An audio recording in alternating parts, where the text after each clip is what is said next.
Shadow,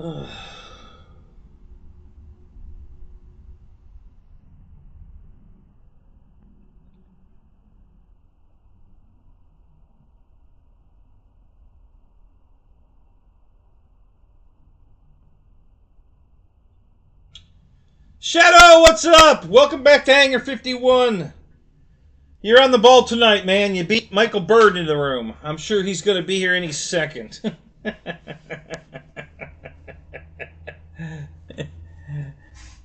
B8S. B8S? I don't know. What? B8S. What am I missing here? B8. Not in a social mood. Well, get in a social mood. I can cheer you up. I'll tell you some jokes. We'll get you in a good mood. Jeff in Lower Alabama, what's up?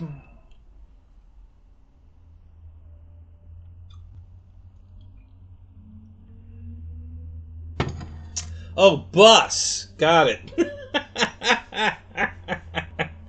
Got it. Now that makes sense. I got it.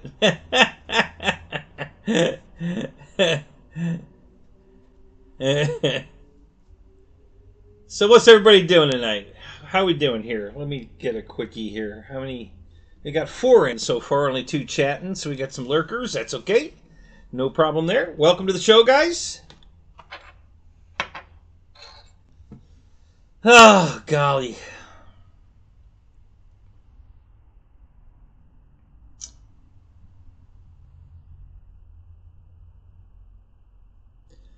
So, Jeff in Lower Alabama, have you bought any new airplanes? Anything new you want to share?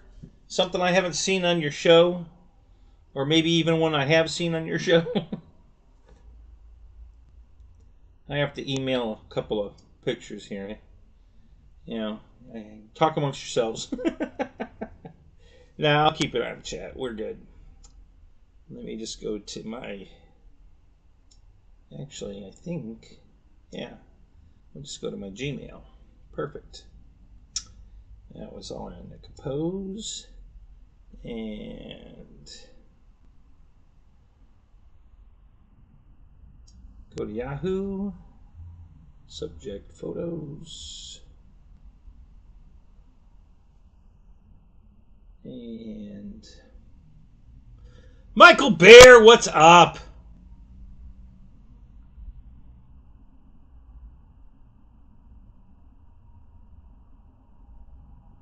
Which pilot lounge are you in? Where are you at? Tallerite? Where you at?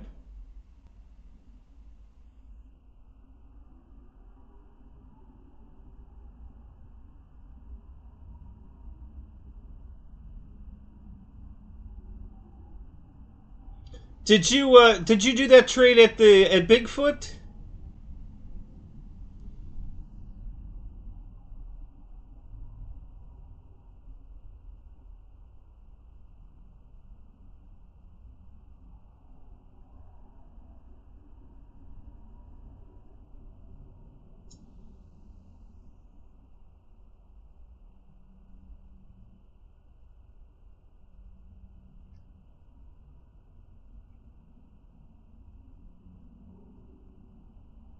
So it's funny that, I saw Adam's post about the Corsair at Bigfoot, and I'm like, how come nobody talked about Adam being at Bigfoot? I mean, nobody had mentioned it that I'd seen, and all the stuff I watched in the couple of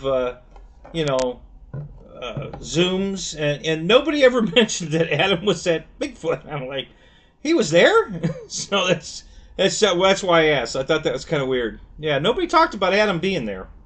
I thought that was kind of weird. Alright, so where is my attachment here? I'm not crazy about this new phone. It's okay, but it's not...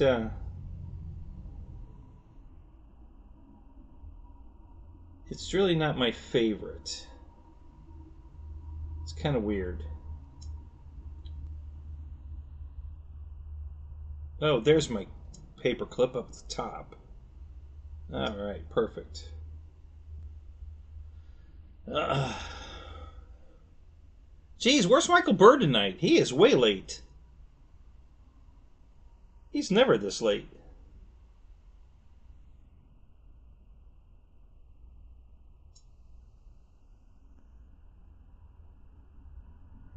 All right, and then we just need to send. Sending. Sending. Philip, what's up?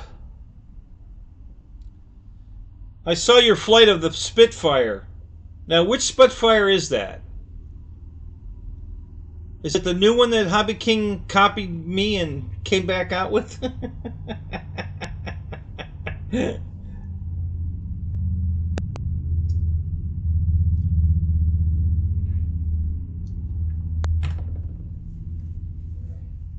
You know, my other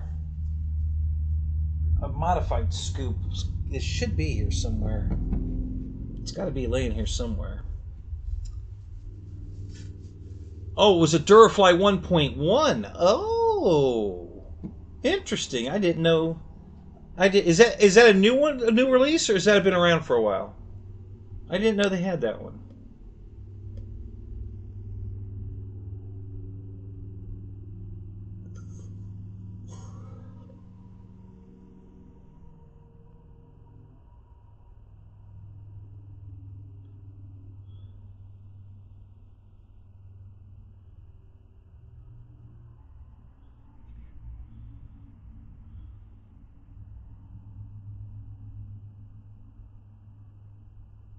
Order one, not sure if they still sell it. Well, hey, let's go look.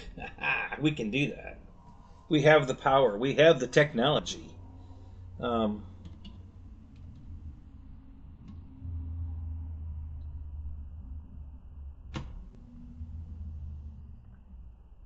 yeah, you know, I never paid any attention to what size that new Spitfire was that they came out with. I thought it was a 1.4, but it might not have been. Now that I think about it, I might not have, paid attention.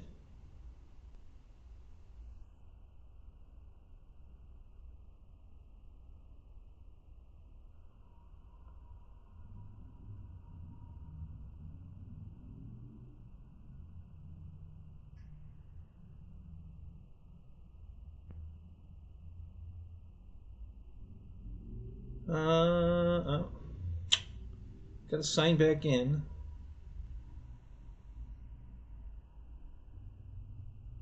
You know, I have it set to keep me signed in, but it doesn't seem to want to do that.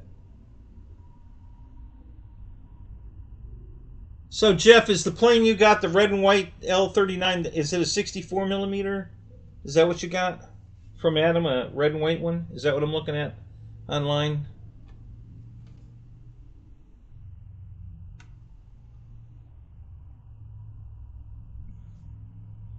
Yes. Yeah.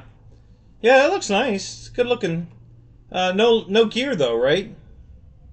I mean, you got to pull them off. If not retracts, or does it have retracts?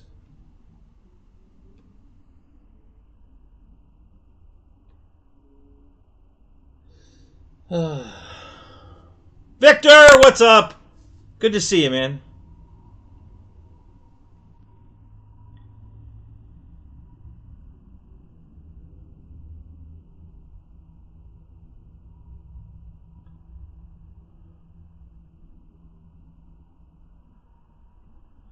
Yeah, Philip, I think I remember that now that there was a smaller one, but it was pricey for as small as it was.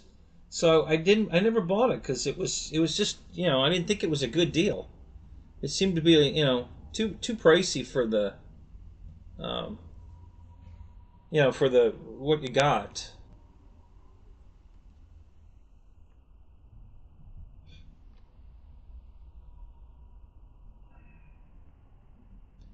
So Jeff, did that L39 come with any kind of stabilization in it, anything, or is it just stick and rudder?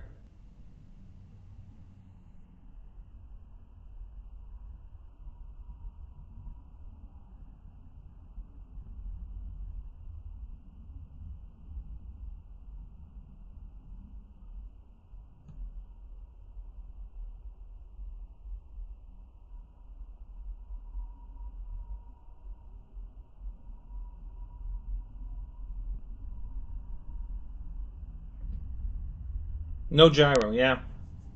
Have you flown it yet?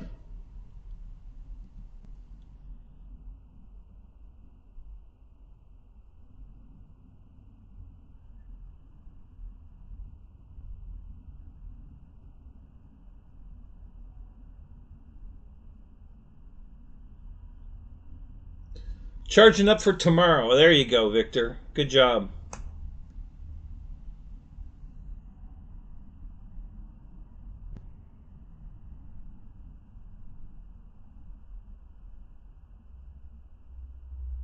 Not yet flown. Okay. Well, Bill, what's up? How you doing, man?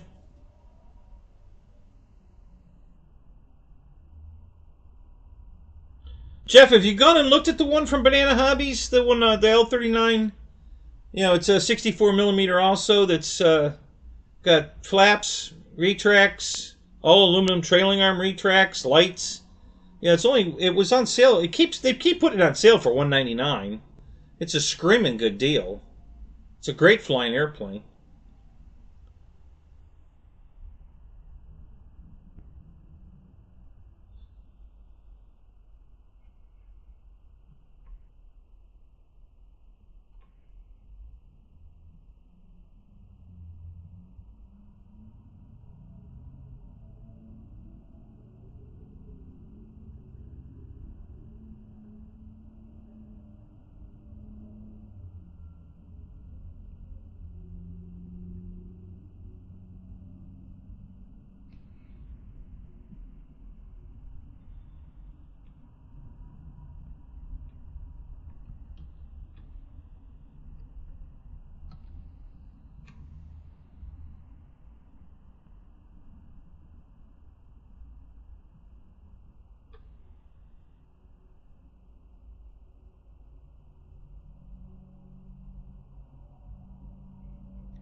Hey, they've got the PBY on sale already. No shit. Only $30, but still, it's better than a poke in the eye. I'm really surprised. That's amazing. They've got the PBY on sale already. Wow. I'm gonna have to pull the trigger on that. I don't know. Maybe I'll wait a little longer. See if it goes down.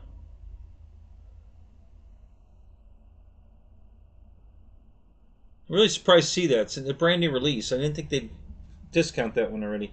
They haven't discounted the Super Tucano yet. I don't think they're gonna either.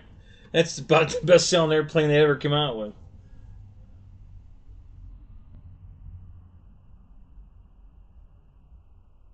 You have 570 jets already?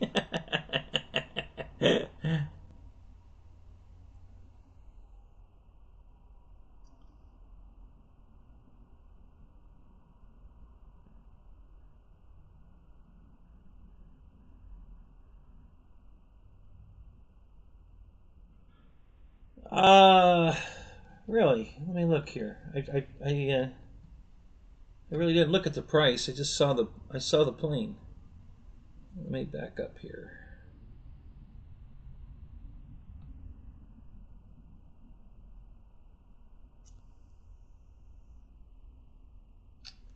Okay, whatever.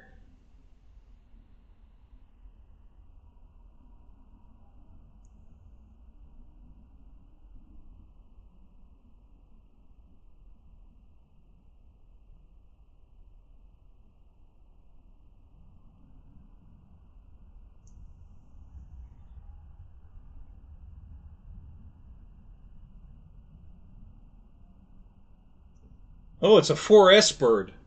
Oh, that's interesting. Yeah, it's only 129, and that's not a sale.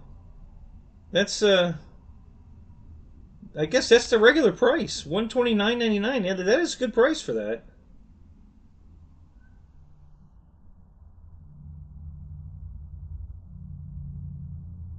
Oh, they've got the Albatross on sale again, $70 off, 289. That's a screaming deal. That's a real good deal. I think I just bought another one of those. I think I have two of those now. I'll have to go look. I'm not sure. Pretty sure I do. Although I don't remember unboxing it. I got too many airplanes. It's a disease. I have to go to Airplanes Anonymous. Let me go look at my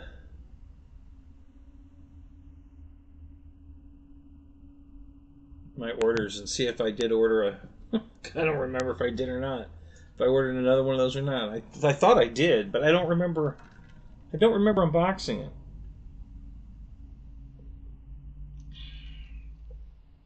Let me go look. Let's see here. Because if I didn't, then that's one I need to do. I need to unbox that one. I gotta go find it. It might be upstairs. I moved a lot of boxes upstairs to get them out of the way so I could put my 4-post lift in. So it might have snuck through the cracks. So that was the Trojan and the T-28.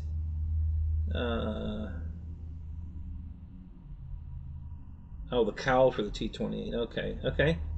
Alright, so that's all that's on that order.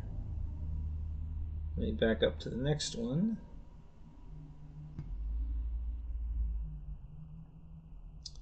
Yeah, that cowl's laying right here. There it is, yeah. Alright.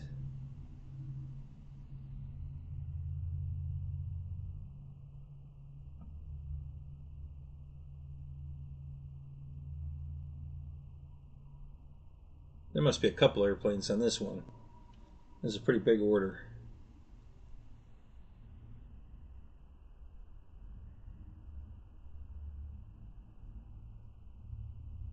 Yeah, I did order another Albatross. I have to go look. I gotta go find that. I don't remember. I don't remember unboxing that. The C-190. Oh, that was a helicopter. Okay, I remember that. The Viper 64. Yep, I remember unboxing that. Firefly Smart Drone. Oh yeah, I think. Oh, I think I sent that back, or I was gonna. You know, I'm not sure I remembered to send that back. I boxed it up to send it back. Nanotech battery and another battery. Okay.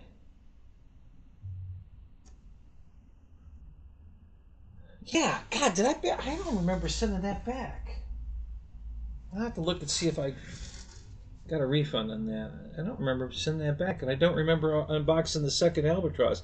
My other Albatross is put together, sitting right there on a plane stand.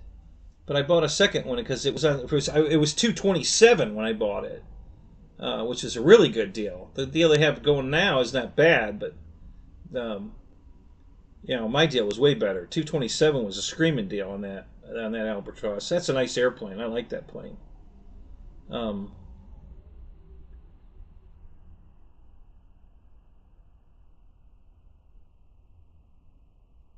Float planes and flying boats.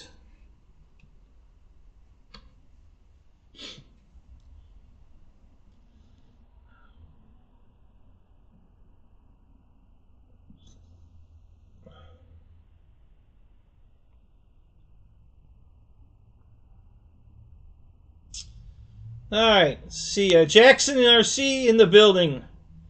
How you doing, Chris? Good to see you, man. Who else is joining? Jonah, what's up? Good to see you, buddy. Good job.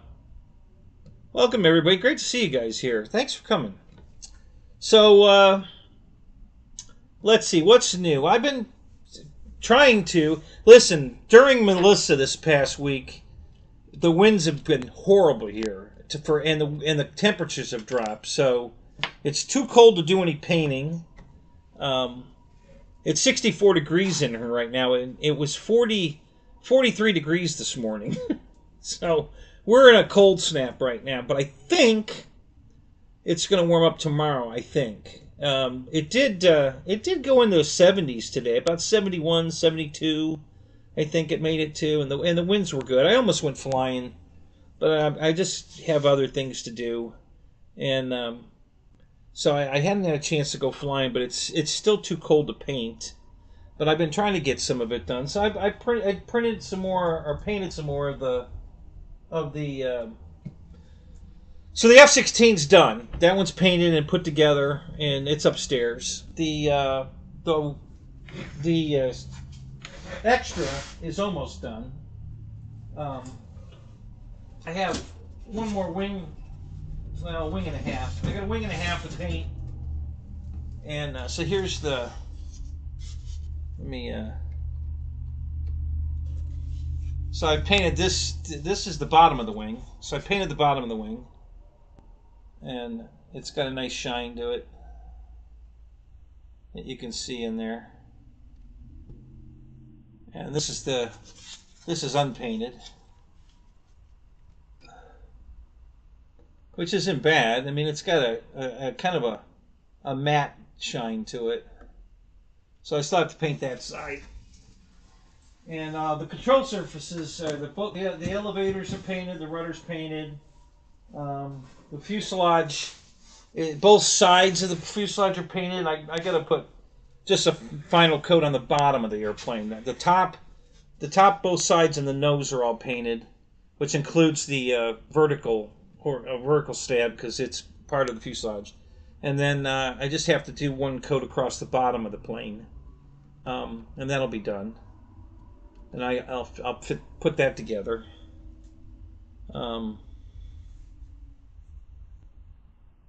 You flew the drone today. Video is up. Okay, good to know. Thanks, Chris. We'll have to go check that out and see what that looks like.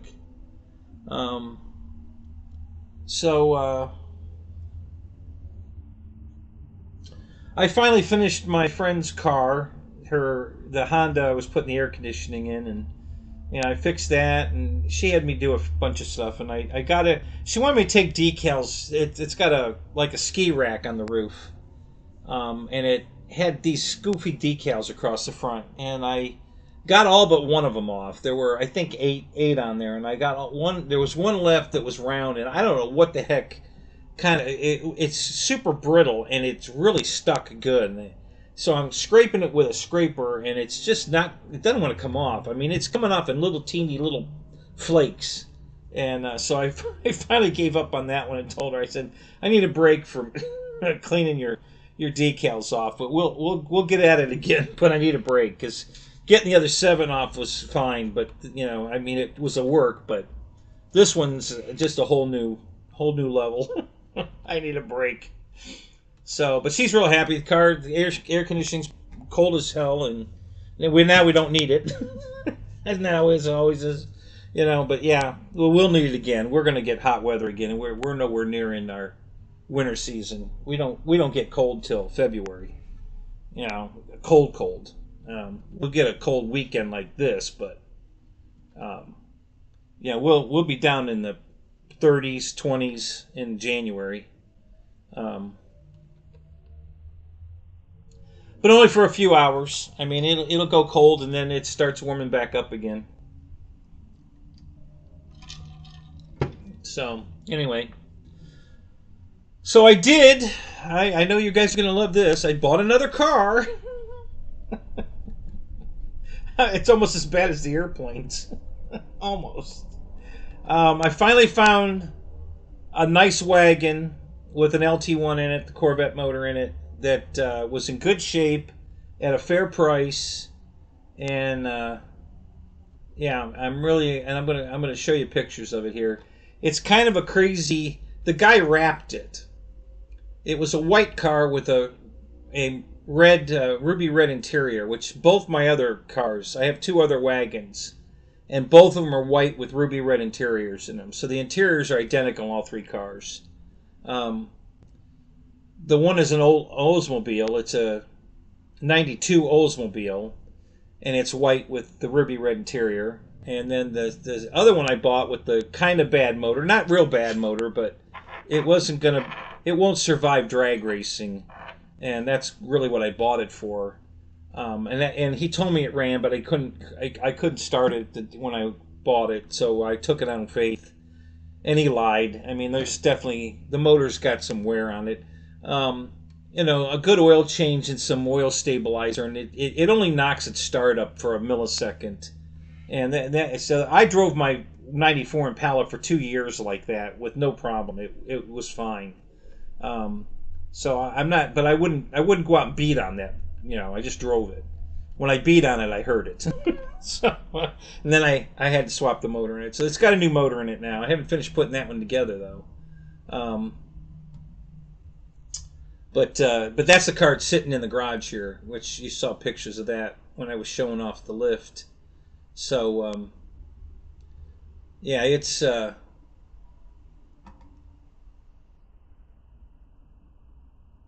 okay. So we got photos here. Let's see if I can. Yep, there they are.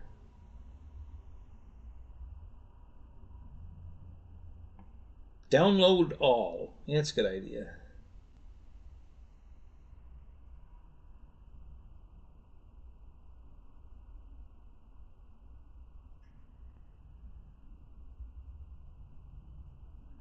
I didn't enter any information.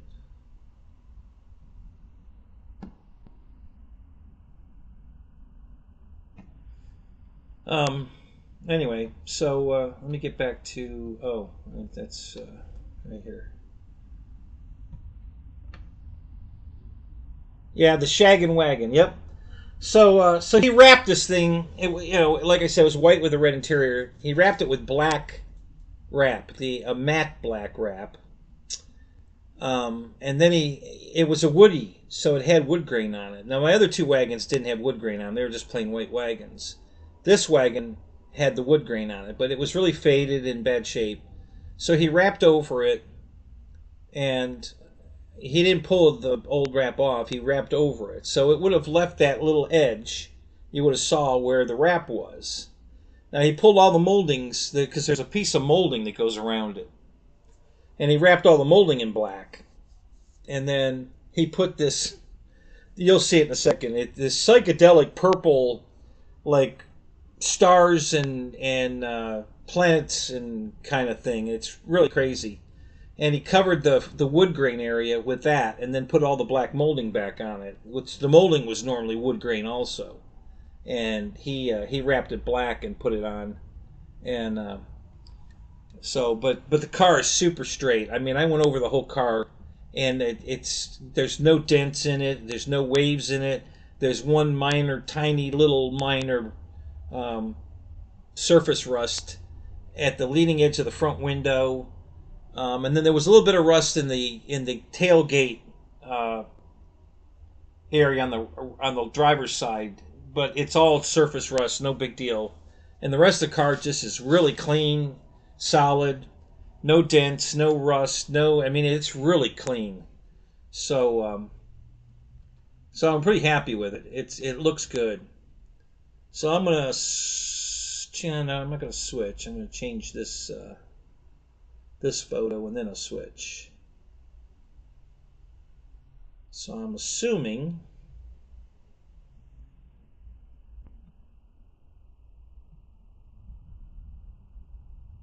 that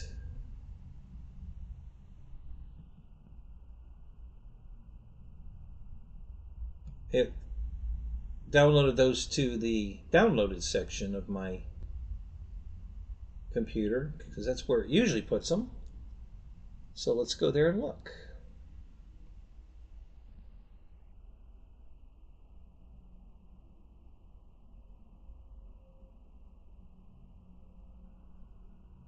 Maybe not. There's only 2 pictures here. It should have downloaded 3.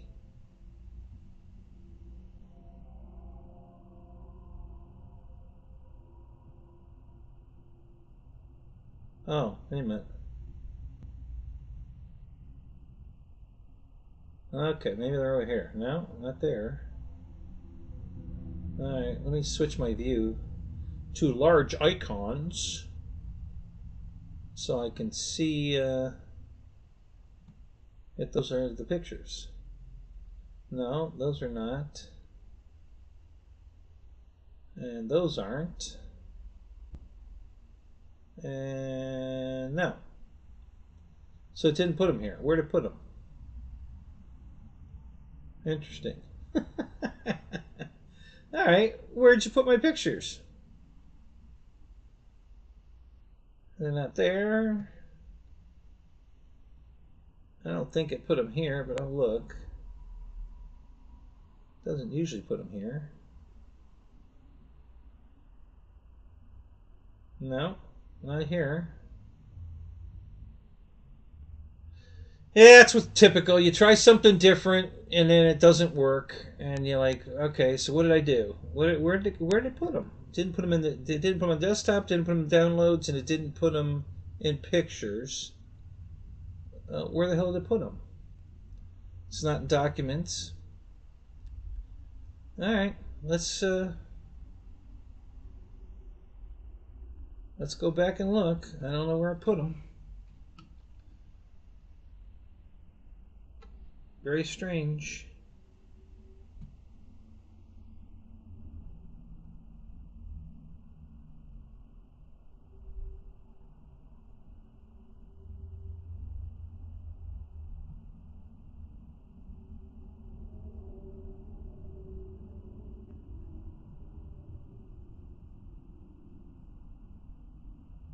All right, we're just gonna download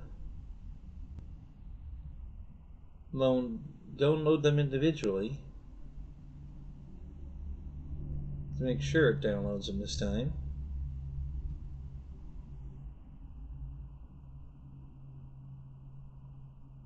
Okay.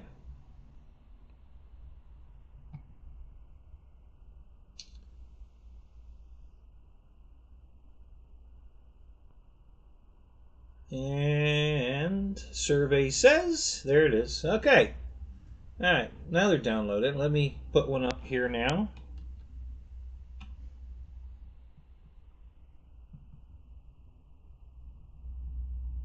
Browse.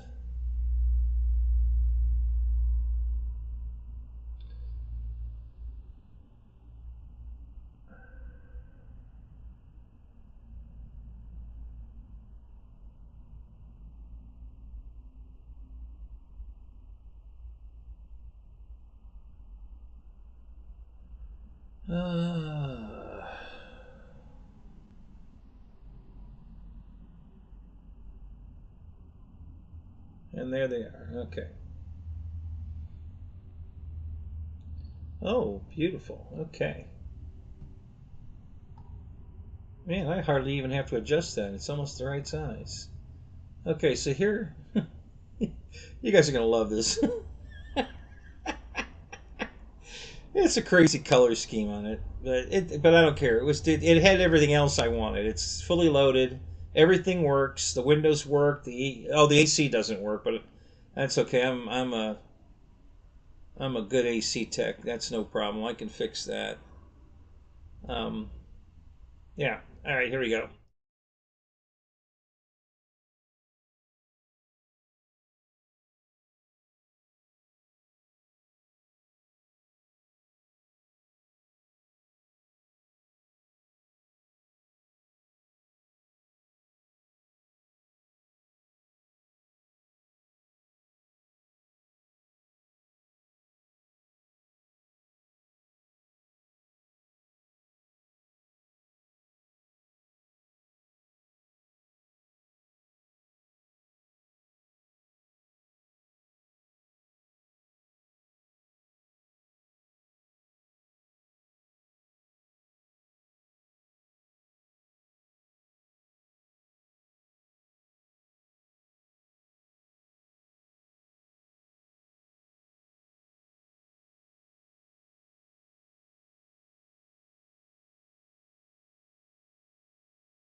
a better look at the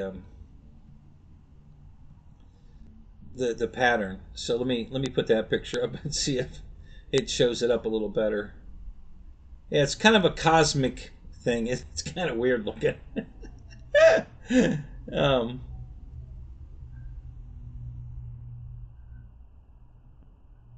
got a little glare here, but I think you'll get to see it. Um, yeah, I'm not even going to resize it because we don't need to see the whole car. I just want to show you the.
Okay, can you hear me now?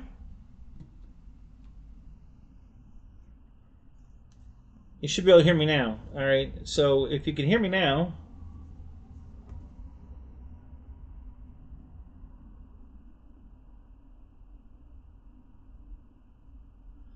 yeah, I've never really been a big fan of the Krager SSs. It's just not, they're all right, but I really back in the '70s when those were hot. I really liked the Keystone Classic wheel better.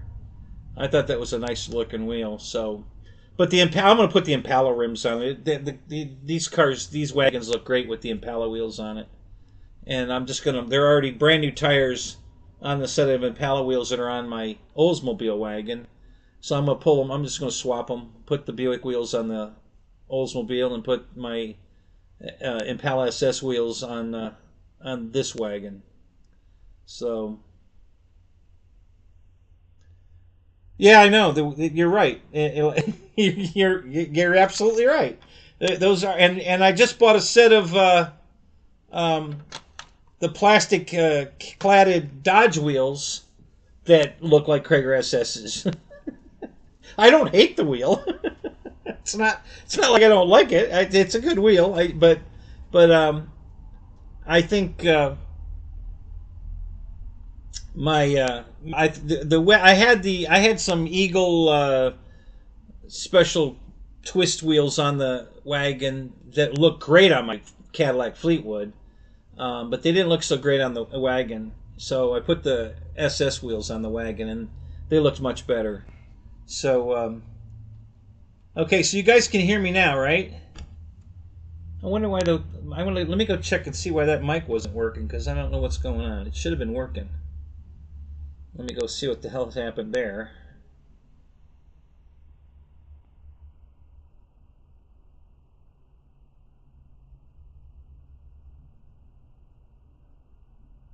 Oh, interesting. I don't know why that changed.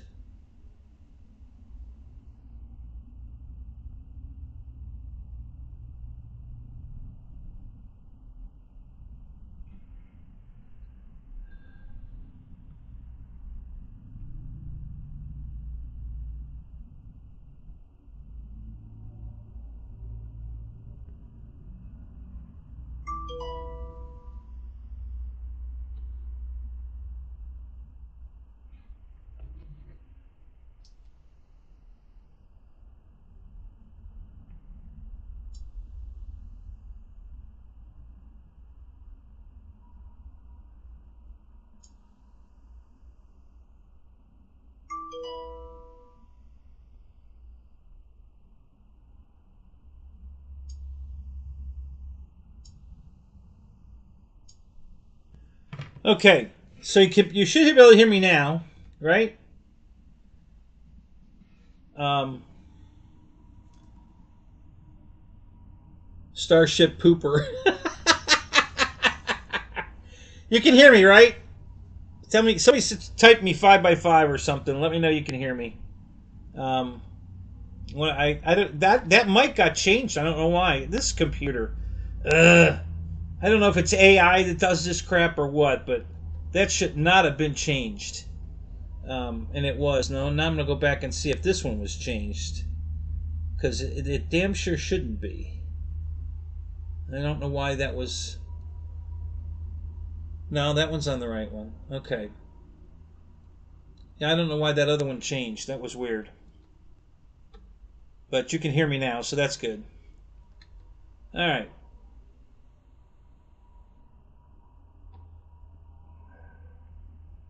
So anyway, so that's the crazy. It's got a tow hitch on it, so it's good to go there.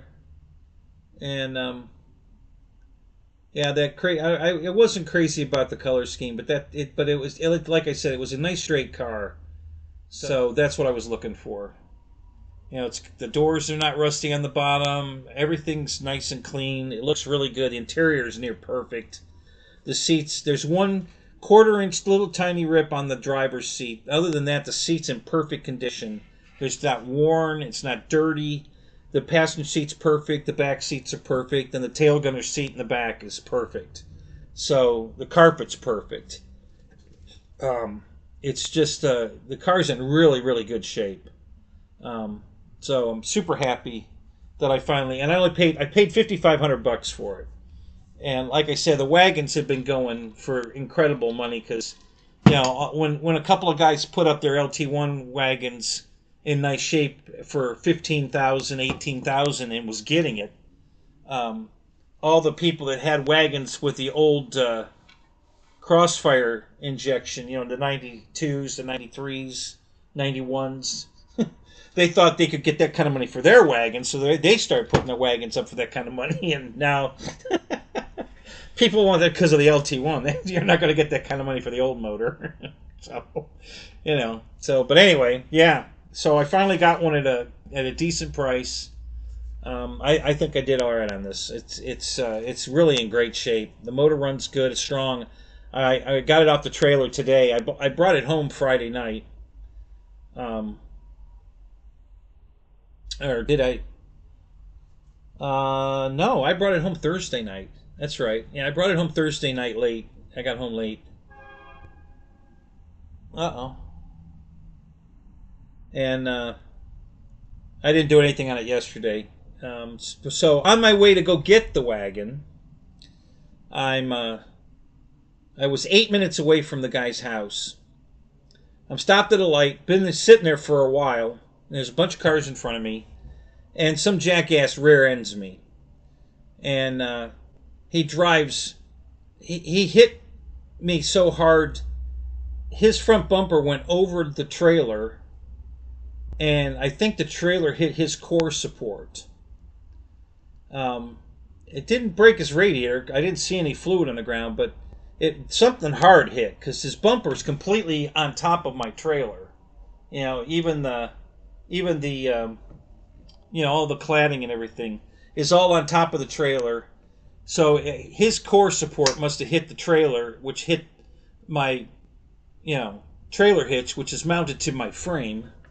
So, there was no cushion. It wasn't like hitting your bumper where you've got the crash, cover beneath it, or the recoiling shock absorbers. I didn't get any of the benefit of any of that. It was, steel on steel, bam. And so anyway, oh God, that's just what I needed. So and it messed up my back. So I went. It was right in front of the hospital too. The hospital was right on the corner behind me. So after the police got there, and I'll tell you that story in a minute. I turned right around and went into the ER and got X-rays, and they gave me a prescription for some pain meds and lidocaine patches to put on my back. And so I get out of the truck, I go back, and I said, dude, what the hell? And he's like, oh, I'm sorry. And I can smell all the marijuana coming out of the truck, and he's got a crew in there with him, and they're all obviously smoking dope. So I go to the back of his truck, and I take a picture of his license plate, and I come up to the window. I said, I need to see your driver's license. He says, he says, are you a cop? I said, no, I'm not a cop. He says, well, I'm not giving you my driver's license. I said, dude, you have to give me your driver's license. That's how it works. He says, I'm not giving you my driver's license. Call the police. Okay, have it your way. So I called the police, and then the trooper gets there. Now, in the meantime, I've got dispatched. In Florida, the sheriffs don't handle any kind of traffic accidents. If it's a traffic accident, the State Highway Patrol has to take care of it, no matter where it is. So the sheriff's office transfers me to the trooper's office. I've got the dispatch girl on the phone. She asked me what kind of vehicle I have. I tell her. She says, what kind of vehicle does he have? I said, well, it's a Chevy truck. I don't know what year. Hold on a minute. I'll let you talk to him. So I walk back and I said, okay, the police want to talk to you. They need to know what kind of truck you're driving, what year. And so he tells them. At no time does she tell him that he has to give me his information. She doesn't tell him that. And I already told her that. I said, yeah, I'm calling you because this guy won't give me his information. He refuses to give me his license and registration and proof of insurance. So she doesn't mention that to him. The trooper shows up, and he's berating me because I didn't move my vehicle out of the road. Well, I'm thinking he's not going to give me his driver's license or anything. If I move my vehicle, he's going to run.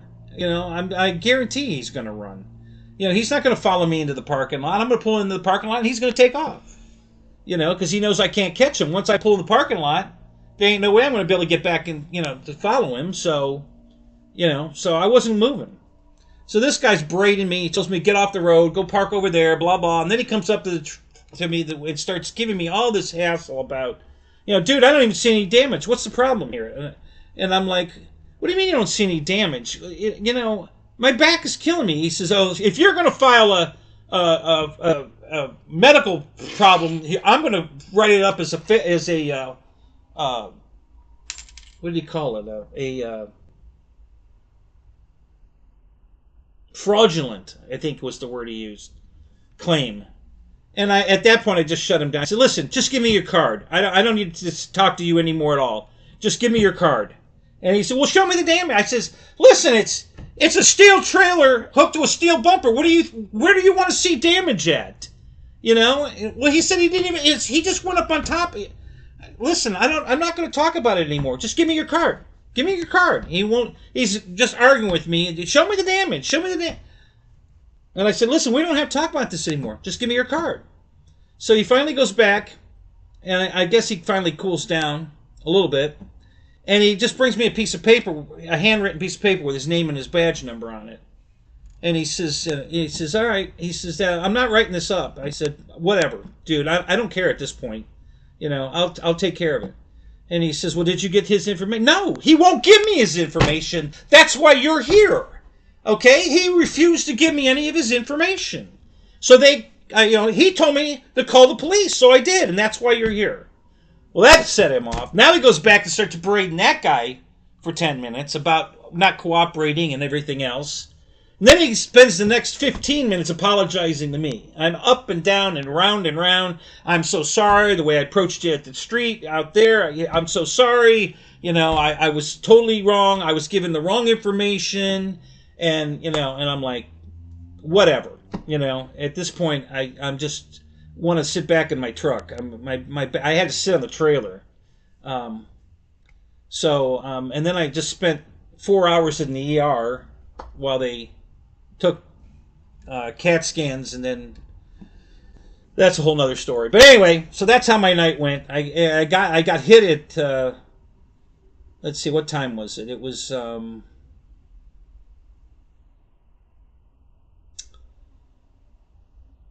3:45 when he hit me. The trooper didn't get there till about 4:30. I was in the ER at 4:45, and I didn't get out of there until 8:30. So, yeah, that was fun. And then by the time I got home, it was dark. Well, hell, by the time I looked at the car, because actually I didn't get out of the ER till then, and then I went to get the car. Spent some, I looked the car over for probably half an hour at least. We took it for a test drive, and then it took me about 40 minutes to load it, and then I didn't get home till 11:30. I don't know, something like that. So what an ordeal that was. And so I felt a little better this morning, but my back is definitely wrenched because I'm feeling it came and went today. And I was just getting to the point where my back wasn't really bothering me anymore. Oddly enough, and this makes no sense to me. I have no idea why, but right up until I put the lift together, wasn't putting the lift together, but when I pushed my Impala, I don't know what this did, but I jacked up the back of my Impala on my floor jack, so I could push it over, so I had room to build the 4-post lift. And I never felt anything give or anything. But pushing the car, ever since I pushed the car, and I was, I had to put my back into it and everything, my back stopped hurting. I mean, it almost felt like it was cured. It really never, for days, for a week or so now, because I think the lift's been up for like 2 or 3 weeks now. My back was feeling really good. I hadn't taken any. I've been popping Tylenol every day. 2 or 3 times a day, and I hadn't used any Tylenol in 2 weeks. And and then and now I'm right back where I was. It just set it all back in motion again. So it's not as bad. I mean, I've only taken 1 dose of Tylenol today. And right now my back is okay. It's not hurting right this minute, but I'm not standing up. I already was standing up earlier when I getting the car off the trailer. I had to take some. Oh yeah, I guess I did take some Tylenol when I was getting the car off the trailer, but that was around 4 o'clock. So, but right now I'm not bad. It feels okay. But I'm sitting down, which is what's good for my back. Right, you're absolutely right, Mr. Zeke, and that was the argument that the attorneys made on my last accident, where I got hit by a drunk driver head on. You went right back to work the day of the accident. You couldn't have been hurt that bad. yeah, it was. It didn't hurt. It didn't hurt the day of the accident. It hurt days later. That's why I went to the to the ER. 3 days later. So, but they were trying to make that like an argument that I wasn't really hurt. Like, okay, whatever. So, yeah. Yeah, Mr. Zeke, you're right. Are you a car guy? Have you been in here before? I don't think I've ever, unless you changed your name. Well, yeah, you must have, because you got a wrench. What was your name before it was Mr. Zeke? I don't remember you being in here under that name. What name were you before that?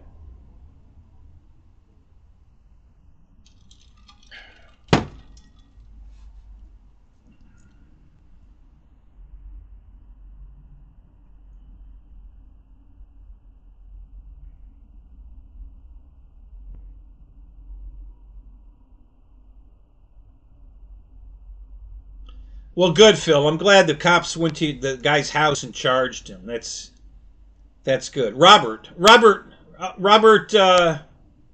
Oh God, I can't think of your last name at the moment. I think I know who you are. Uh, oh crap. Um, oh shit. All right, go ahead and tell me what was your last name? There you go. That's who you are. Okay. Okay, I just hurt my back. That was not a good move. Oh, that twist didn't help. Okay, now I know who you are. Yeah, I'm sitting there thinking, yeah, wait a minute, this guy's got a wrench. He's been in here before. Who is this? YouTube changed your name? Really? Wow. I haven't seen that happen before. At least nobody's ever said that.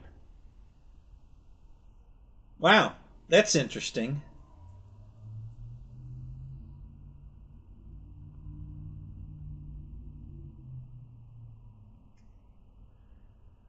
Okay, I won't ask. I have a sneaky suspicion I might know what happened, but anyway, I won't ask. Um, the Yeah, well, it's not YouTube specifically. It's the whole, you know, Chrome, um, um, Gmail conglomerate of they want you to link everything together, you know, and that's when this all this shit starts happening. Um, they want to synchronize. That's the word. They want to sync everything. No, I don't want to sync my stuff. So yeah, Google. That was the word I was trying to remember. Yeah, Google's got all of it. And so you might have synced something and you use Mr. Zeke on another platform, another email address or something, and that's why it changed your name in here. Because you synced your shit. And you probably didn't do it on purpose. It was probably accidental. They ask you all these stupid questions. Anytime you get a new computer or do any kind of changes, they start asking you all these stupid questions. And, you just want them to go away. Just go away. I'm trying to do something here. Everything I type in now. Do you want AI to help you with? No, thank you. Oh, I don't need AI. Will you please go away? Yeah.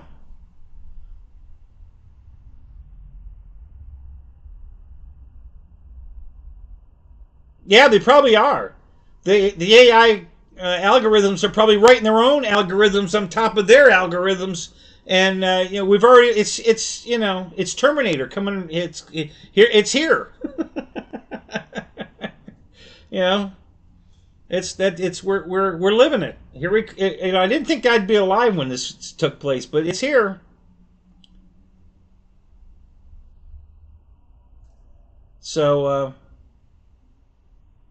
yeah. So anyway. Uh, I'm sorry. I know how to operate a computer and I know how to work the internet. I don't need your help.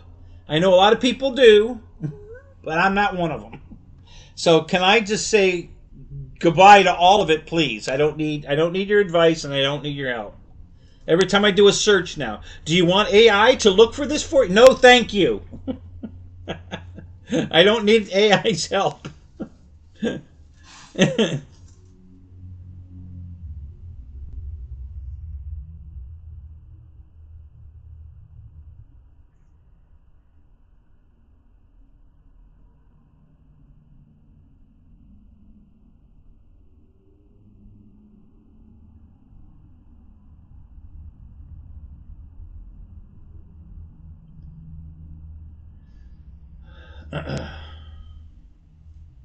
You just checked and AI is right. IA, you corrected it. Well, AI was right about what, Jeff? Thanks, Robert. Yeah, I'm going back to the chiropractor Monday, same one I was going to before. Um, so I think I'll be all right. I don't think this is going to be a permanent. I don't think he hit me hard enough. I think he just re-aggravated my previous injury. Um, and God, I hope it goes back. All right.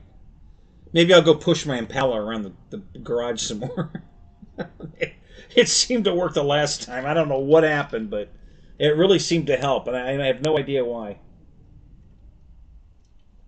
It's not like something popped or anything while I was pushing the car. It just, I pushed the car and I got it moved where I wanted it, and next day I felt good and I didn't have to use any Tylenol, and it didn't really occur to me. And the next day, and then the next day, and then I'm like, what's going on? Because my back seems to be better.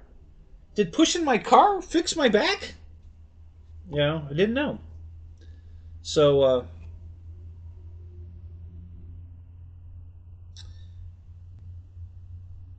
I already sent all my information to my attorney, and that I got from him his driver's license. He's from Maryland.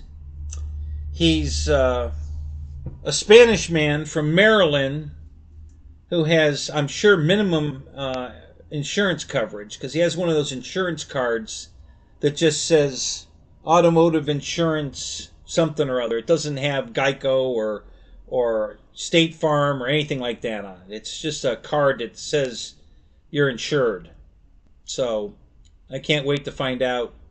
I'm sure my attorney will have all that information. I have an appointment with him on Wednesday, and I'm sure before I get there he's going to know everything about the guy, how much insurance he's got or whatever. So I'll get the bad news then if he doesn't have any insurance.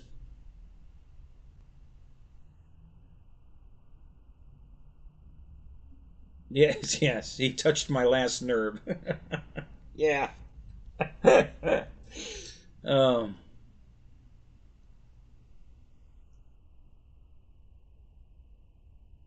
yeah, walking doesn't seem to be bad for me either. It never was. It's the standing, laying down, and sitting is what was bad. Walking wasn't bad. I mean, when I'm out walking around, as long as I'm moving, my back really doesn't seem to bother me much. Um, it's when I stop and stand, like trying to fly an airplane. That ruined that. I could fly for 9 to 12 minutes, no problem. And then 6 minutes, man. I gotta land and go sit down. My back is killing me. So it was really screwing up my flying. Um, and then sleeping. If the only position that works is a recliner. And and with pillows, I got pillows behind my back and my shoulders to get me in a position that relaxes my back. And then I gotta stay there. I can't get up.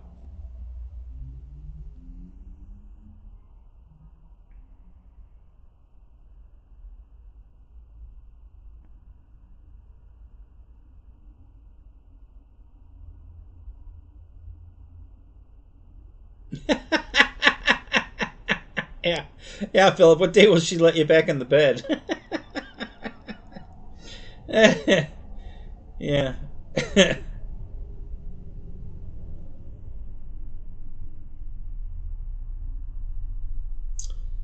So anyway, that's my exciting news as far as that goes. I'm happy I got the car. Not happy about the dumbass rear-ending me, but whatever. I don't think it hurt the truck. I really haven't gotten under the truck to look. Um, I'm pretty certain um, the truck took the hit well. I don't think. Um, I mean, the trailer hitch seemed to be in the right place, like it hadn't moved. You know what? Maybe it did move. I didn't think of that. Yeah, I have a feeling it did move. Come to think of it, I'll have to go check that tomorrow. Yeah, I think it did. It must have bent the hitch. Um, yeah, yeah, we guys got to set our clocks back tonight. So yeah, don't forget that. So you out of here, Robert? All right, man. We'll catch you later. Thanks for coming. It's good to see you again.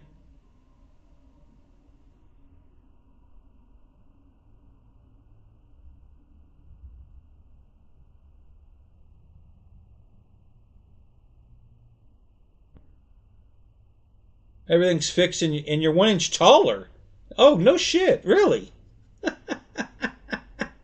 That's a secret to getting taller. I'm on my back tonight for sure. I wonder if the concrete floor will make me 1.5 inches taller. I'll sleep right here on the floor.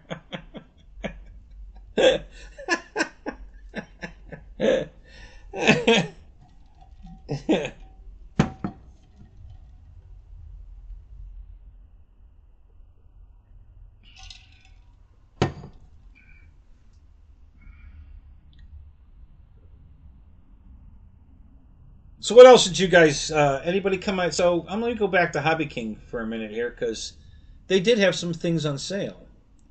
So I'm going to go to all planes instead of just Warbirds and see what's going on because they got some stuff on sale.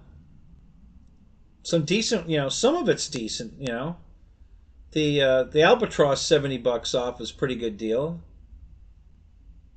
So let's. I'm going to put them in.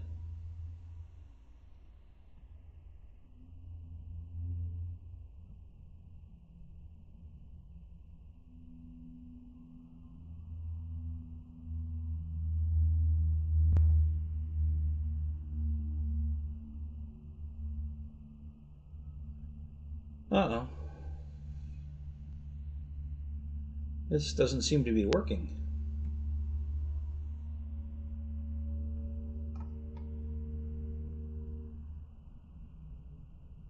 Yeah, it's not working. What's going on?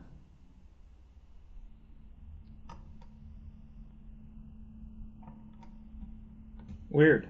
That's very weird.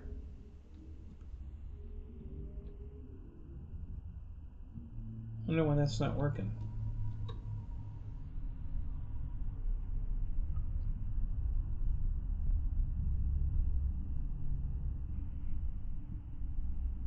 The computer's not locked up.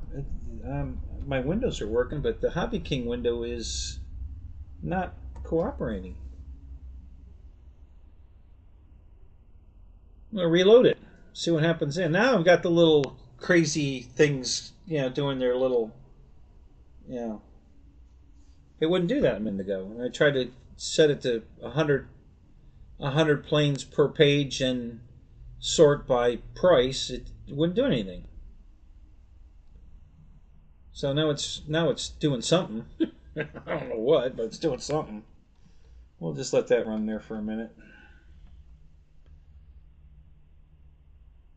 Yeah, concrete's kind of well, but yeah, didn't you say you put a blanket between you? So I'll make sure I use a blanket. Yeah, concrete's very cold. I'll have hypothermia by the morning.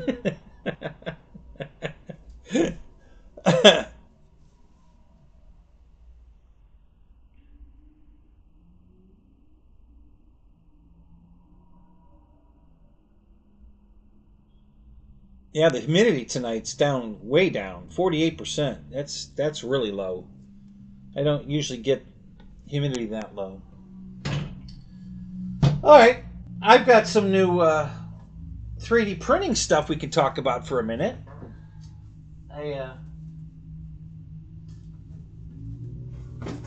I bought some TPU. I haven't printed any TPU yet.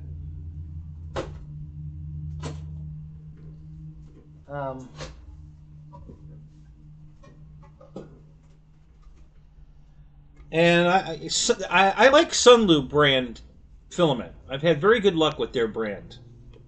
I really like their stuff. There's some other ones I like too. Then there's some I really don't like. But this, and they Amazon runs this stuff on sale quite a bit. You know, like a package deal. So I think I got 4 rolls of in different colors of TPU filament for $63, which is a really good deal. That's less than 20 bucks a roll. So I got transparent. Not really sure what I had in mind to print with this. I don't think transparent's going to work, but I also bought one more roll of a blue. So when that roll will be here tomorrow. But I got this 4-pack for 63 bucks. I got transparent. I got this cool purple, although it showed a brighter purple in the picture, but this is purple.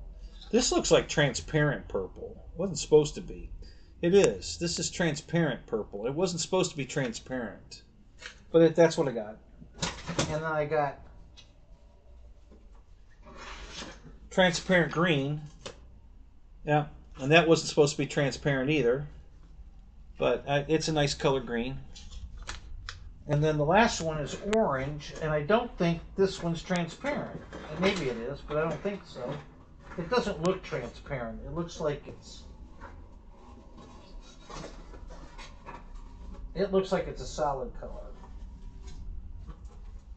Let me see. No, it says transparent. But it's a pretty bright orange for being transparent. So I got 4 new colors.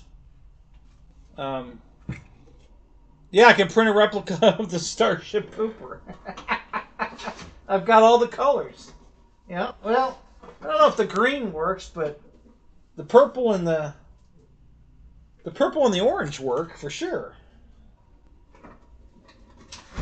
Yeah. Yeah. So I can do a Starship Pooper.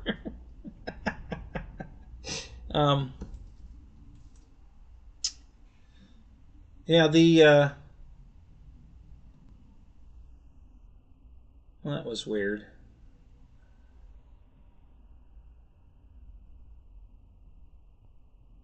Yeah.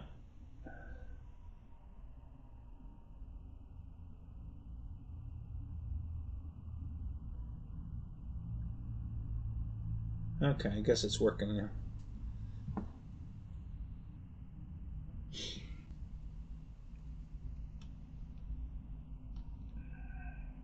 Okay, the Hobby King page is completely froze up, so I'm going to close this and start a new one because that's just not working at all. I don't know if you know how many of you guys are 3D printers, but it's amazing what you could find out on the internet in printable stuff. You know, anything. Airplanes. I mean, this airplane that's you've been looking at it all night. This is a A1 Sky Raider. You know, I found it out there. It was smaller. I resized it bigger, but it came out beautiful. It's a beautiful print of a Sky Raider. It's got a lot of dust on it, but it came out beautiful. Let me switch this real quick here.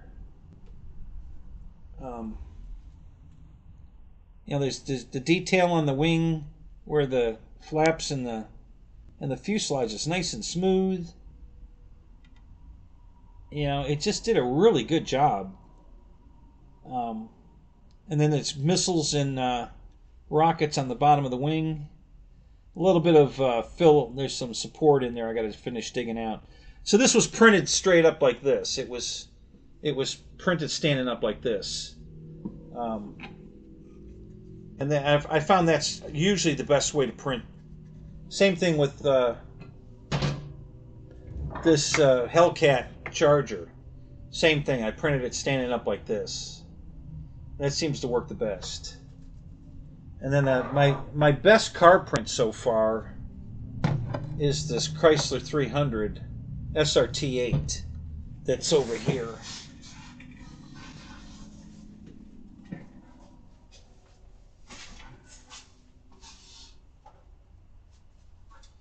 I'm getting this one ready to, I'm going to paint it silver. I printed this for a friend of mine who has an SRT8. But this really came out nice. It's a good size. There's a lot of detail in the wheels.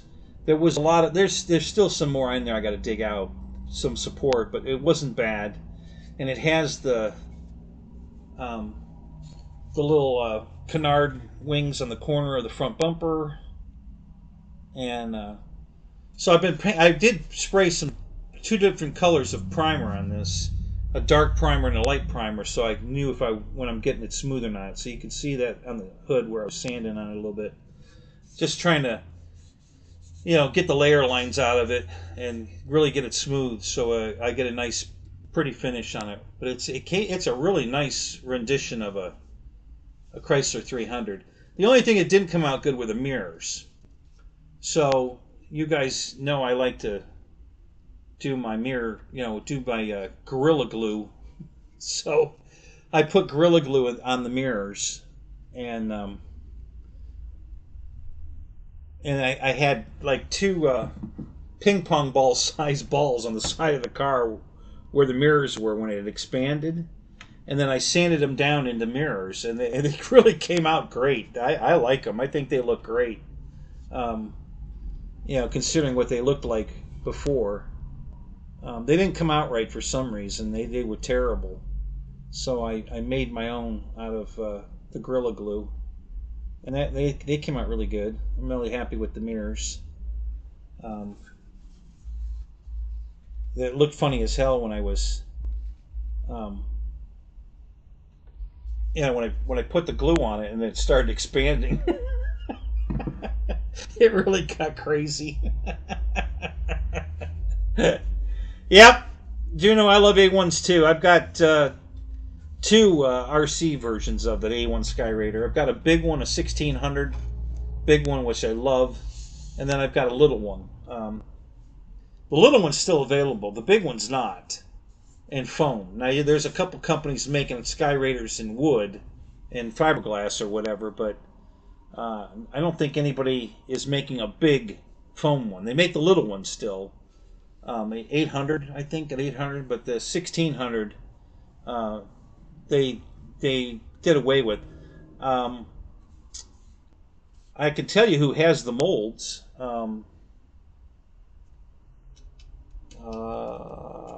Crap. Somebody, one of the big companies. I don't think it was FMS. It's another one.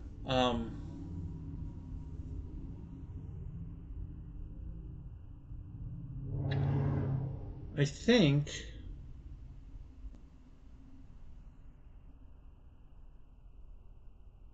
God, I can't remember what the name of that company is. I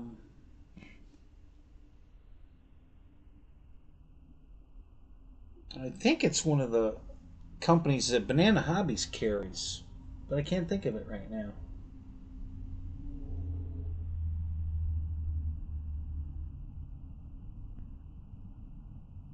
My God, how much did you get for that thing? $50? I mean, why did you bother to sell it? It's the perfect size, just a a coffee table, plane or something. Did you have the blue one, or the white one, and the gray white one, or the camo one? Which one did you have?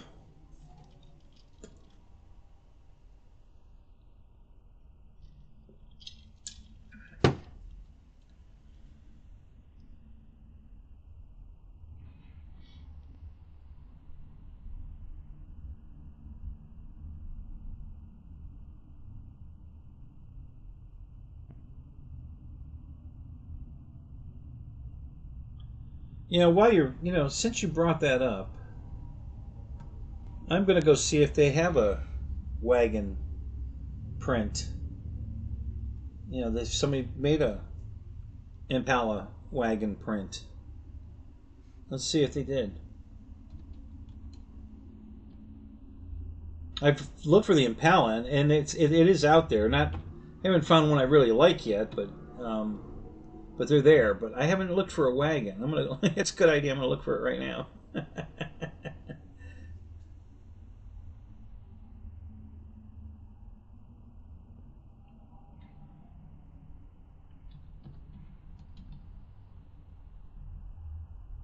Oops.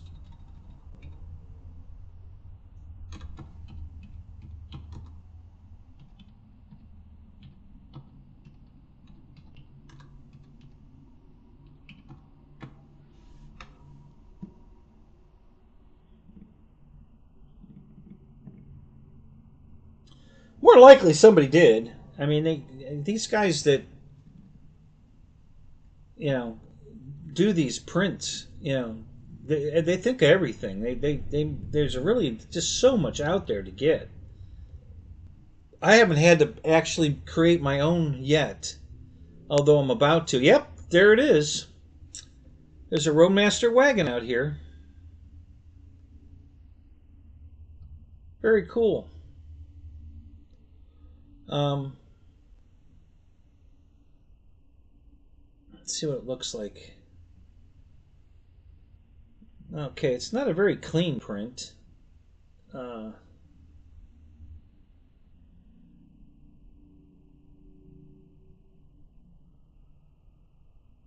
yeah, it's kind of not. It's not the best look. I mean, you can definitely tell it's a Roadmaster wagon, but it's not a very good. Not a very good version of it. Let's go see if there's a better one out there. This thing looks like it's got. Honestly, it looked like it's been through a fire. Like you printed it and then it got caught in a fire. It's all warped and kind of not really clear looking. So yeah, it's not. It's not the greatest. Not the greatest version of it.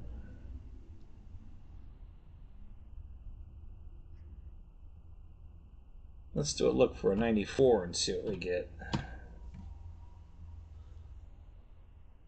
See if there's a different one that comes up. Nope, still the same one. There's a two-door sedan that's beautiful. At least, well, they got a picture of the real car. Let's see what the print looks like. Let me look at that one real quick. See what that looks like.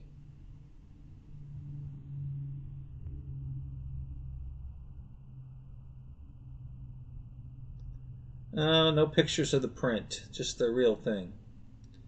Well, you never know what you're going to get with that one. You have to print it before you find out if it's any good or not. So, oh well.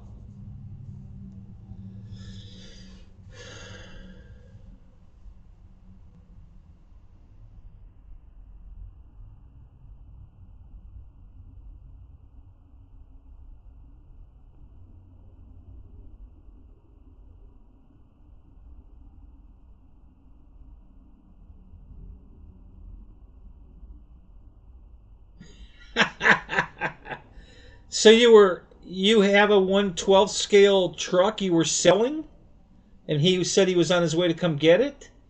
Is it a plastic model or was it 3D printed? What was it, Phil?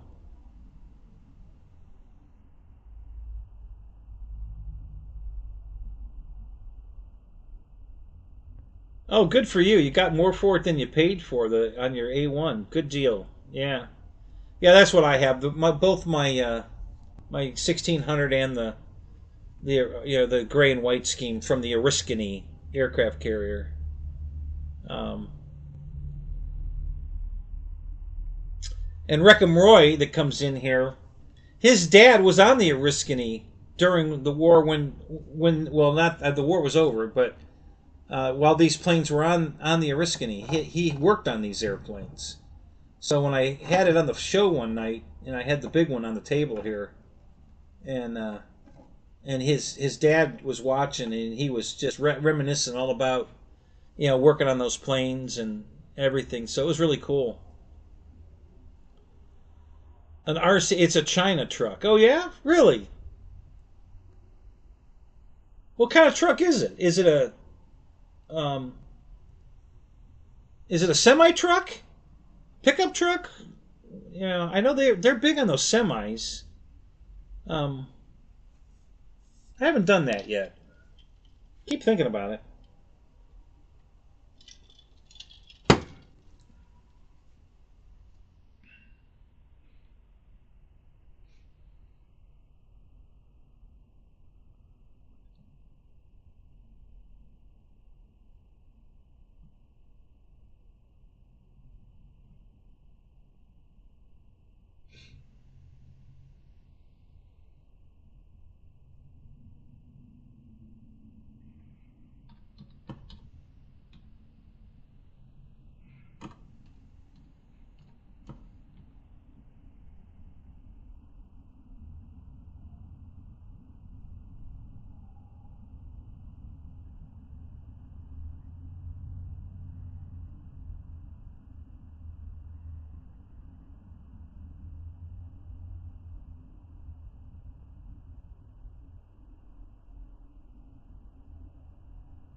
God, we're down to 4 people. Where'd everybody go?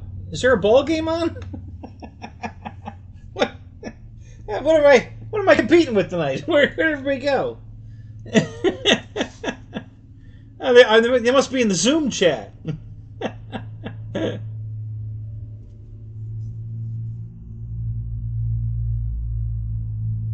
An MN168 Pro. I don't know what that is, Phil. What is a MN168?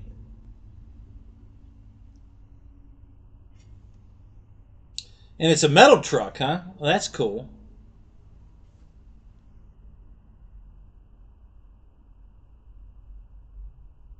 Yeah, Tamiya sells a bunch of those things, but God, are they expensive. Holy shit. They are really proud of their stuff. Man, that's crazy. Vamoosed? Yeah, exactly. Everybody vamoosed. Oh, they're back. Some of them are back now. We're back up to 7. We were down to 4. We're back to 7. So somebody's popping in and out. I don't know where they're going, but anyway, they're finding. I guess I'm too boring tonight. I'm just not keeping their attention. Hey, let's talk about what my favorite radio is. That's always, you know, that's always a good topic, right?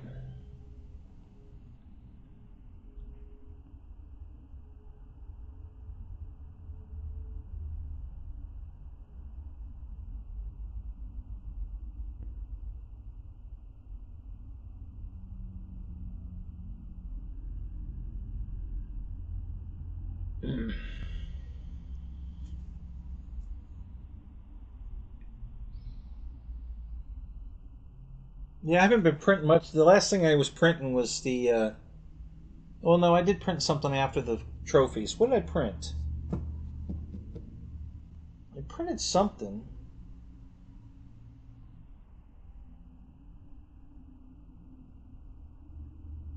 Damn, what the hell did I print? I think. Uh.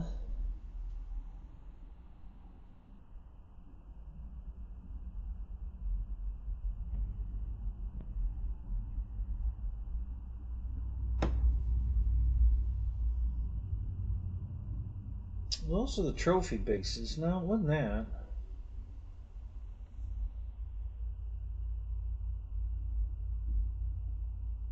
Huh. I don't remember what I printed. I thought I printed something for to repair something. I don't remember what.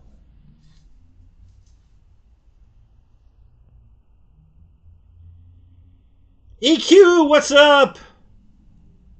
So did you change your name, or did the AI change your name? I don't remember it being EQRC7587. I could be wrong. Maybe it was.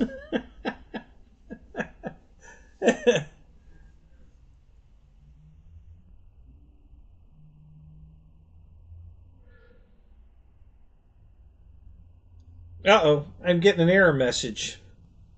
I usually don't get this message anymore, not with this computer. That's interesting. It must be because I'm searching Thingiverse at the same time.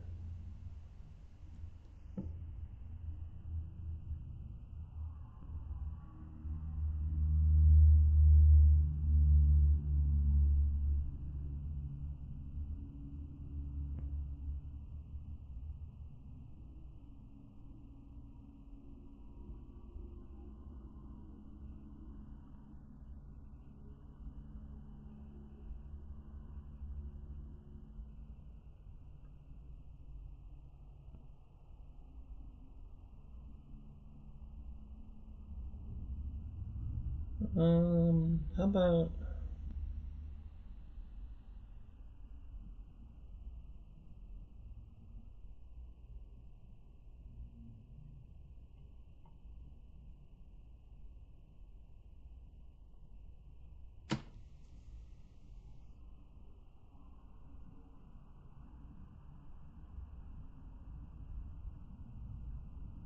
Well, they got me something new.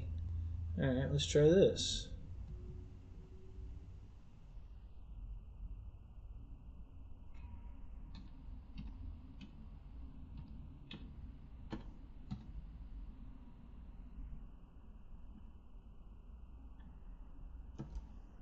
Oh.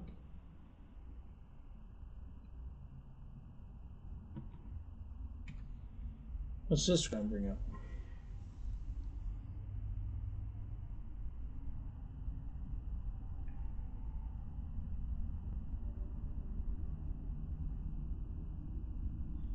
Well, I didn't bring anything up. Oh, well, hey, that's interesting. So I did a search for Caprice Wagon to see what I got, and you know what I got, which is again something very helpful. The air conditioning vent on the in the Caprice they break quite often, and there's two different versions of it. You can print a replacement vent. That's pretty cool. Yeah, that's really interesting. That's cool. I can't believe they that there's two different guys that did this, and I think it's even going to be an actual operating one where you can change the louvers. Let me go back and look at the other one. That's pretty cool. I actually need one of those. Well, actually, I don't think my vents broke. I think the surround of the vents broke.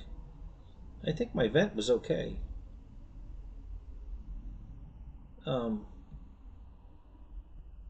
Yeah, I got out of the car one day and my knee hit the dashboard right there by the vent, and it just shattered.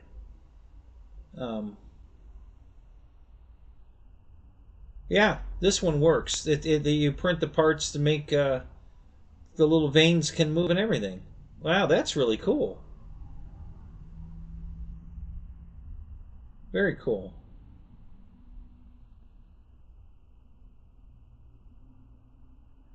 Wow, that's good to know. That's cool.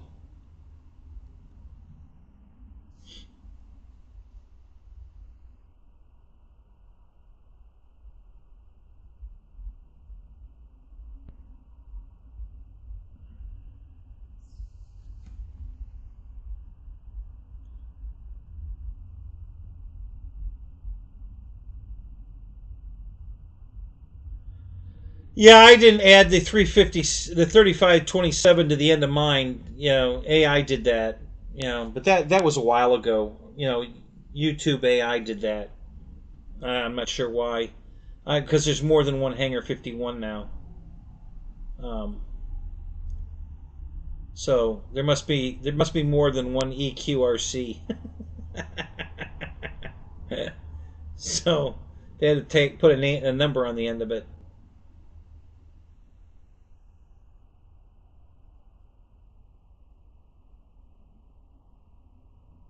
Oh, the Blue Jays are playing. Oh, there's a ball game on. Okay, there you go.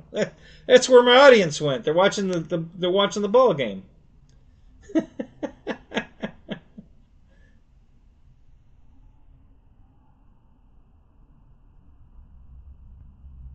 3,000 to go watch a baseball game? I don't think so.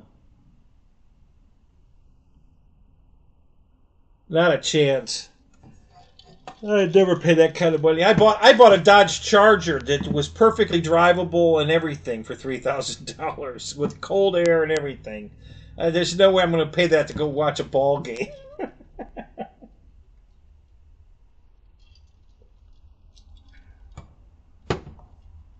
Yeah, you're not kidding. I'll be honest with you, and it was today. Actually, I got so mad at YouTube today that I'm seriously thinking of canceling my YouTube account and getting a TikTok account.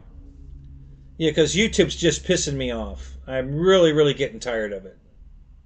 And I'm about ready to switch to TikTok. Because, yeah, YouTube's just really screwing it all up.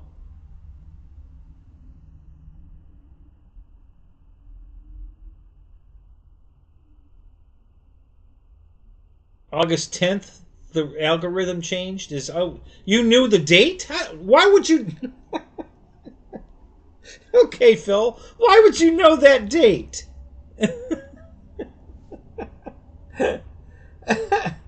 That's funny.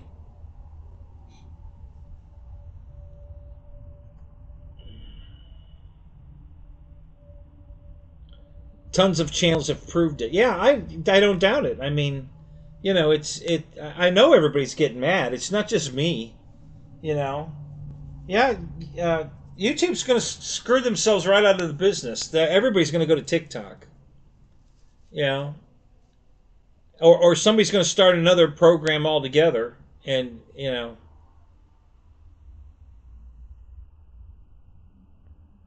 any NASCAR fans out there? You guys want to talk about that?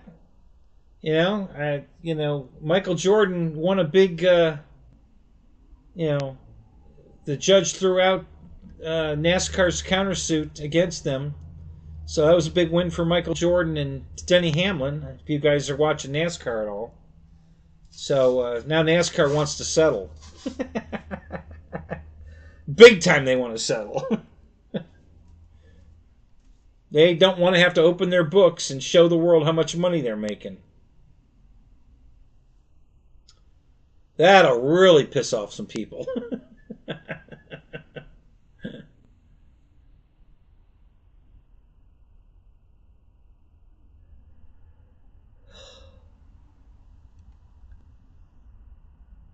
Hmm.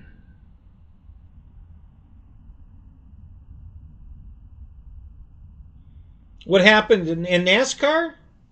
I don't know. Have you been following any of it? Do I have to start from the beginning, or do you know part of it?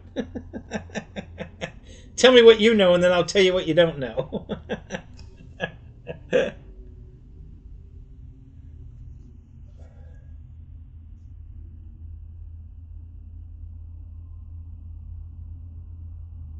And I haven't been following NASCAR at all. I'll be honest with you.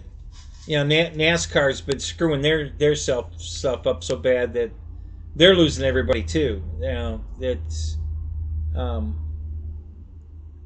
so yeah. I haven't been following NASCAR at all until this lawsuit started, because it's way overdue.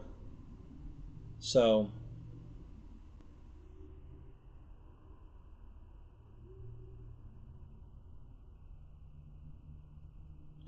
oh yeah, and it's been go. They keep taking more and more of our money away from us. We're the reason there is a YouTube. I mean, if it wasn't for creators like me, which of course I'm not a big creator, but it's the creators like me that make YouTube what it is. They don't add any of their own, uh, uploads or anything. They rely on us so that they can make money, and they keep taking more and more percentage of our earnings, and then they're forcing us to run more and more ads. And I don't have a choice to put ads in my video now. They do it. I mean, period. They don't care anymore. You know, it's not like you have a choice. You can't. You know, you don't get the choice to say I agree or disagree that you can add, you know, advertisements to my channel. I used to be able to say no. I don't want to. You know, I don't want to make money on my channel, so no ads. And then they forced it that I had to do something. So I said, okay, you can run ads before and after, not during. Then that went away. Now I'm forced to run them during, and I don't want them running during my show. I don't, you know, I don't do this for the money, guys. If I did, you'd be seeing you know, I have it turned to the minimum. You know, on a 4 or 5 hour show that I've been having lately, there'd be a fucking ad up every 5 minutes. You know, literally, it would just be ad after ad after ad, and you shouldn't be seeing them more than 1 or 2 an hour. Is what I allow. You know, because I finally said, all right, if you're not going to let, you know, if I say I don't want to do it at all, then you're just going to make your own shit up. Then they gave me a choice. So I picked the very lowest I could go. It's the amount of advertising. You know, so that's what I picked. I said, you know, and because they're going to put it out there anyway. You know, so I just picked the minimum. And I don't know for certain that that's happening or not. I hope it is, but you know, how many ads do you guys usually see during my show? I know some of you guys are running the ad blocker, so you don't see any, which is what you all should be running. If you're seeing ads, then you need to add. You know, you guys need to add the ad blocker. But you guys that don't run the ad blocker, how often do you see a commercial? Is it every half hour, every hour, every 10 minutes? You know, do you have a, you know, because like I say, I don't have any control over it. They've taken all of our control away from us on that shit. They're going to sell as much ad space as they can, whether we like it or not. So, I have never been to TikTok, so I don't know what their rules are or anything. I've never been there, but I'm about ready to go there. I'm just about ready to just tell YouTube to shove it up their ass and go to TikTok, because I'm just tired of this crap. They can't leave nothing alone. They keep changing everything and change it way too often.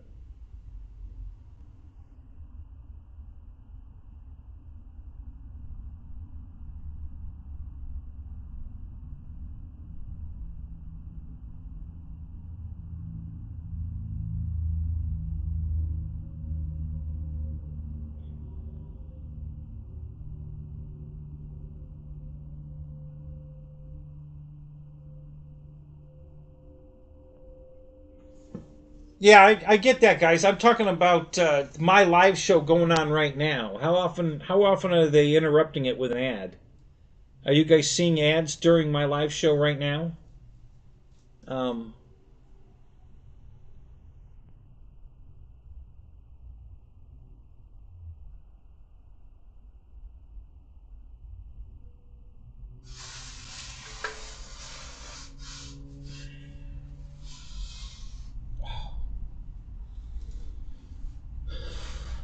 it's already down to 61 degrees out here, guys. It's getting a little chilly.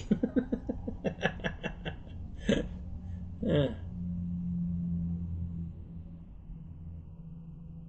So you've seen 2 ads since you've been here. And you've been here a while. So that's not too bad.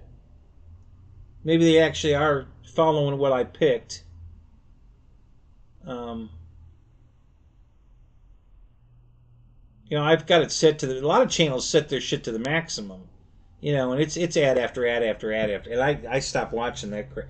You know, if I'm forced to watch ads, I just click off of that video, go somewhere else. I'm just not going to watch them.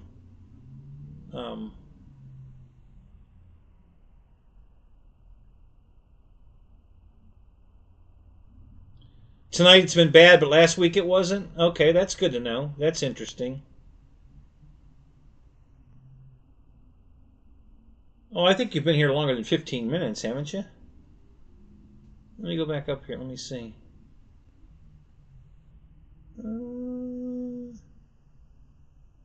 Okay, you came in about there. No, back farther than that.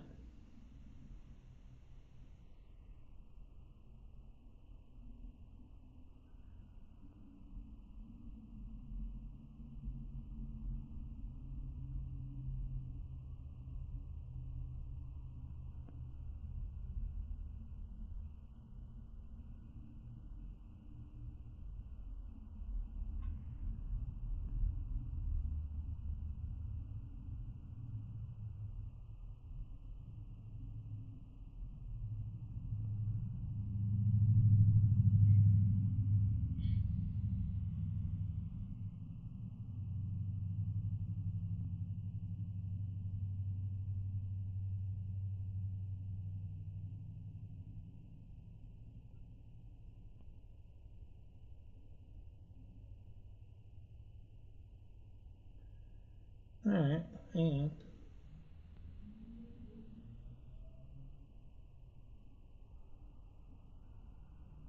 on. Yeah, you've been here. Yeah, you're right. About 17 minutes. I guess you're right. Yeah, I thought you were here longer than that. But yeah. And you've seen 2 ads in 15 minutes. Yeah, wow. Yeah, that's way too frequent. It shouldn't be coming in that soon.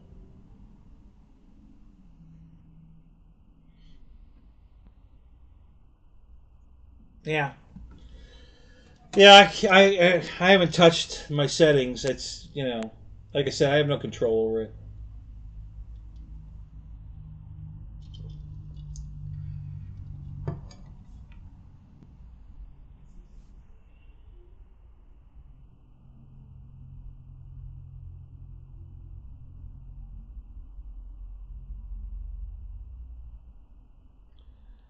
Yeah, I don't. That might be one of your settings, Phil.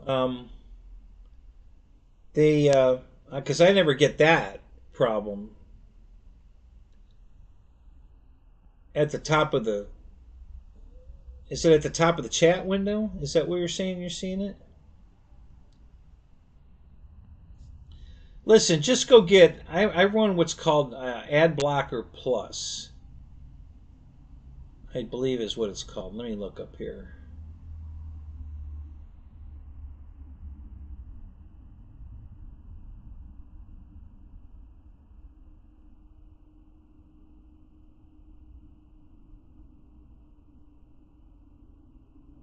Yeah, Ad Block Plus. That's what I run.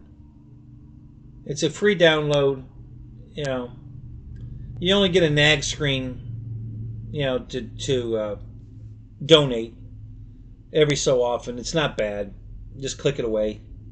Um, but yeah, that's what I run. So hardly ever. I never see an ad during something I'm watching. But sometimes I have to put up with some bullshit prior because YouTube keeps finding ways to get around it. So they have to keep updating their software to counteract what YouTube does. So, but he keeps on it. Whoever this guy is that does this Ad Block Plus, he's pretty much on top of it. Chat just went off again. Oh, really? There's no chat window? Really? That's weird. Why the hell would that stop?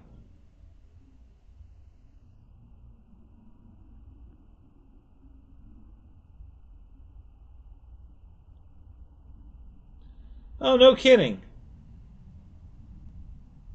Well, that's odd. I wonder why it does that.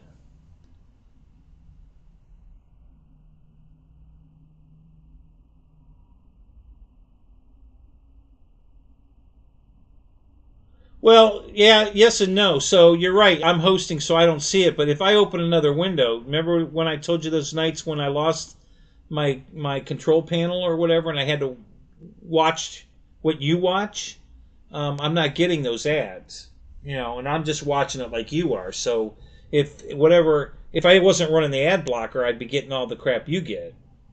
When you're right. When I'm in my studio version of it, I'm not seeing anything. But when I run the outside version of it, watching the same thing you're watching, then yeah, if there's ads running, I would see them. But because I run an ad blocker, so I don't see any of that. There's a new thing at the top of my chat window now called goal, and I have no idea what that is. I didn't put that there. So what's the goal? I don't know. Super chat goal. 10 super chats. Teal and higher. I don't know what any of. I didn't do any of this. I don't know what this is. I have no idea.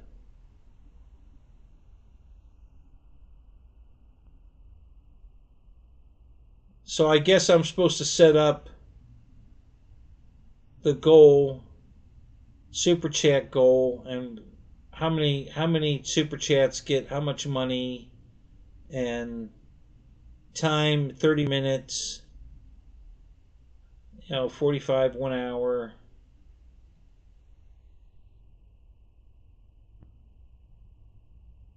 Okay, is there a way I can just turn this off? Let me look. Nope. Nope. I didn't put that up there. I don't know what the hell that is. It's not me.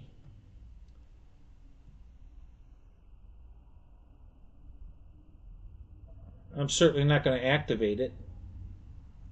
But yeah, I don't know what that's about.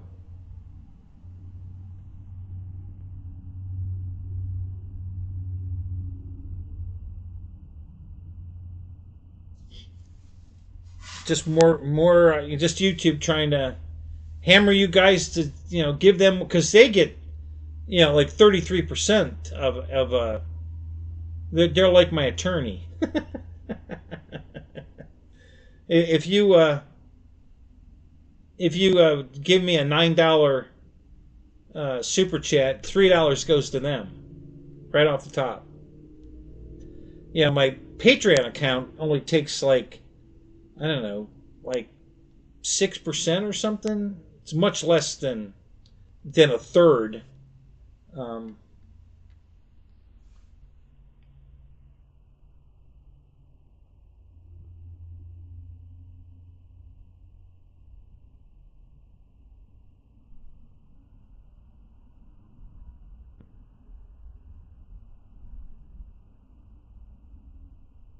Yeah, it's job security.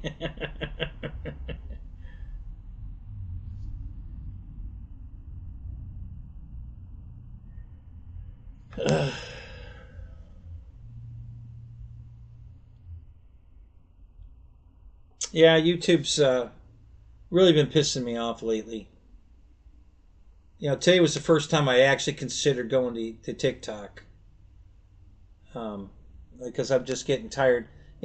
Sometimes I'll start if I reboot my computer, and I have no idea how this works or why, but if I reboot my computer and then bring up YouTube, the first thing I try to click on, when I click on it, I get a forced ad that I can't shut it down other than hit the back button, and then it goes back to the main menu window, and then go the forward button. And sometimes that'll kill that ad, sometimes not. Sometimes it makes me watch this thing. And, some of them are 2 or 3 minutes. And when I get one of those and it won't let me bypass it like that, I don't want to watch that video. I just click that video away and go somewhere else because I'm not going to watch it. I just not. They're not going to force me to watch a video, an ad. I'll just go somewhere else. So it has to do with whatever their settings are on their personal page to allow that kind of stuff, and I don't allow that.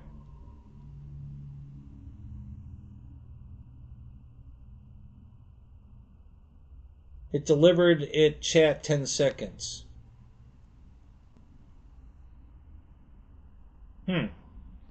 Yeah. I don't know. I don't know what that is. I don't know what the hell's going on. Just download the AdBlock Plus. It's really simple. You can search it right here in the window. And it'll automatically take you to it. You just click and install, and it's done in seconds, and that's it. And then it'll block the ads. You won't see them anymore. Oh, you don't have to pay for it. It's free. You don't pay for it. You know, they're going to nag you for a donation, but not that often. Maybe I only see that nag screen maybe once a week, and I'm on YouTube every day. You know, maybe once a week, maybe every 2 weeks. It's not very often. And you just click it away. You know, you don't have to pay anything. I've never paid for it either. I'm not gonna. There's too many people out there making free ones. You know, if somebody starts charging me, I'll go to a different one.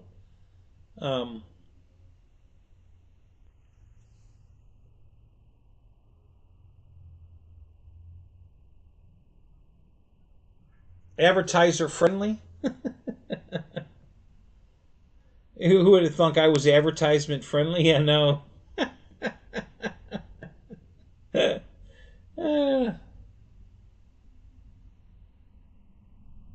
Yeah, I agree with you, Eric. I wouldn't pay for it either. There's plenty of free ones out there. And this is one of them. Yeah, he's gonna. What pops up is, he's stopped, 48,862 ads in the last 2 weeks you've been watching.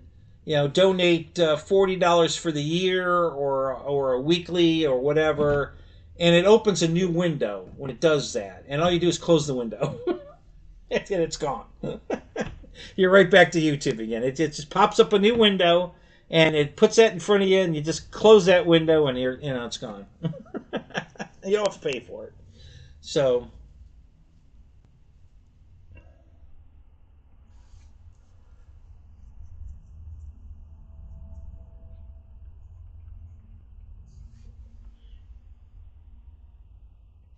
What's the temperature where everybody is?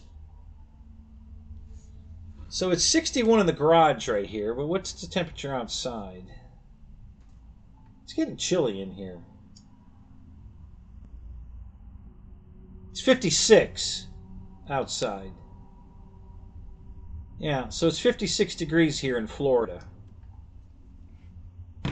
It's gonna go way down again tonight. I think it's gonna go in the 40s again tonight.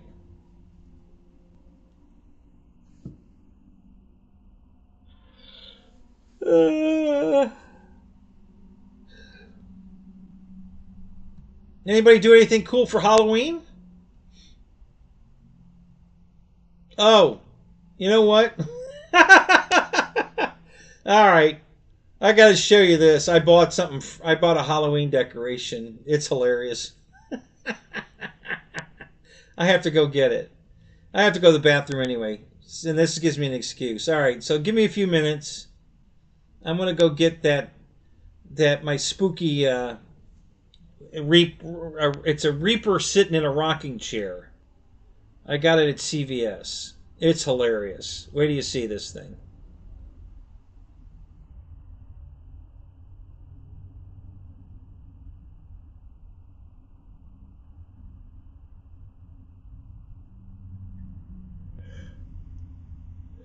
.44 in the middle of Tennessee. Oh, well, that's even colder than me. Good job there. 40 where Philip... Oh, you're in Canada, though. Yeah, I had expected to be cold up there. I don't know how you live up there. God damn. Yeah, there's no way. Come to America. Come to Florida. You'll love it much better. Oh my God.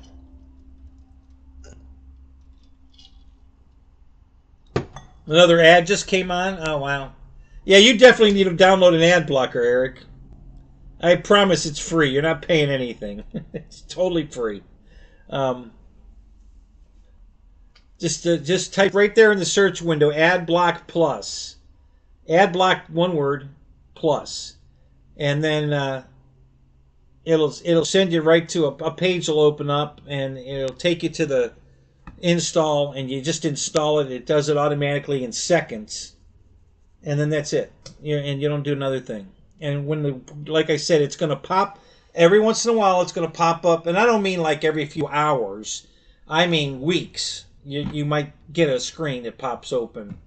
You know, and it's going to open a new window, and it's going to just show you, you know, hey, I've saved you all these ads. How about kicking a little money my way? And you just click to close the window. All right, I'll be right back. Let me go. Let me go get. You're gonna love this thing. It's hilarious.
I'm going to show you this in a second. Hang on a minute.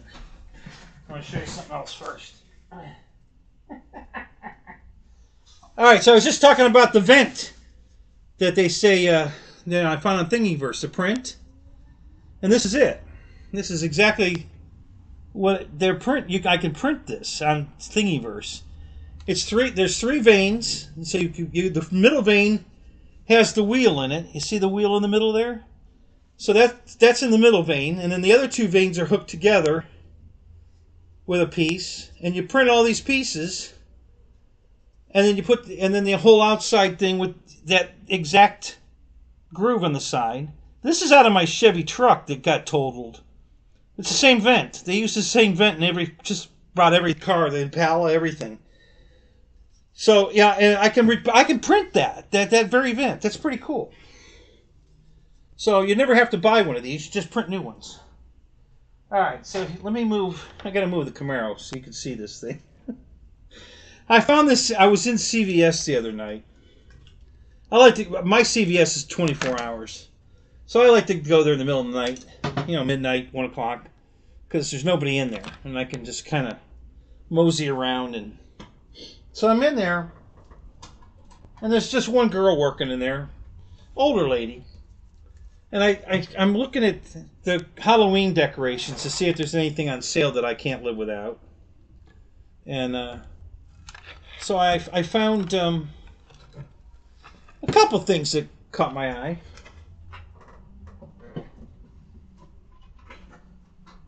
And but this one kind of really got my attention. So I picked it up, and I didn't know what it did. I couldn't get it to actually fire off. I didn't see the button at first, and then I finally found the button. And so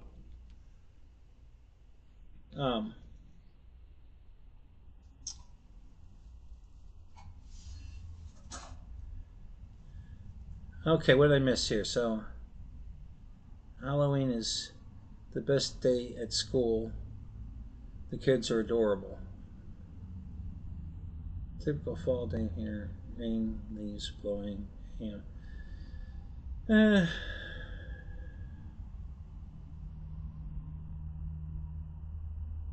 Oh, some of the moms were dressed up? Oh! Yeah? Any sexy nurses?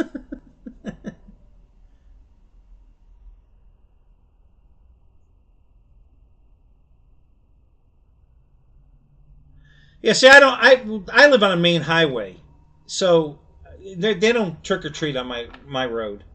It's a it's almost a freeway kind of, so nobody's trick or treating on this road, and there aren't really, there's big lots, acre lot or a quarter acre lot. It's not like house. There's none of that on this road. It's big properties, and the houses are set way back in the woods.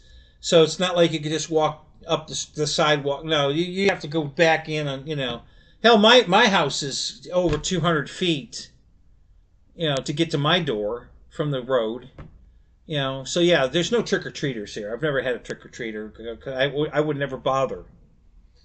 So this is what I picked up. So I picked this down. Let me see if I can... Well, let me do this. Maybe that'll work better. Hang on a minute. Let me try this other camera. Maybe that'll be a little better.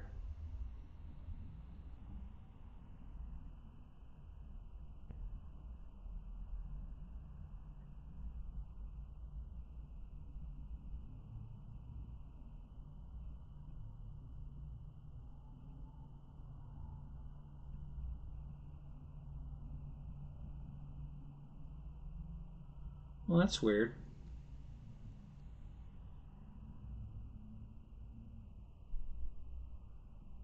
Is this camera not working? No, it's not. Why is this camera not working?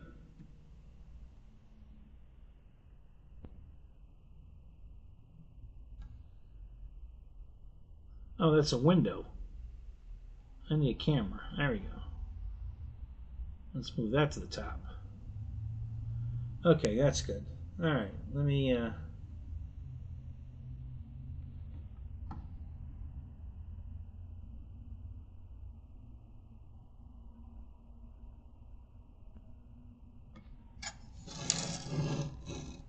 Okay. Well, that's really weird looking. All right. Yeah.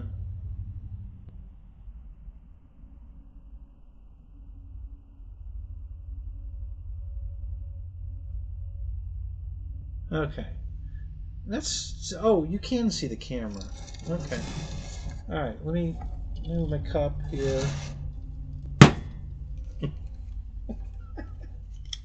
So I had to go off, and I laughed, and the woman she came back. Oh, she was looking up something else for me. So she came back over, and I said, "You got to see this." And she said, "Why?" I turned it on. She was just laughing as hard as I was. She was like, "Oh my god!" Oh, I know. All right, you ready for this? This is fucking hilarious. All right, let me get her pointed at the camera here. Okay.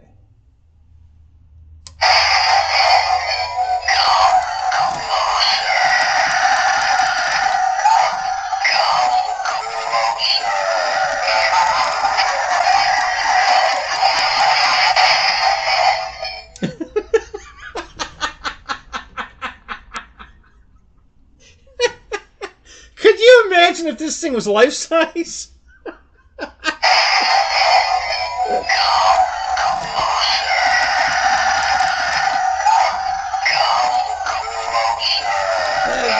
Come closer. Yeah, not on your life.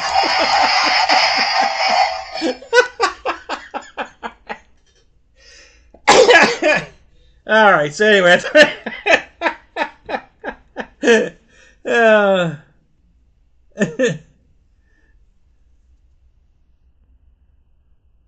Dodgers are up on the top of the ninth. Okay, good update on the ball game.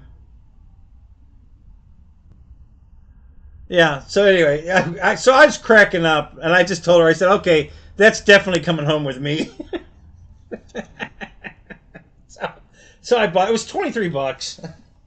It's kind of, it's all plastic, but it's well made. Although the wheelchair or the rocking chair is all wood grain looking. I mean, if you took brown paint and painted it, it would look like real wood. It's pretty substantial. It's not really cheaply made, and yeah. And I couldn't stop laughing when I saw that. It's like, but if that was life size, oh my god! If you walked up on that life size in a chair on a porch, it would have scared the hell out of me. I would have jumped back. Being that small, it's not intimidating. But if it was life size, holy crap, that would have scared the hell out of me. The way she lurches forward and then Anyway, I thought that was hilarious. I haven't put it on the floor yet to scare the hell out of my cat or my dog. I'm afraid that they'll be traumatized. So I haven't done that yet.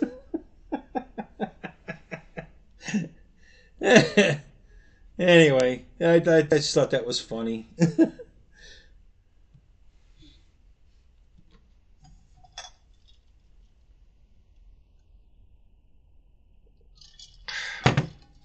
There was the other one I was really interested in is a witch with a big cauldron in front of it, sitting in front of her, and she's got her stirring stick, and it's animated that she'll be stirring it while she's telling you, and her eyes light up, and the cauldron lights up, and it was pretty cool. But the deal breaker was that there wasn't any smoke generator with smoke coming out of it. If it had done that, I'd have bought it. It was the same size as her in the chair. It was a smaller thing. It wasn't a big, it was a smaller one. But if it had had a smoke generator in it where a bunch of smoke came out of the cauldron, I'd have bought it in a second.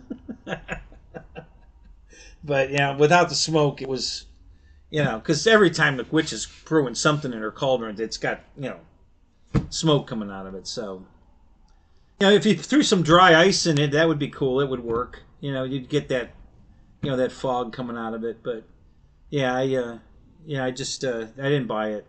But this one I had to take. It was too funny.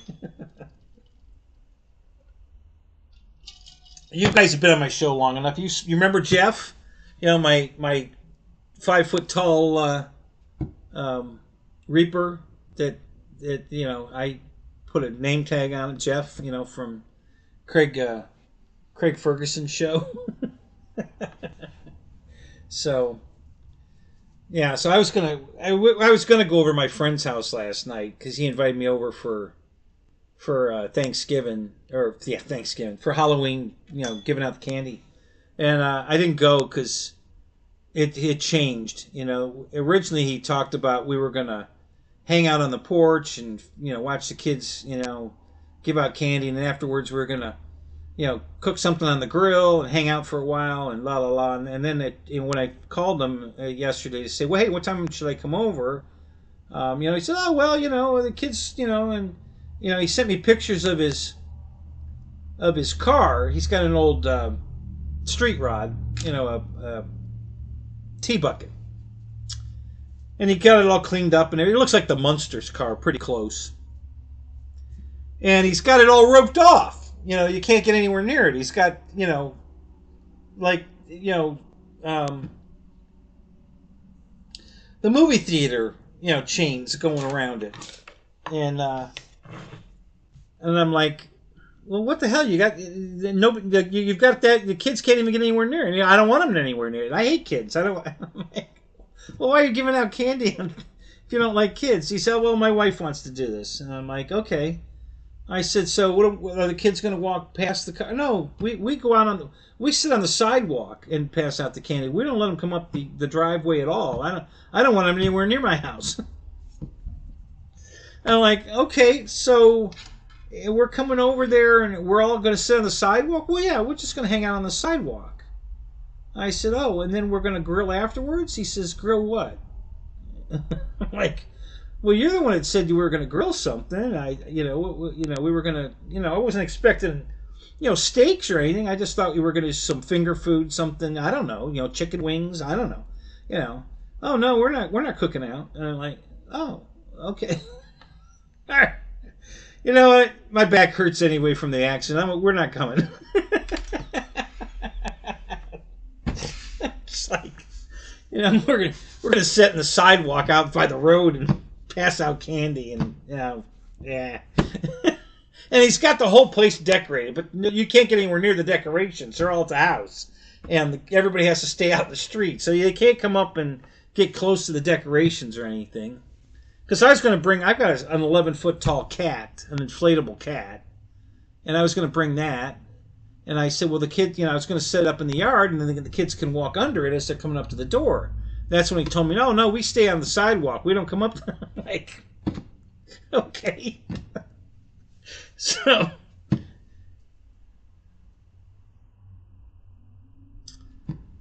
what do I think 3i Atlas is?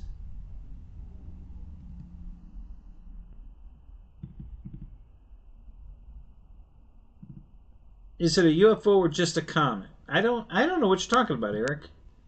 Let me Google it and see what the hell you're talking about, because I don't know what that is.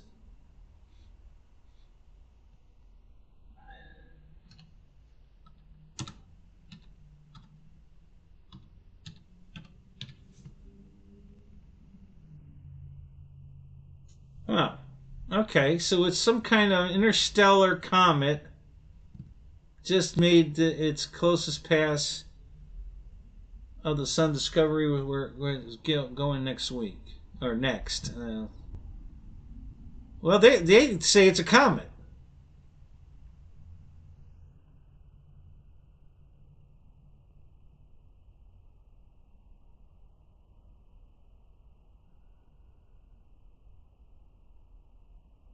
Comet 3i Atlas has been transformed by billions of years of space radiation. Okay. All right. So you don't think it's a comet, Eric? What do you think it is?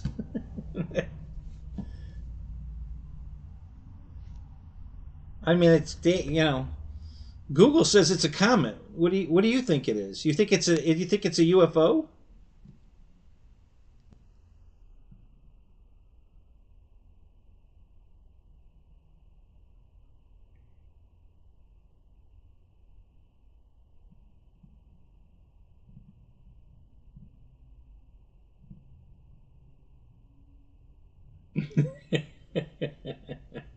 We can't get Eric away from the ball game at the moment. Something's going on at the ball game. All right, come on, give us an update on the ball game then. It's all tied up in the ninth. We got runners on first and third, bottom of the ninth. I don't know. Tell what's going on.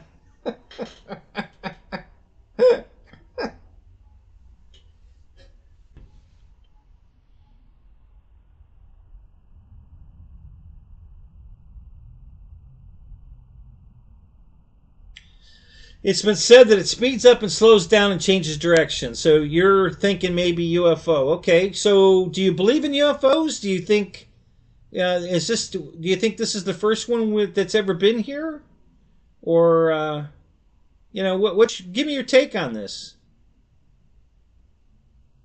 You know, what do you think about UFOs? And all the rest of you can weigh in too. You know, I'd like to hear your you know, anybody's input here. Juno, you know, what do you think of UFOs?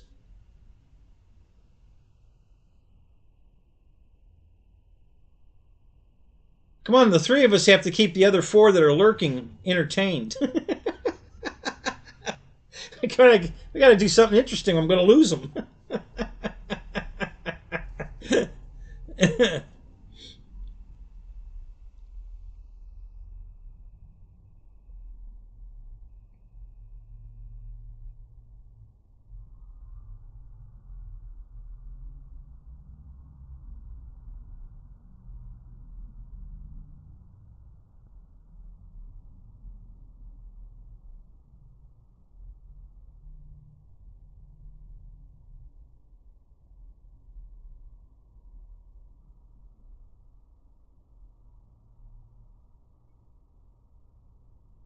Come on, Juno, you must have an opinion on this. What do you think? Phil, are you still here, or did you go to bed?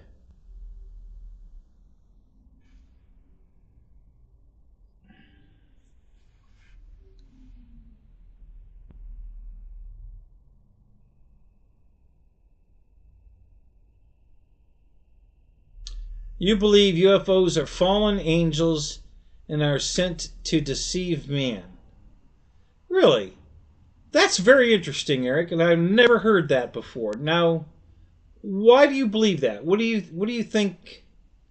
What made you come to that conclusion? Did you see that somewhere else, or space is fake?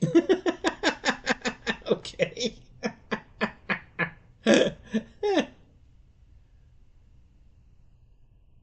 You were never sure until you saw the Starship Pooper.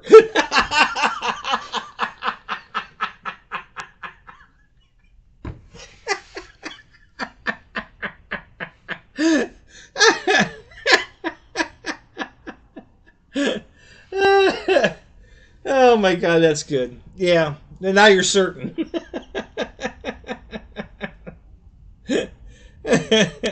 I didn't tell my wife that one yet. I got to tell her what you named it, Starship Pooper. She's gonna love that one.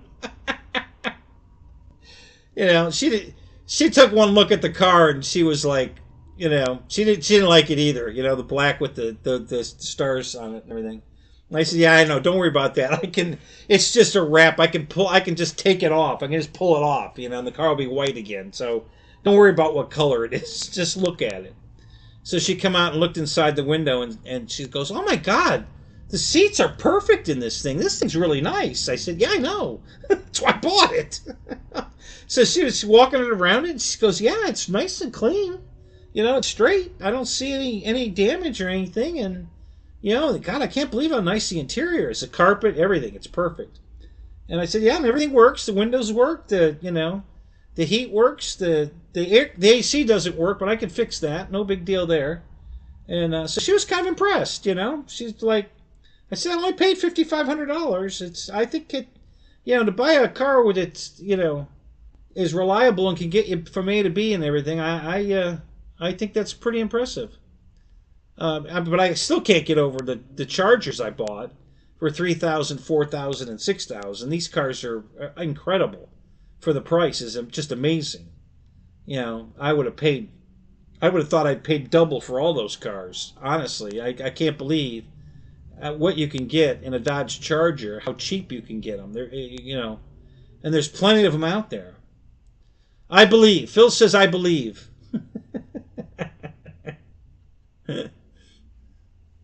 I absolutely believe. Listen, there's way too much evidence, right in front of your face, to think for a second that we haven't been visited by other worlds. I just, I can't even.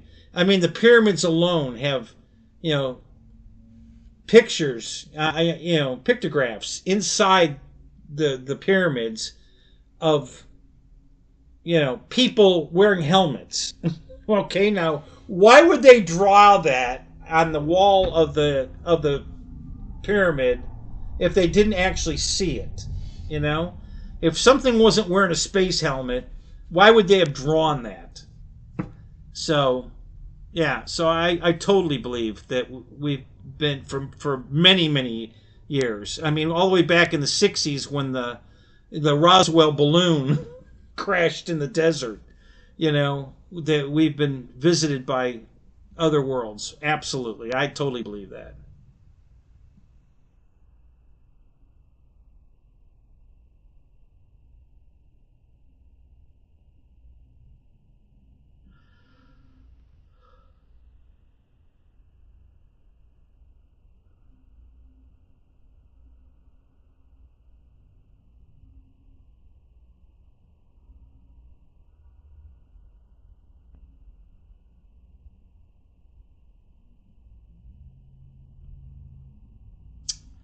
The Bible says that wonders in the heavens that influence man's beliefs. Okay. Interesting.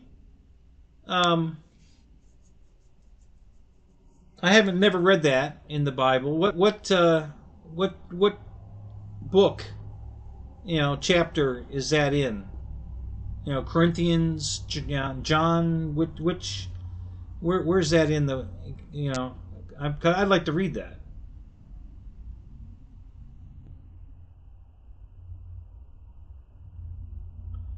Um, I don't think, my personal beliefs. Listen, we're supposed to worship one God, okay, and that I totally believe, but I don't believe that our Bible says that there aren't other people, I call them people, but other beings from other planets don't exist. I've never read anything that says that that we're it. This is it. The world, the Earth is it. There's no other living creatures in the universe but us. I just don't believe that. And I haven't read any scripture that I've read. I mean, I haven't read the whole Bible, but I've read a good bit of it. Um, and I haven't come across that yet. So I don't think it's a religious thing to believe or not believe or anything. I don't. But yeah, it's there's just there's too many things. Some of the technology, that we've had since Roswell, in the '60s, Right after that thing crashed in the desert, you know, the F-16 fighter jet was developed. The SR-71 was developed. You know, all these stealth airplanes and all this crazy tech that's still, you know, the F-16 is still being built today as one of the best fighter jets that came out in the 60s. Okay, so, you know, and Boeing is still building them. So, yeah, I just can't believe we've had this technology since the 60s, and, you know, we haven't really advanced, you know, I mean, we have advanced since then, but think about what we had before the F-16, propeller planes, right? And a few jets, but then we made this giant leap. And then, have we made a giant leap from the F-16 to the F-22, other than the stealth part of it? But you know, in dogfights, they're still both very formidable fighters. So, you know, so I don't know. That's just my take on it. Yeah, it's okay. I'm not calling you out on it, Eric. I'm just curious. You know, I'd like to read that whole chapter because I find that fascinating. You know, it's not a, you know, it's not a disbelief or I'm calling you out on it. I wanna actually read that because it's interesting. You know, I like reading the Bible. It's you know, so if there's something like that in there, I want to read it. Um, so no big deal. I'm not going anywhere. Yeah. Next week you can, you know, you've got my number. You can text it to me. You know, no big deal. But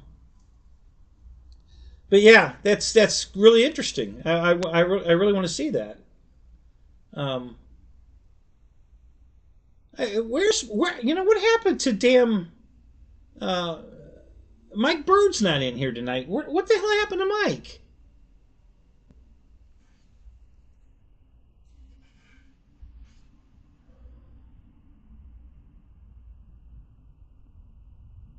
He was in Jeff's show last night. Huh. Anyway, interesting.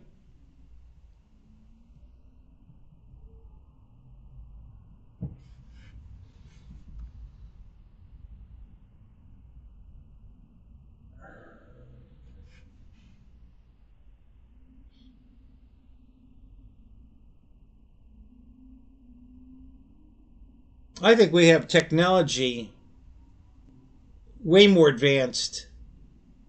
Um, I think we have, you know, like a teleporter. I'm going to talk about like Star Trek stuff. Okay. So, like the transporters, I think we already have that technology, not to the extent that we could transport somebody from Earth to the moon, but maybe from one room to another, or from one, you know, like from here over to here. Yeah, I think we're working on that. I think we probably have a version of that in development right now. Same thing with a food processor, you know, that can just, you know, make a cup of coffee, including the cup and the coffee, you know, because it's all just, you know, atoms, you know. So both those technologies work on the same principle. Hey, there's oh yeah, yeah. It's definitely that time for Ken or Mike. I'm sorry. Yeah, you're right.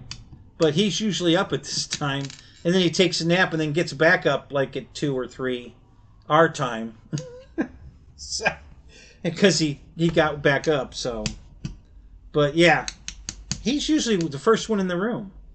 You know, it's either him or Shadow. Every week, the one of those two is always the first one in the room, and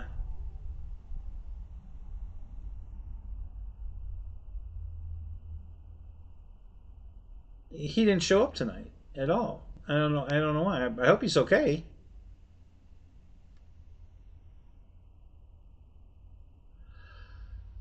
All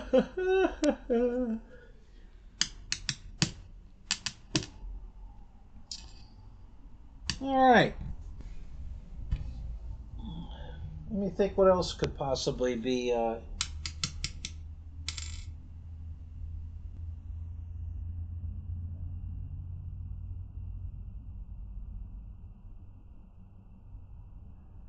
So I cleaned out both my old airplane trailers because I bought these crazy lights. Well, they're not crazy, but I got them on Amazon. And they're these small tubes, and are they 4 foot? Yeah, I think they are 4 foot tubes. And they plug one into the other. You put this little connector together, and they have a plug on each end, and you can plug it in, and then plug the next one into it, and the next one into it. And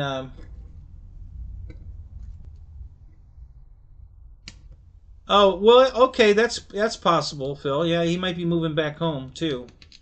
Um, yeah, yeah, that's probably exactly what he was doing today. Probably, maybe he's just tired. So anyway, I bought these lights quite a while ago, and I bought a 2-pack. There's 6 tubes in a pack, so I've got 12 of these tubes, and so you plug all together, and they're 4 foot apiece. That's a 12 foot. If you put 3 of them on one side of the trailer, and I have a 12 foot, well, it's 14 feet, but it's 12 foot to the V, and then the last 2 feet's the V. So I can put these lights on both sides of the trailer across the ceiling at the corner, and it will light the whole trailer up beautifully. And somebody else did it at the field, and he's the one that gave me the link to where to buy those lights. So I bought them, and then I haven't had a chance to put them in either trailer because both trailers were being used. But this past week, when I bought the new airplane hauler, I took all the airplanes out of the airplane trailer I'd been using, and I cleaned out the other trailer we used to move Deb back in, and we just never got everything out of it. So there was still a bunch of stuff in there. And I had to go move somebody else. I had to help somebody else move, so I took all of the stuff out. So now the trailer's empty. So perfect time to put those lights up. So I started to put them up. And then I stopped because I thought, before I bought, I knew I was going to buy the trailer, the camper thing, but I didn't have it yet. So I didn't know if I was going to put these lights in there or not. I thought, well, hey, maybe I better wait now there's so many damn lights in the camper. I don't need them in there. Oh my God, there's 12. I think there's 12 lights inside not counting the bathroom. There's one more in the bathroom, but in the kitchen area and the whole open back, there's 12 lights mounted underneath the cabinets, in the ceiling. I mean, they're everywhere. So I don't need any more light in there. But I waited until I got it in case I wanted to put one of these sets of lights in the new camper thing. So now that I know I don't, and both trailers are empty because I moved all the airplanes out of the airplane trailer into the camper because it's going to go flying last weekend. And so the airplane trailer still has, I think, one airplane in it.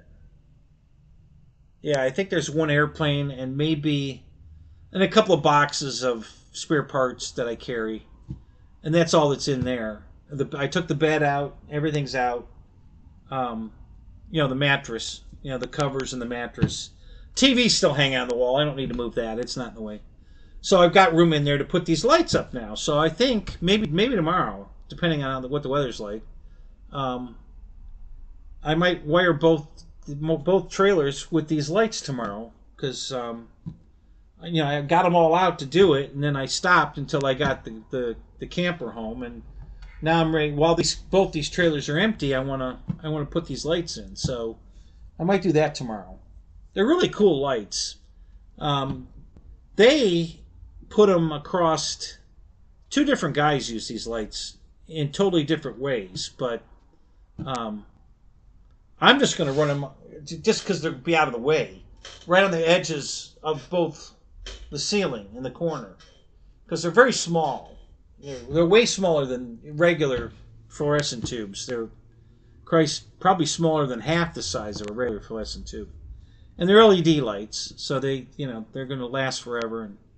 And they're really cool. They've got these little clips. You just hang the clips, and then you snap them into the clips, and you plug each one together with that little connector, and then you plug on the end. You can put a plug on the one end just to cover it up. On the other end, you put a cord into it that plugs into the wall. It's all self-contained. And you just plug it in the wall, and they're on. You know, so I've been wanting to do this for quite a while. To both trailers, I want to put in a receptacle on the outside of the trailer that I can plug my extension cord into. You know, just open the flap, plug the extension cord on, and then go to you know, plug the other end in the generator. And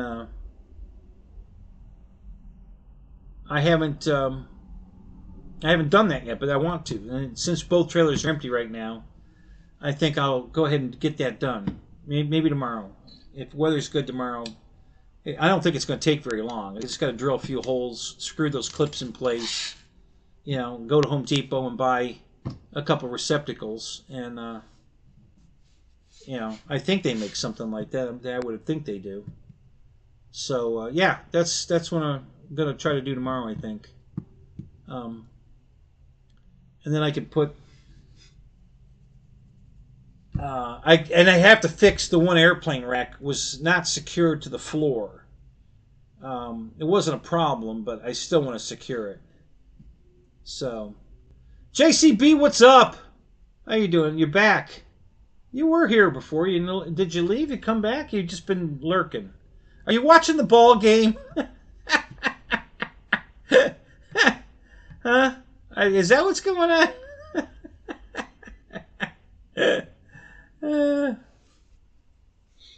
So anyway, yeah. So I think I'm gonna get those lights finally hung up. Because if I move them around the garage anymore, they're gonna get broke, and then I'm gonna be sick. So I'd rather let me just get them hung up and out of the way, and so they don't get broke. In and out. Are you in the Zoom?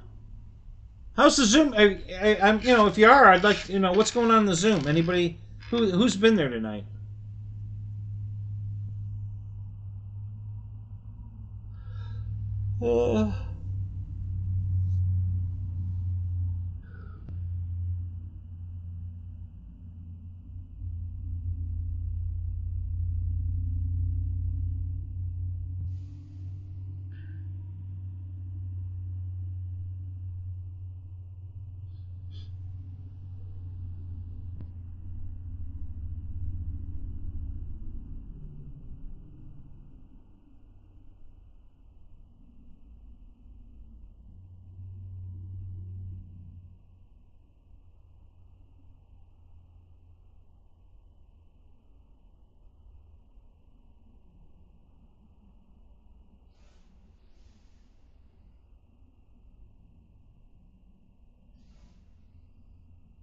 Extra innings. All right, there you go.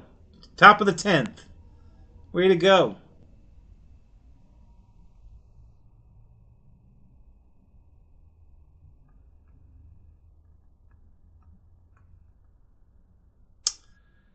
The humidity went up 1%. Why would the humidity go up? Yeah, that's weird. Now it's 49%. Yeah, that's weird. It was 48 before. I don't know why the humidity went up. I would have thought it'd keep going down. That's weird.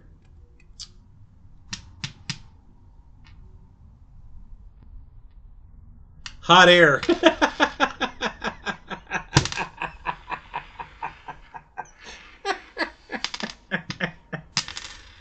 Hey, I resemble that remark.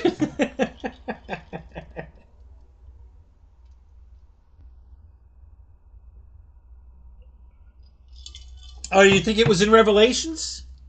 Is that where that scripture you quoted was?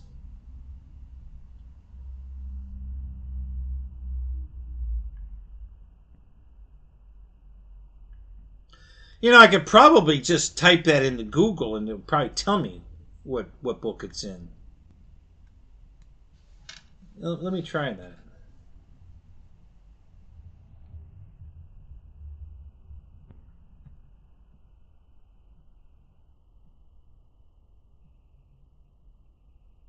Let me find it here.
Okay, so it's Acts 2:19 is where it says,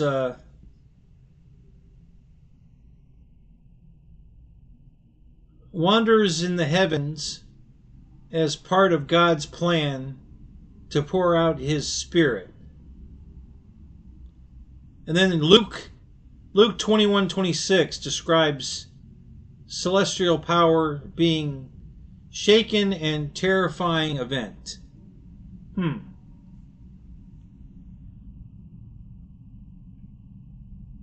Interesting.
So basically, what it's saying, how I interpret it, I think that's what it means, um, is events like a red moon, or a a comet, are just examples of God. It's supposed to mean the end of time, and that the God's just showing His power. If you believe in God, you already believe He has power. So I don't think. Um,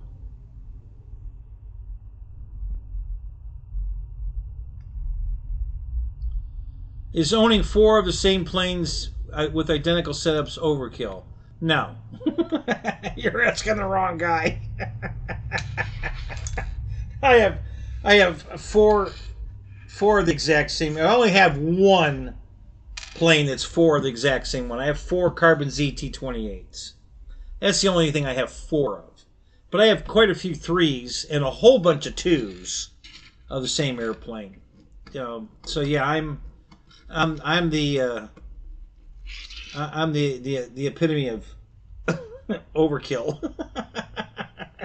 if that's it. If it's overkill, because I have way too many airplanes. Hey, I have a hard time passing up a good deal, and the Carbon Z is such a great airplane, the T-28, and they had it. I think it's still on sale right now for $426 or something. It's normally $620, and I think it's still on sale at Tower Hobbies for $426 or something like that. Let me go look. I'll tell you in a second here. Let me look.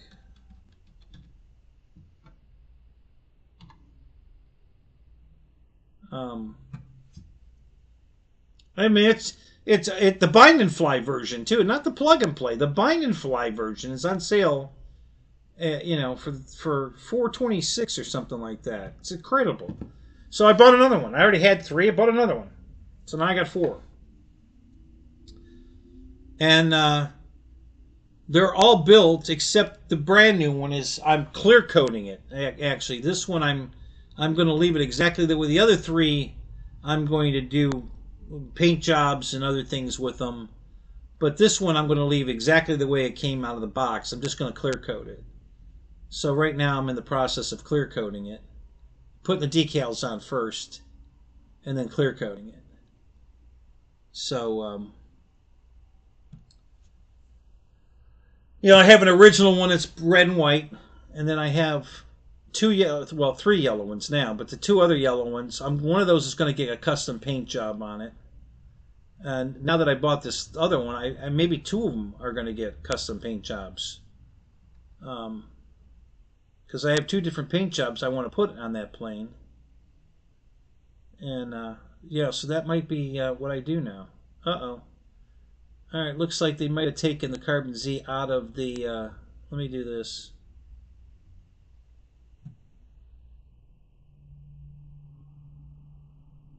I think the Carbon Z is not in here anymore. Nope. Oh, out of stock, though. It's still in here, but it's out of stock. So they sold out of them. You might still be able to click on it and order it. Let me try. Let me see if I can do it. Sometimes it's a button. You can still order it. You just can't. You won't get it until it's back in stock, but not always. So add to cart is not highlighted. Yeah, you can't add it. So yeah, they finally sold out of them. But yeah, that deal was running for weeks. So but there's still some great deals going on at Tower. Go to the Scratch and Dent tab. There's nothing wrong with anything in the Scratch and Dent department. All right, that's just where they put their sales stuff that they want to move, to make room in the warehouse. And if you read the fine print, it says right there that it's that it's just the shipping box damage. That's all that's wrong with it. It's just a box damage. Do you really? Eric, you've holy crap! You have 7 1100 millimeter Trojans with different colors. Wow, that's awesome. Man, I like. You know what? You don't have to do it right now, but sometime the next few days, send me pictures of all the different color schemes you have of Trojans, because I would love to see that. That's cool as hell. So yeah, I want to see what color schemes you have. That's awesome. Yeah, you're fine, Dark 01. you're welcome to the we welcome you with open arms. Because we do a lot of that. So there's an old SR-71 pilot named Brian Scholes who died a few years ago. That he went down in a T-28. His whole story about him getting burnt in the jungle and all that, he says he crashed a jet, but he didn't crash a jet. He actually went down in Vietnam in a T-28. I guess the story sounds better that he crashed a jet, but no, he didn't. He was flying a T-28, and I want to dedicate a plane to him by painting one of my Carbon Z T-28s the color scheme of the plane he went down in. So there's pictures of it on the internet. So I'm gonna have graphics painted, printed from either Kelly or somebody, and I'm gonna paint the plane in one of my T-28s to match that scheme and do it in his color scheme. And then I think I might do one of the other ones in the China Lake scheme. Where the fuselage is gray, the wings are yellow, so they're already yellow. The tail feathers are yellow, and there's some red on it. And I think the rudder, the vertical rudder, is red, not the whole vertical stabilizer, just the rudder's red. And there's red stripes on the wing, I think. So I might do one in that color scheme, or I might do one in the anniversary, the Navy anniversary. I think it's the Navy anniversary plane that Hobby King sells. I might do it in that color scheme. So I'm going to have 4 different color schemes of my Carbon Z T-28s, but right now 3 of them are yellow, and the original one's red and white.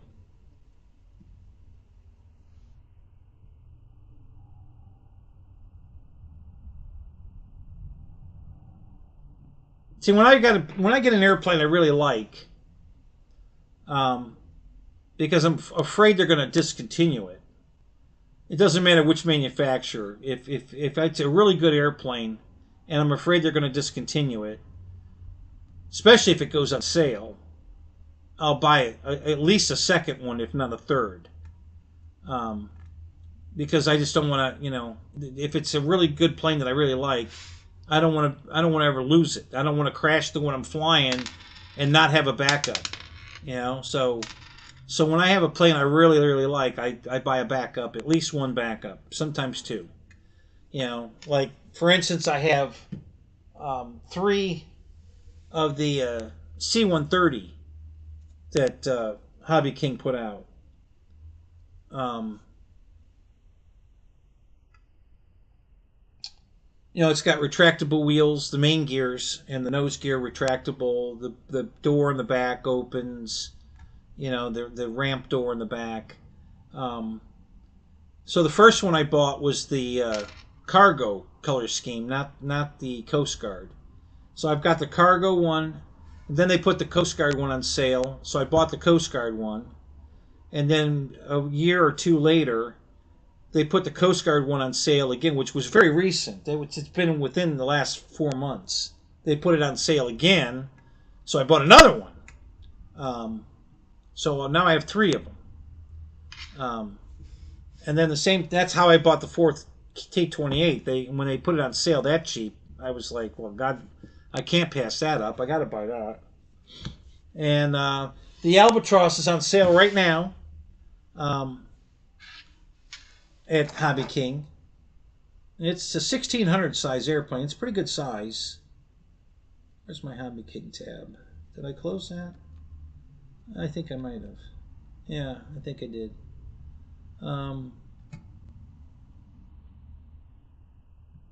That's on sale right now. I think it's 70 bucks off, which is not bad.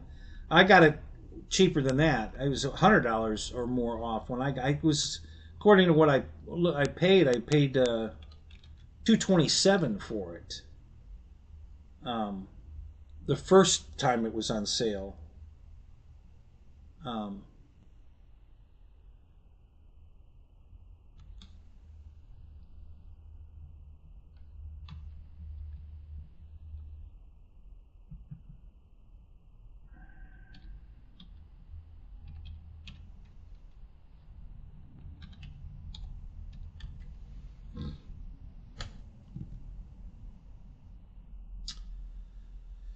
And then, yeah, so I paid $227 the first time. I paid $277 the second time it was on sale. And now it's on sale again for $289. So that's close to I think I paid $277 for the last one I bought, and now it's on sale for $289. It's normally $359. So it's a $70 saving. It's pretty good. If you want that airplane, if I didn't already have two, I'd buy it again. It's a good airplane. I like that airplane. So that's how I do it. If it's really on sale, especially if it's $100 off or more, that's almost a guarantee I'm going to buy it. As a matter of fact, if that plane was on sale $100 off right now, the Albatross, if it was $259, I'd buy it. I'd go ahead and get a third one. If it was that cheap, I'd just go ahead and get a third one. But $70 off is still a really good deal. So if you want one of those, yeah, I would definitely pull the trigger on that. It's a good airplane. I really like that airplane. It looks good. It flies good. It's it's amphibious. You can fly it off water. That's wonderful. It has no problem flying off grass, just the way it is. I've got something in my cart at Hobby King. What have I got in my cart?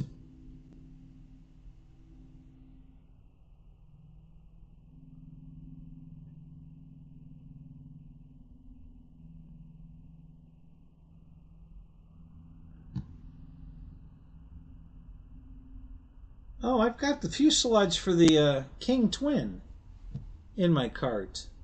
Huh. How come I didn't pull the trigger on that? I know I wanted that. I guess I'm going to have to do a little investigating on that one. I don't know why I didn't...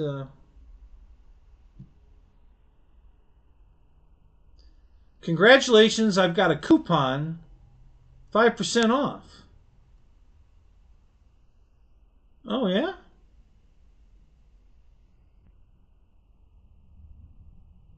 All right, well, you know,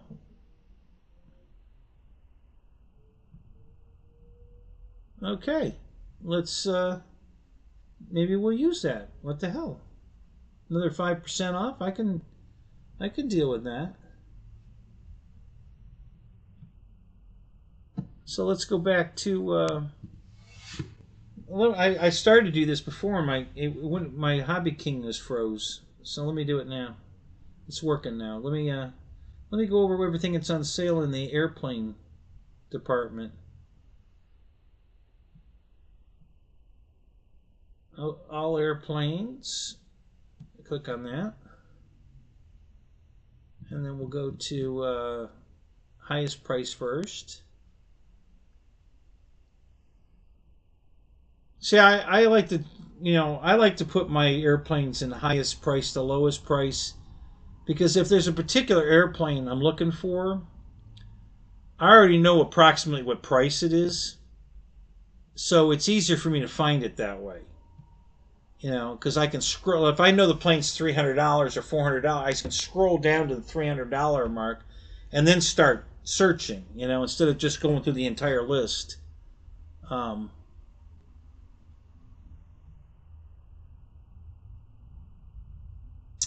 Yeah, the website's broke. It won't let me do that. It's not going to let me, put it in high to low. It's just refusing to take that command. I'm trying to either that or put 100 planes per page, and it won't take that one either. So the website's broke. Yeah, it just won't do it. All right, well then we'll just do it the hard way and see what's on sale.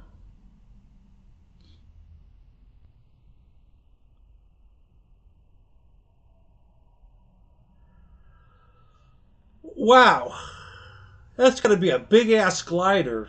I never saw that one. The Avios Kobuz, Kobu, Kobuz.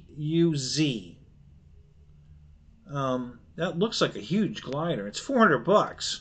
That's on sale. It's $39 off. It's normally $449. It's on sale for $409. Not a huge savings, but it's better than poking the eye. And that new 3D plane that they came out with, the extra, that's another $39 and a penny off. $30 off on the Catalina, the new PBY they came out with, which I'm surprised they've got it on sale at all. To be honest, that's a really good deal, because it's a brand new airplane, and they've already got it on sale. Bestseller too. It's a bestseller on a brand new airplane, and they've already got it on sale, $30 off. That's pretty decent. And it was not overpriced to begin with. I mean, it was only $449 to start with. It's a 1600 size or 18. Is it 16 or 18? It's pretty big, So that's not a bad price for a plane that size. So that's not bad. Let's see what else they got on sale.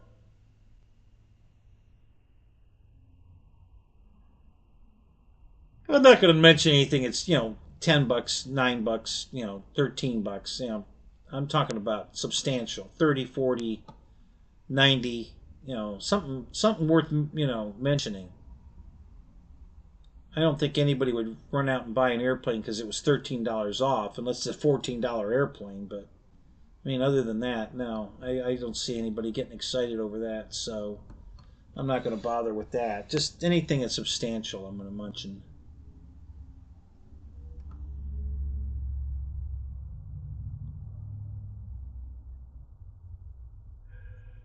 Oh, that's great. That's the same page again. I clicked on the next page and I got the same. Boy, the website's really broke. This is ridiculous.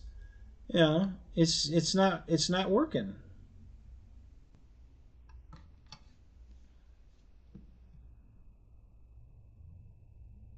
Yeah, it's not working. It won't let me do anything.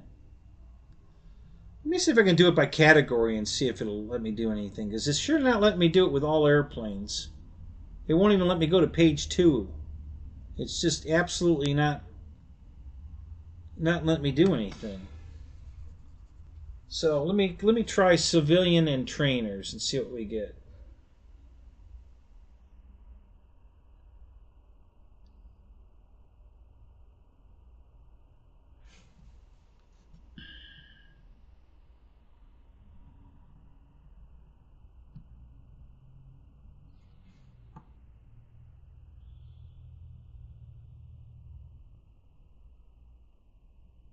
I'm gonna have to check that glider out. I'm surprised I didn't see that before.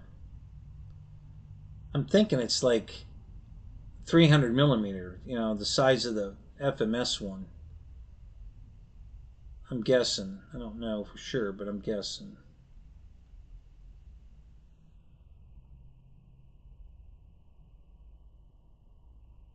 Yeah, so the C-130 I was talking about is normally, right now it's 422.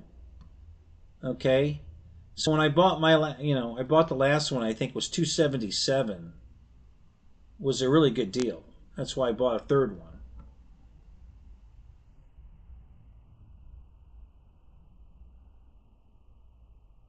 Okay, nothing too exciting here.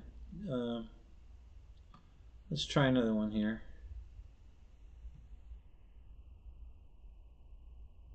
Let's see what they got in EDF jets. Let's see what's on. If there's anything that's on sale there.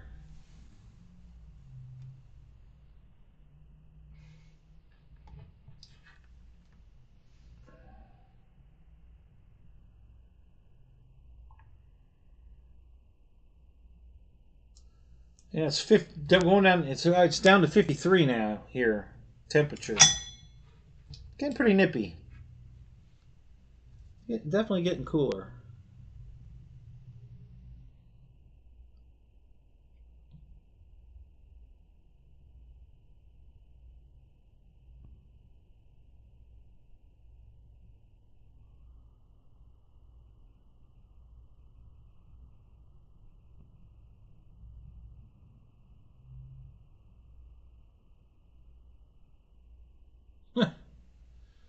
Yeah, this website's really broke. Holy crap! I clicked on EDF jets, and I'm back to.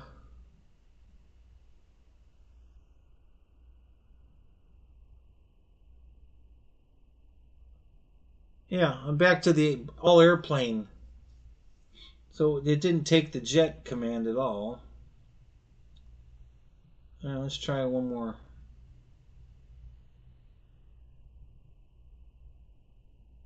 Let's try warbirds.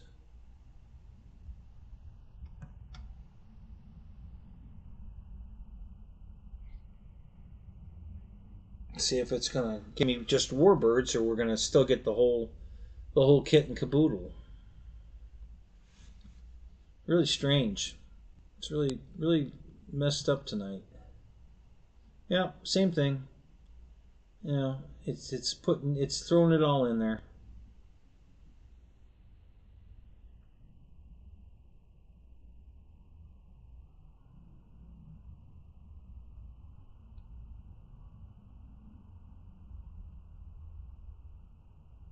Well, it's kinda. It did take some of the stuff out, but there's still planes in here that aren't warbirds. Like the Viper 64 is a civilian jet. You know that's not that should be in the jet category, not here. So I don't know why that's in the mix. And then the Swiss J3 Cub, that's not a warbird. I don't know why that's in here.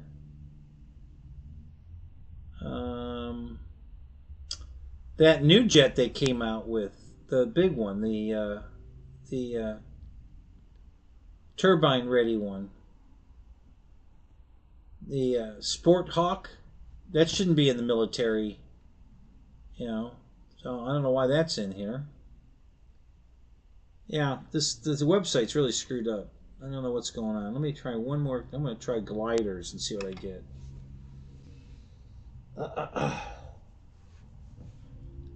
I was trying to see if possibly the, I'm sure it's not, but I was going to see if the Super Tucano was on sale, but I can't get to it. It won't. I guess I could just type in Super Tucano and get it that way. Oh, hey, I actually got gliders in the glider one. How about that? Yeah, these are all gliders actually. Wow, that search worked. I don't think this is all of their gliders, but there's nothing but gliders in here, so that's definitely moving in the right direction.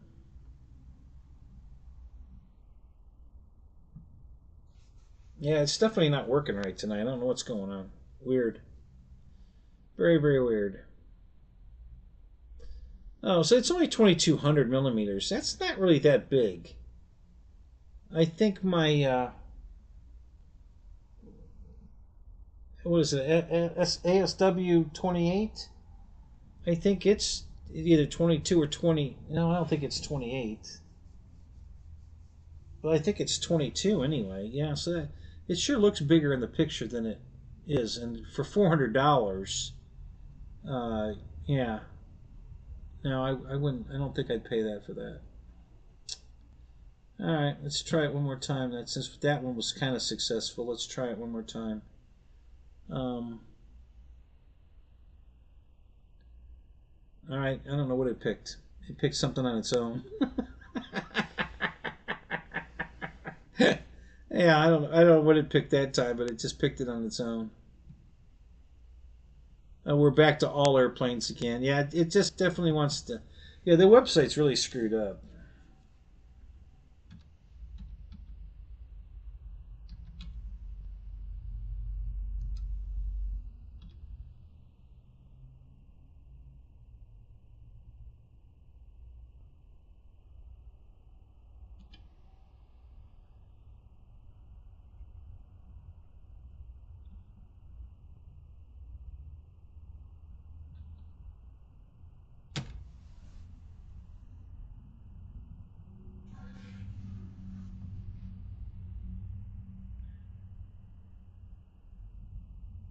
Yeah, it's really confused now.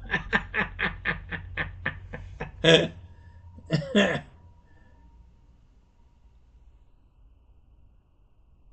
right. Well.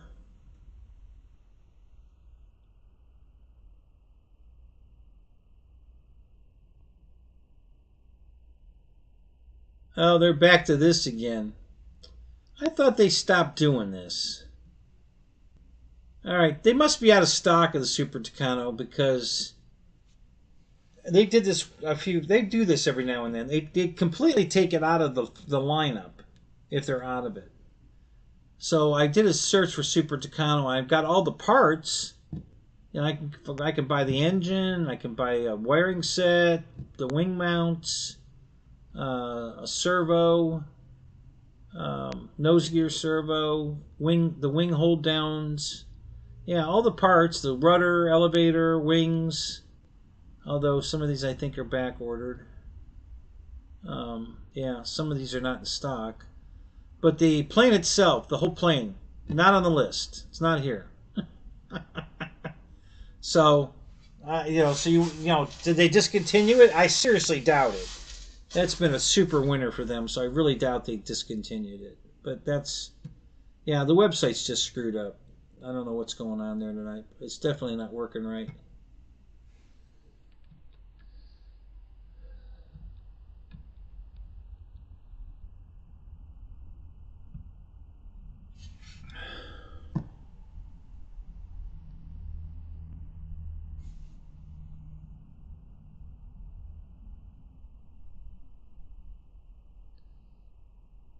There's Mike Bird.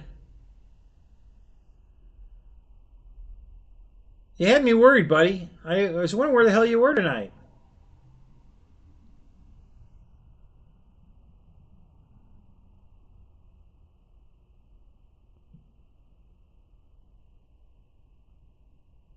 Well, there was a lot of chatting going on once you got here. Yeah, see, you were sleeping. I figured I'm like, he's got to be sleeping or something, because why isn't he in here?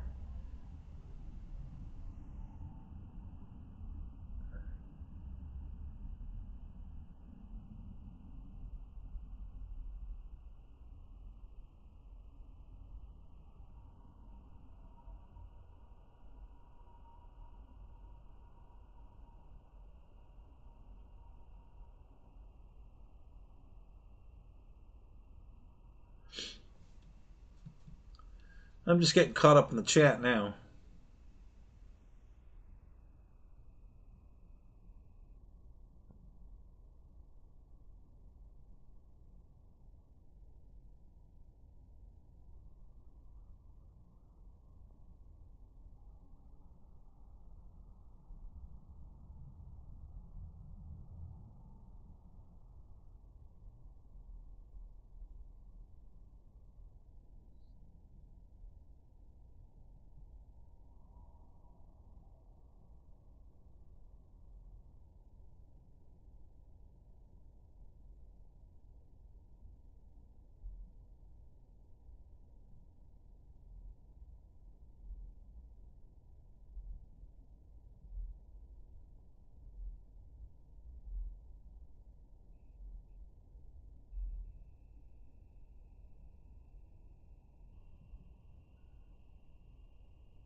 Yeah, I'm planning on getting the Texan too, but I'm gonna wait for it to go on sale.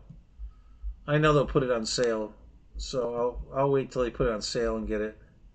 But I do want it. I absolutely want that plane. So I have one Texan, but it's not from E-Flite. It's the original Free Wing from that Motion used to sell. But I want another one.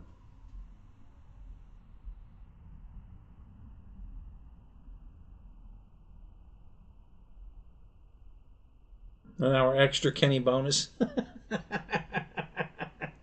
Hey, we're back up to 9 people in here. It's picked up.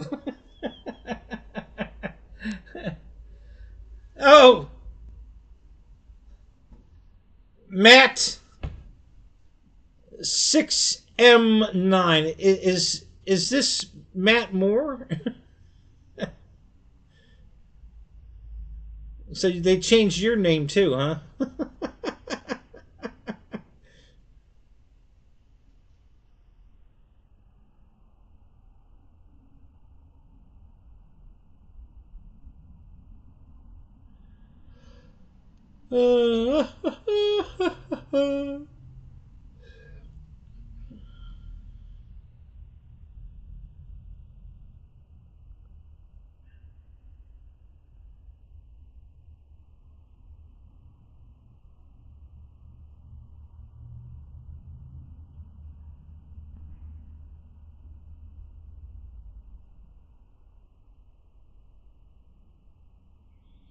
No, you listed them. You mean in the chat here? You listed them, or what? Yeah. I'll go look for it if you listed them in the chat.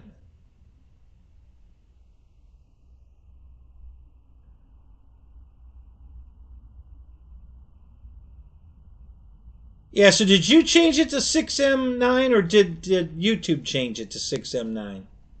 Because it used to just be Matt M and Rich M. So, well, yeah.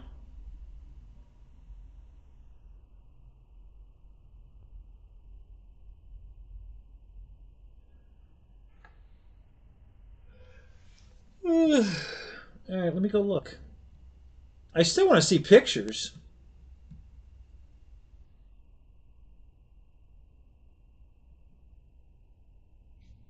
Let me go look here.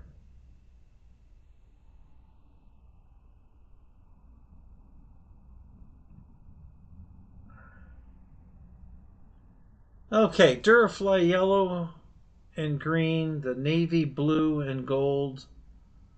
The one you got, yeah, I've got two of the blue and gold. A 11 hobby red and white. Yellow and black. Arrows yellow. Yeah, I've got the arrows one too. The arrows yellow and red, white one. Yeah, I've got that one. A gray one from Banana Hobbies. No, I don't have that one.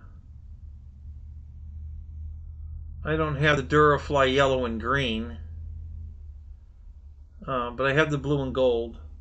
And I have the arrows yellow and red. Yeah, so I've got those two. And then the Carbon Z's. And FMS. And I also have the old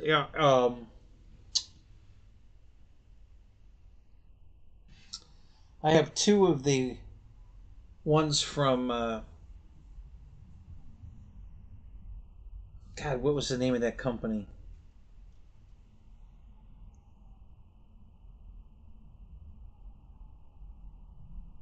I want to say it's Aeromaster. Oh, I might have a. Let me look. I might have a build sheet. Oh no, I think it's over there. It's in that desk. Yeah, it's not over here. Yeah, I've got two of the Aeromasters or whatever that company, Nitroplanes. Nitroplanes sold a 1400 size T28, red and white. I have two of those.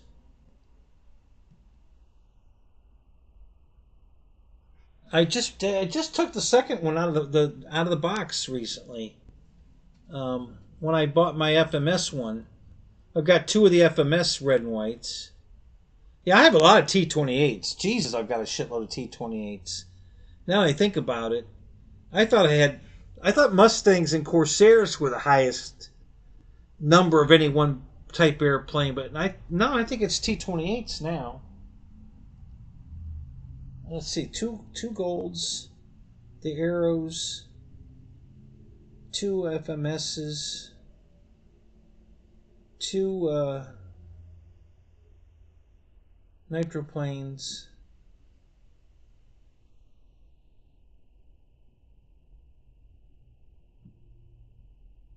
and then four Carbon Z's. Yeah, I think I have 11 T28s, but all different sizes. But yeah, I think I have 11 T28s. Wait a minute, I think there's another one. I think I have a small one. Like an 800 size, I think. Do I? Yeah, maybe not. I don't know. Can't remember. I got at least 11. I just confirmed that. Yeah, I have at least 11 T28s.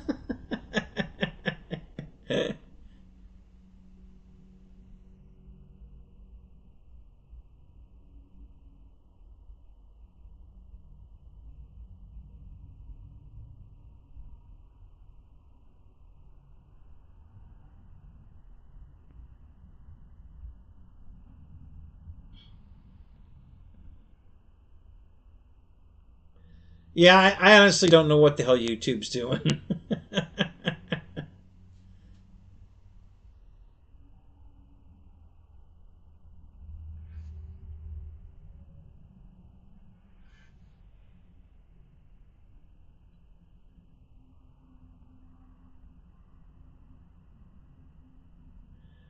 I would say nothing's going to happen to it as long as you keep it in a climate control, like your house, your living room kind of temperature.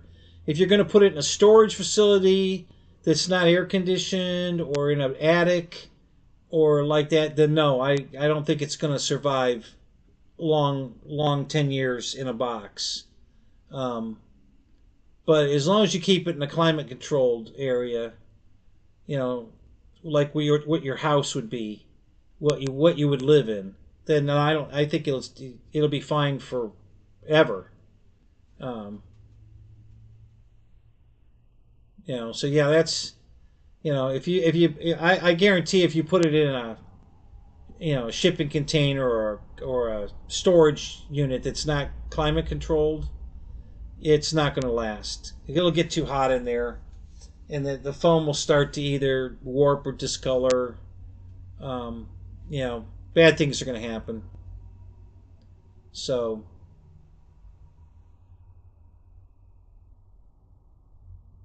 gotta run. All right, JCB, we'll see you. Have a good night.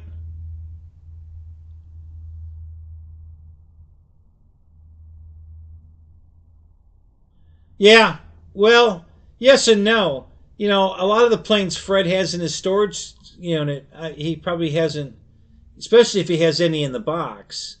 I guarantee he hasn't gone and opened those boxes to see if they're any, you know, if they're good or not. You know, Fred just doesn't have time for that. So yeah, I'm sure he's, you know, let me hang on a minute. Let me go to the Zoom and see if he's there. I'll ask him. He's probably still in the Zoom. So let me do that.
Well, it looks like, well, they quit the Zoom early tonight. It looks like the Zoom's over. Oh, wait a minute. Maybe, well, no. Maybe it's working. Hang on.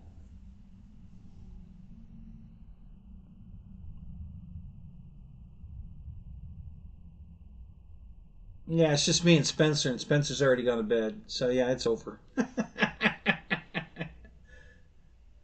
Yeah. All right. Usually they're still going at this hour. I'm surprised it's over already. Because I'm sure that's where Fred was tonight. So, yeah. Nobody there. That's over. Okay. Yeah. Yeah, Fred would be one to ask, but like I said, I would bet money that he hasn't checked any of his planes that are still in boxes. Um, you know.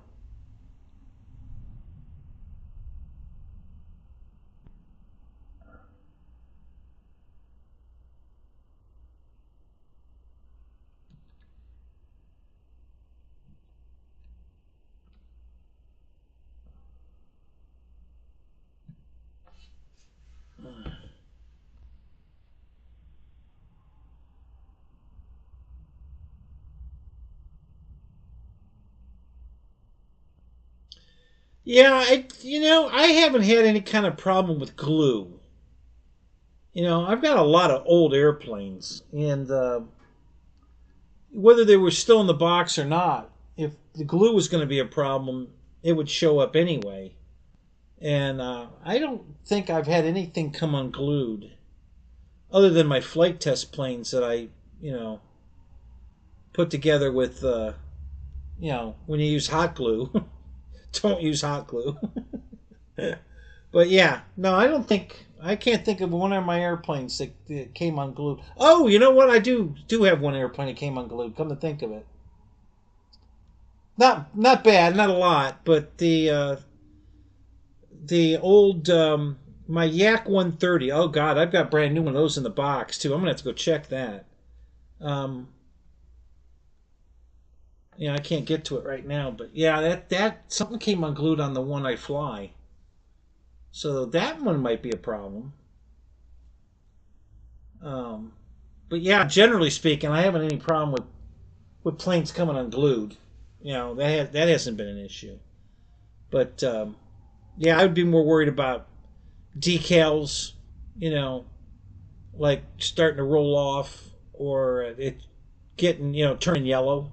A white airplane starting to yellow, especially if it's got clear decals. Where you know there's a it's a rectangle decal that has letters. The decal usually starts to turn yellow, so you can see exactly where the decal is, even though there's U.S. Army or whatever in the text. Sometimes that'll yellow. So those are the kind of things I think would happen. Maybe warpage, but yeah, you know. But just don't put it someplace that's going to get hot and cold. Keep it in a climate control. I don't think you'll have a problem with it. I would think it'd be pretty safe. Um,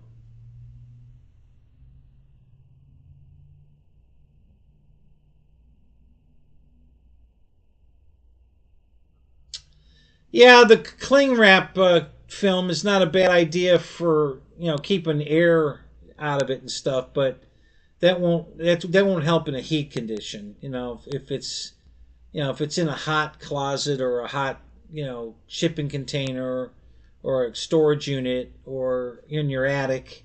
Uh, I don't think putting cling film would help. But just to keep the air out of it, I think that's not a bad idea. Um,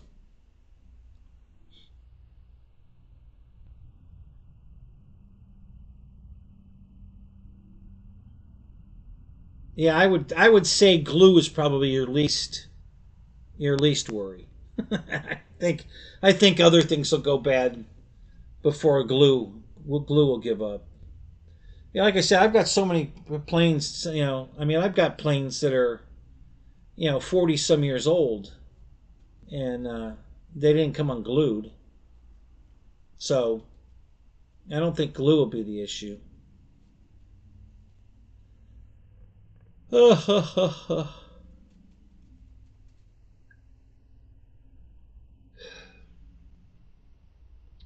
So, Mike, have you been moving this week back home? Are you moving? Is that why you took a big nap today?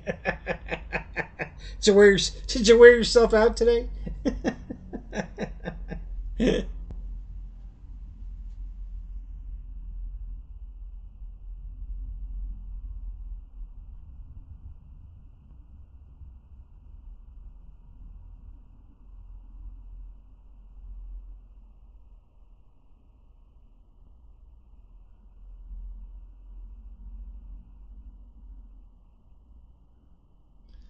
You're still in the hotels. What?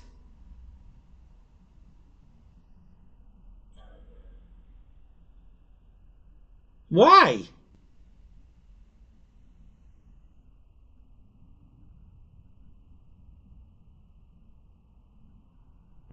Hey, no problem, man. Anytime, send me messages. You probably have my phone number. Call me. That's why I'm here.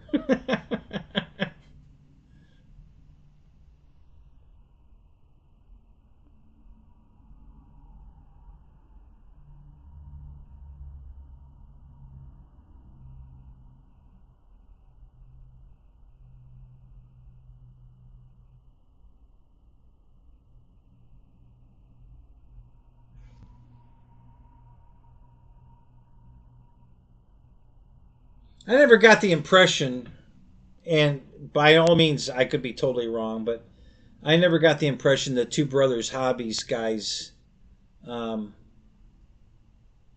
keep their airplanes. I think they get them, review them, and then probably get rid of them. Um, they never. I've never seen them do anything but review airplanes. I've never seen them get an old airplane that they've had for 20 years out and go fly it again. I mean, maybe they do and they just don't film it. I don't know, but I've just never gotten that impression that they have that kind of love for the airplanes. I mean, I think they're the guy that just gets them, flies them, and then either get rid of them or I don't know. You know, like I said, I could be totally wrong. I have no idea. That's just my take on it. And I never took it that they have a lot of old, especially brand new ones in the box. I never got that impression from them. Um,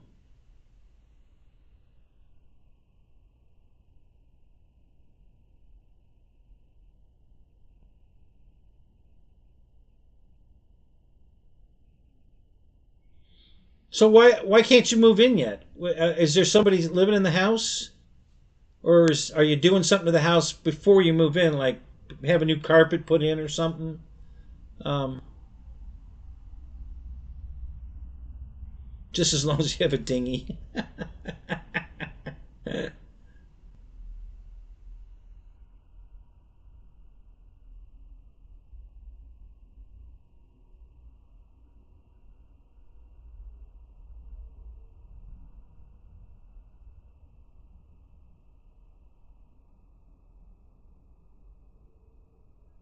Oh, you meant Robert and Blas. Oh, those brothers. I gotcha. Yeah. Oh no, they. Yeah, I think they keep a lot of airplanes. I don't know what the weather's like. They're in civilian, something like that. Yeah, I don't know what the weather's like there. Yeah, I have no idea. Yeah, I'm not sure. I think it's cold there. I don't think I've ever seen them even in summertime not wearing a jacket. Like in t-shirts and they especially Robert. I mean, he's always wearing um, clothes, layers. I think next weekend. Okay, gotcha.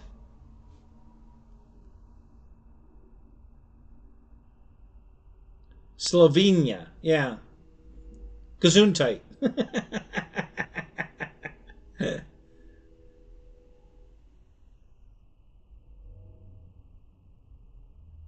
Nice summers, very cold winters. Yeah, I guess. Yeah,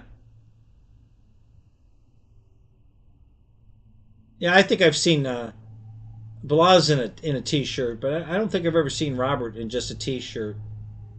He's usually got some kind of jacket on. Have you been there, Philip? Really? Wow. Yeah, I'm not a traveling man. I I'm not. I mean, there's certain places I'd go, and I've been, but not much. I mean, the only place I've been out of the country, I went to. I've been in Canada a couple times, and I went to Mexico, that island that all the cruise ships go to. Cozumel? Yeah, Cozumel. I've been to Cozumel. That's it. That's the only place I've ever been out of the U.S. Um, and I really don't have any desire to go anywhere outside the U.S. There's too much of the U.S. I want to see. So yeah, I don't really have any burning desire to go anywhere else. Um, just not that interested. I don't even if I won billions of dollars in the lottery, I still don't think I'd go anywhere. I just don't. I don't think. I mean, I go all over our own country, but you know, I'd go fly with all you guys. I'd definitely come find you guys. Um, but I don't think I'd go. I'm trying to think of some place in the world. I take that back. I did want to go to Korea, China, and Japan. I definitely wanted to go there. Philippines and um, Taiwan.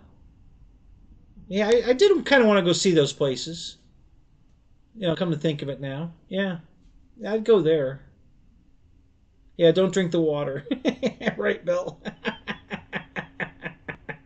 You're back. Were you in the Zoom tonight? Who was in the Zoom tonight?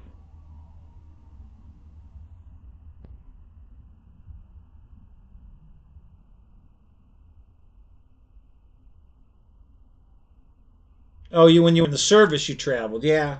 Oh, that figures.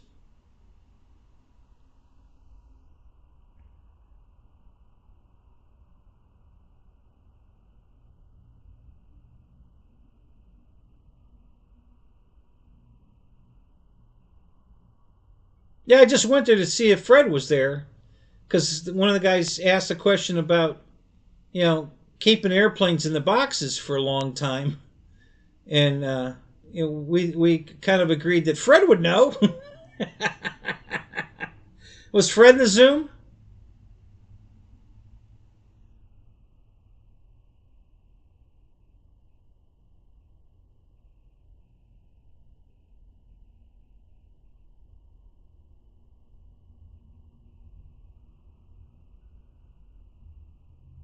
He was, yeah. What time did you leave the Zoom? Because I just went there. I don't know, 10 minutes ago.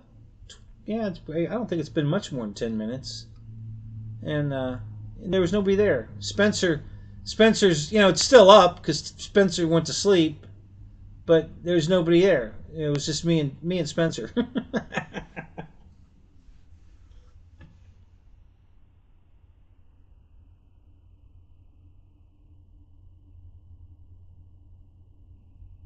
About an hour ago. Okay, all right.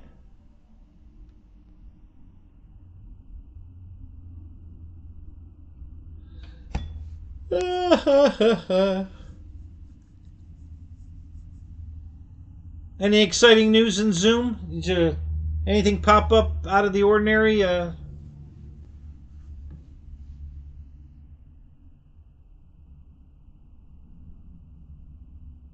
So what's going on with your daughter, Bill? She did something the other day that was you said was weird. What did she do? I forget now. Um,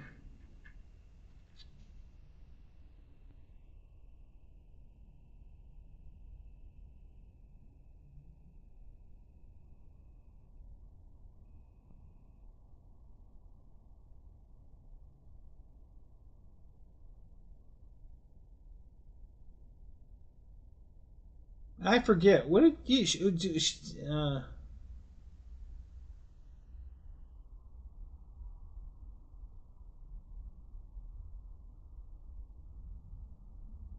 No, I think didn't she go get a piercing or what? It was you said you had your granddaughter because your daughter went somewhere and I thought it was unusual. I don't know. Maybe I thought you were kind of implying that too. Where'd she go? I forget. I don't remember now. You know.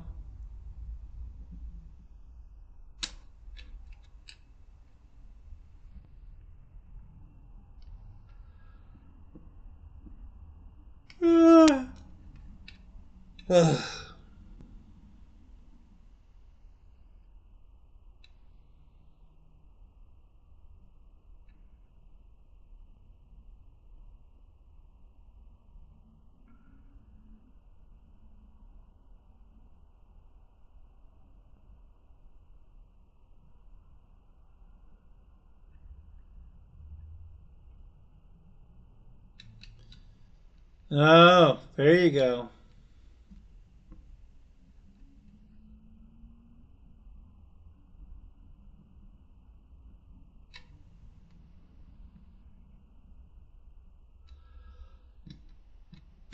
Oh, that's what it was. The $400 haircut. Yeah.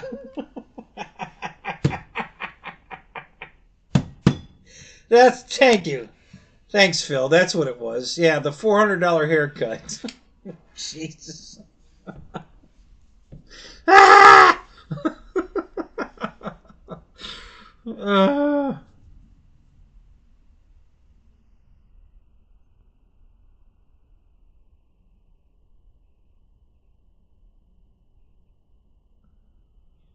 he wants the same thing all of us want, Mike. We all want you to stop smoking. That's what we want. Stop smoking.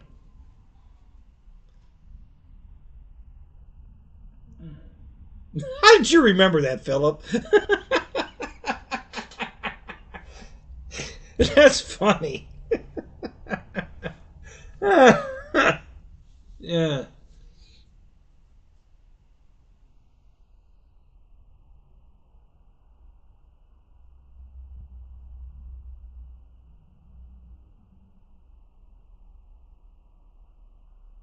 Right. That what I didn't want to say that the other night, so I'm glad you said it. Yeah.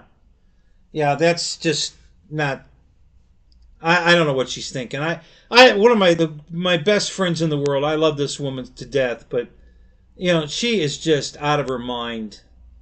This woman is in debt, like I don't know, $20,000 or $30,000 student loans and stuff, and she's in her 50s and she's still in debt, and she goes out and buys a brand new car, a $600 a month car payment.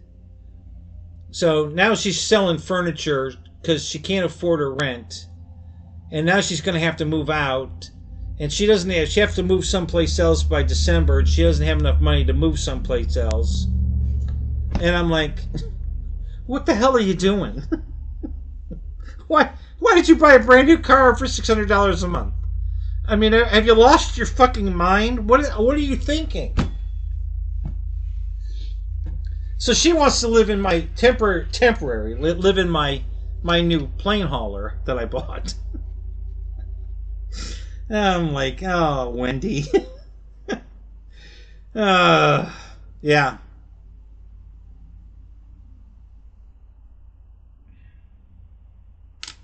I don't know.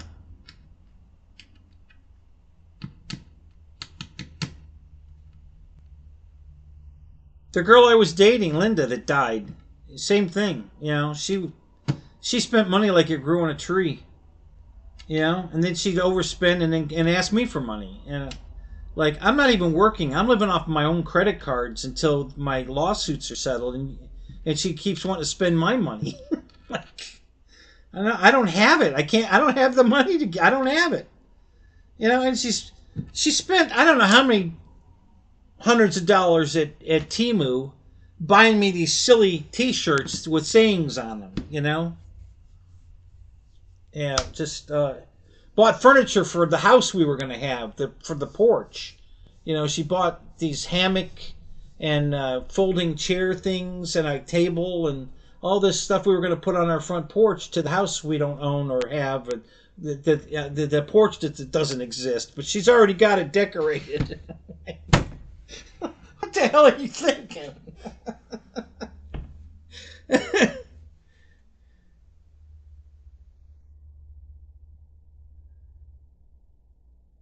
Well, yeah, there's a lot you could do, Bill. Bill, but you won't. But you know,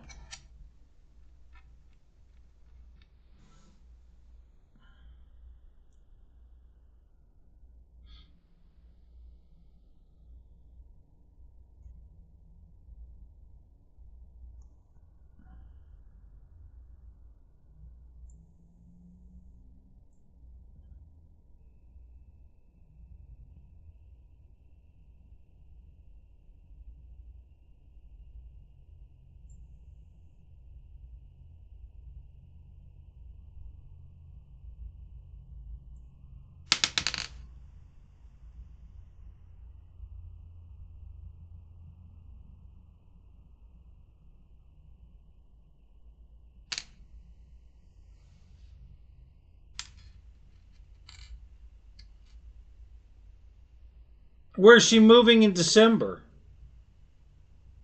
She already has some place to go in December. So now I remember I said, guys, I 3D printed something. I couldn't remember. I'm holding it. I'm playing with it. I 3D printed this button to fix Michelle's car, the Honda. I don't understand what Honda's doing. This is the stupidest thing I've ever seen. And I like Honda. I think they make great cars. But the where the button is for the brake pedal. Okay, so the button on every car I've ever seen is like this. The pedal comes up and push the button. Okay, so when you push the button, it opens the switch, not closes it. So when you push on the brake and it opens the switch, that's what turns the brake lights on, right? So instead of just making it a straight piece of metal that comes up and hits the button, okay, so that it's just a piece of metal and the button's sticking out and it comes up and the metal hits the button and turns off the lights, okay? Now they drill a hole in the plate and then put this button in it. Why? What the hell were you? You have to put a button. You drill a hole where there doesn't need to be a hole to put this button in the hole, so it'll press on the button. Why? That made no sense to me at all. None. I have no idea what they were thinking with that one. And then they put this plastic button in it that breaks, and then you have to replace the button. So I printed one, and then I ended up buying the correct one because it was cheap. I got two of them for $2.99, and there's two in the pack. And I couldn't get this in the hole, and I couldn't get the factory one in the hole either. I just could not push it in the hole. It wouldn't go. So I finally took my X-Acto knife and started trimming the edge here until I finally got it to snap in the hole. And I could have done that to this, the one I printed. But that's how I finally got it in there. But I still don't understand why the hell they would drill a hole in the steel plate just to put a button in it, when the button on the switch could have just hit the metal plate. So, I don't know. It just made no sense to me at all. But yeah, this is the last thing I printed. I finally just said, hey, I wonder if anybody's got the button for the Honda. And sure enough, it was out there. And they're like, well, son of a bitch. And so I printed it. There it is. And then I didn't use it anyway. So...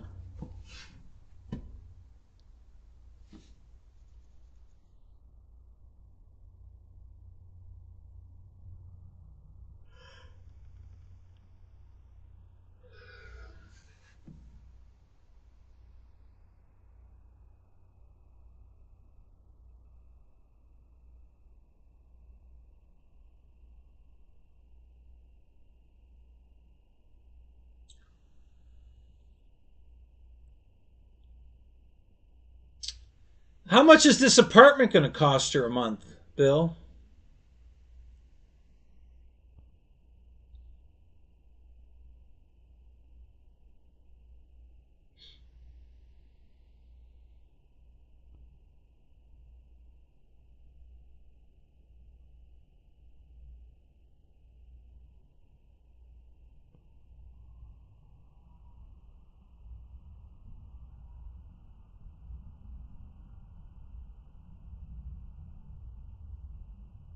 Oh my God. Can she afford that?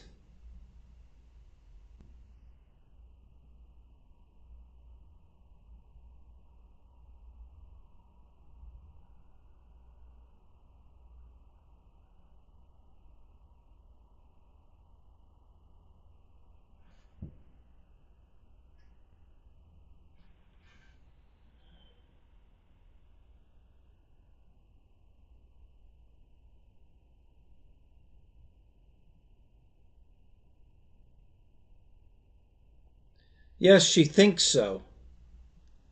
Yeah, I guarantee she won't be getting any more $400 haircuts after she moves into the apartment.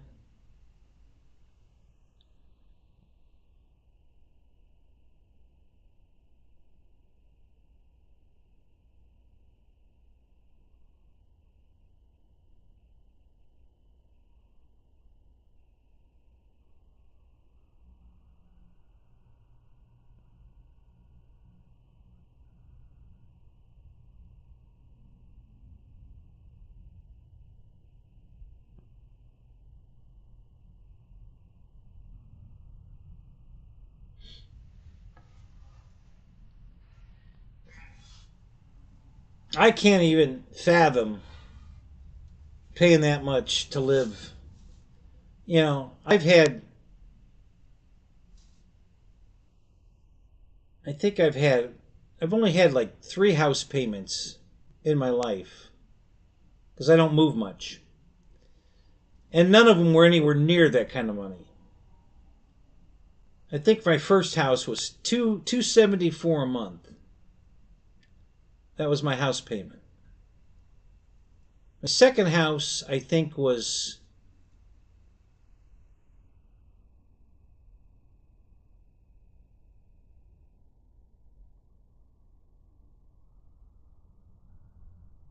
yeah, yeah. Thank you, Phil. Appreciate that. I'm about to cut it again, and I'm going to dye it. I'm going to dye it. I'm going to look like Tom Cruise. I'm going to dye my hair. Yeah, I've been cutting my own hair since I was 12. You know, so yeah, I know it's nuts. I can't believe what they charge for rent. The Wendy, the girl I was just talking about, she was paying $900 a month for a 250 square foot efficiency. 250 square feet. Yeah, I mean that's a closet. I mean, you know, leave it gray. No, I'm tired of the gray. I don't mind the salt and pepper, and it still is salt and pepper, but it's more salt than pepper. I want to get a little more pepper in it. I'm just gonna add a little bit of light brown and shampoo it in and out real quick so that it doesn't. Yeah, it won't be a big change. It'll be a very slight change, and I'll do that over time to transition so it won't be so noticeable. But it's a light brown that I got, so um,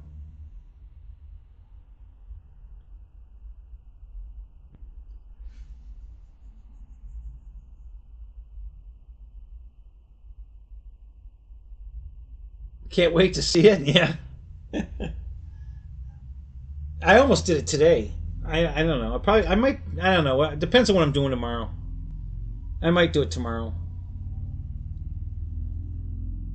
Hey, there's a nose gear that one of the guys at the field today called me, wanted to know if I had a nose gear for his airplane. I think this is exactly what he needs right here.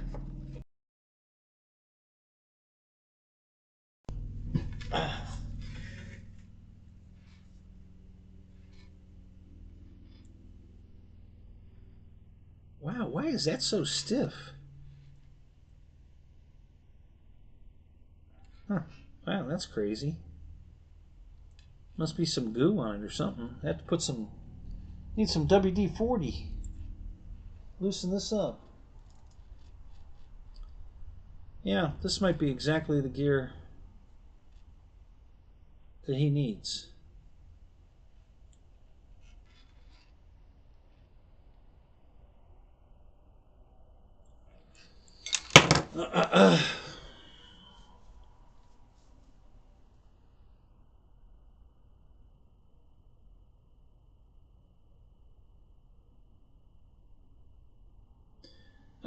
It's chilly.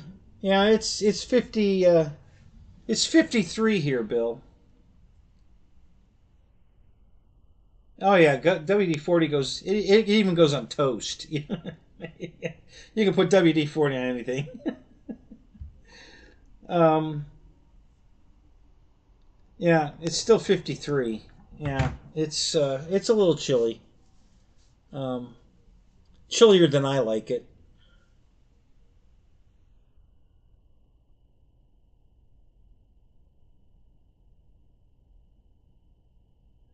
Wreck 'em Rye, what's up?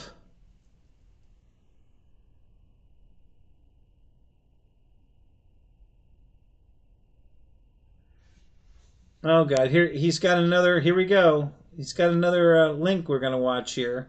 All right, all right, Mike. Let's see what this one is. All right.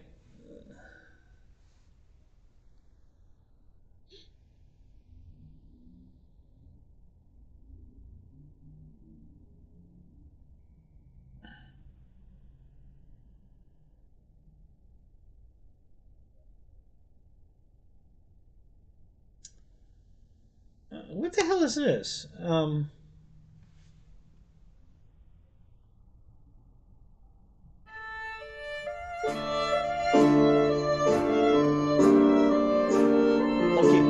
Okay, please. Give us a credit. Give us a credit. And we will give you back And we money. will give you back money.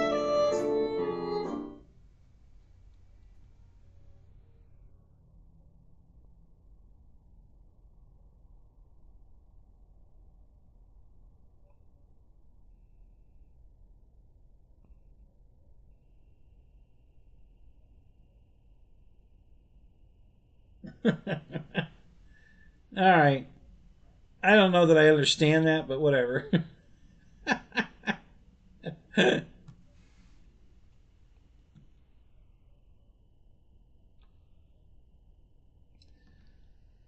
Oh, that's weird. What the hell's going on there? Oh, did I screw up my camera? What the hell? All right, hold on a minute. Let me fix the camera. I don't know what happened there. That's weird.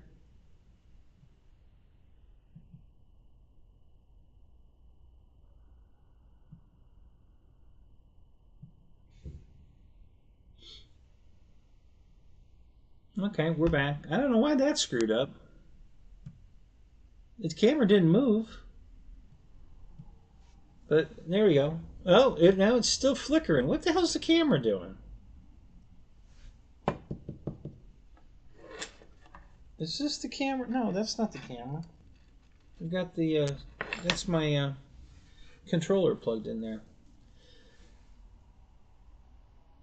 Why is this thing flickering?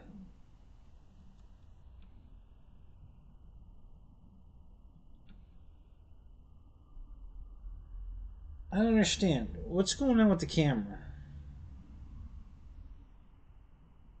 It's too cold out here. That's what's wrong with the camera. It's too fucking cold out here. All right, we'll put this camera on for a minute while that's deciding whether it's going to stay on or not.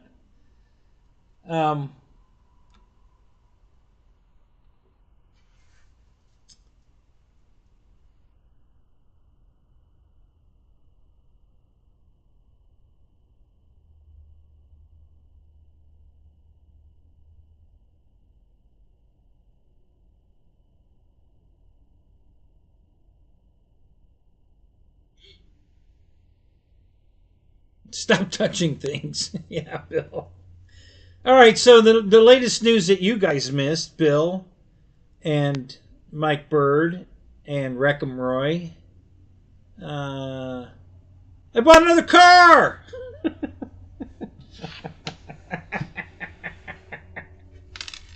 You missed this. Hang on a minute. Now I gotta go back to flickery camera. Hang on a minute. Let me see if I can fix that. Where's that camera plugged in at? Over there. Alright, hang on a minute. Because I need to switch cameras to do what I'm going to do. Well, you know what? Screw it. I can do it. We'll do it this way.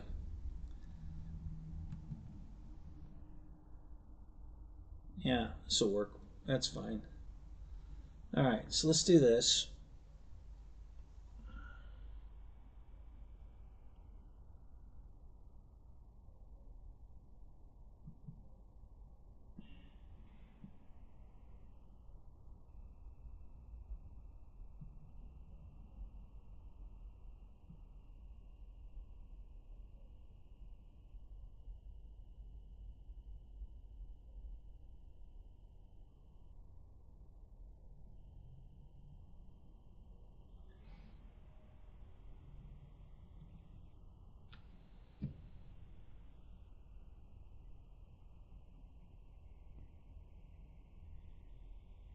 Did I find a Vega GT hatch? No.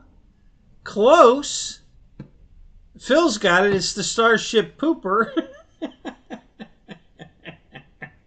Okay. Yeah, here's what I got. Here, you're going to love this. This is pretty funny. All right. Boom.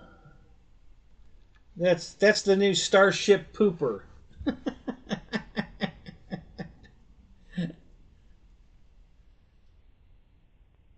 Yeah, yeah. My wife drives a Bugatti Veyron. That's it.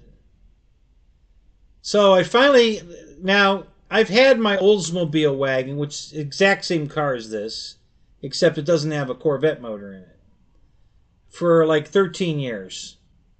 And it's been a great car, and it's still a great car. I love the car, but it's got a crappy 305 motor in it, so it won't pull a trailer. It'll drive down the road just fine, but it won't pull a trailer or anything. So I've been trying to get one with an LT1 in it. So about, I don't know, a year ago, has it been about a year? I bought that other one that had the bad motor in it. Uh, I'm at a loss for words. um, and it run. Remember I had to replace the fuel lines because the guy cut the fuel lines and all that. So that one's got a tired motor in it. It knocks its start up. I wasn't really. Um, um, I think I'm going to just fix it up and sell it. I think it's not that I wouldn't trust it to drive it around as a car. I would, no problem. But I don't think I'd trust it to pull a trailer or go drag racing, which is what I really want to do with this car. I wanted a car I could drag race. So yeah, Cletus would love this. Yeah. So this one's got a good motor in it, and it's got a good transmission in it.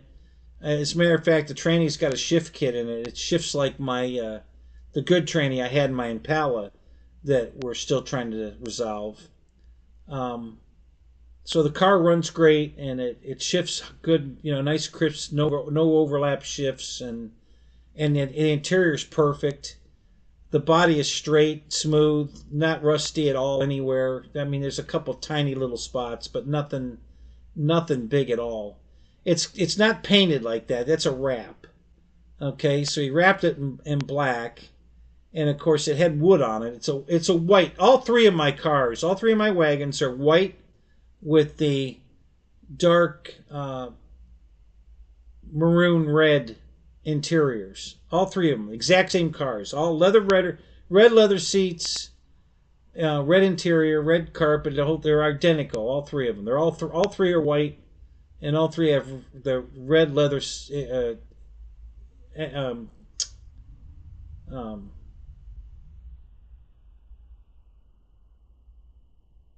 yeah, yeah, Bill. If I put a Coyote engine in it, I can race it once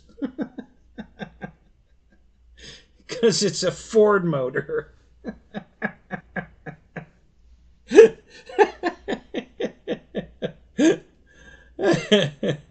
So anyway, so I finally found, and then if you get a nice one, Christ, they want $18,000 for it. I'm like, oh my God, I'm not paying that. Um, yeah, you couldn't pay me to drive it, really? Come on, it doesn't look that bad. I don't care what it looks like. That's not what I care. It's perfectly straight. There's no dents or anything in it. No damage. Everything is super smooth, and it's just wrapped. It's not painted. It's all wrapped. So I can pull the wrap right off of it, and I might, because it's a white woody underneath. The other two cars are white. They don't have the wood on them. This is white, but it's got the wood on it.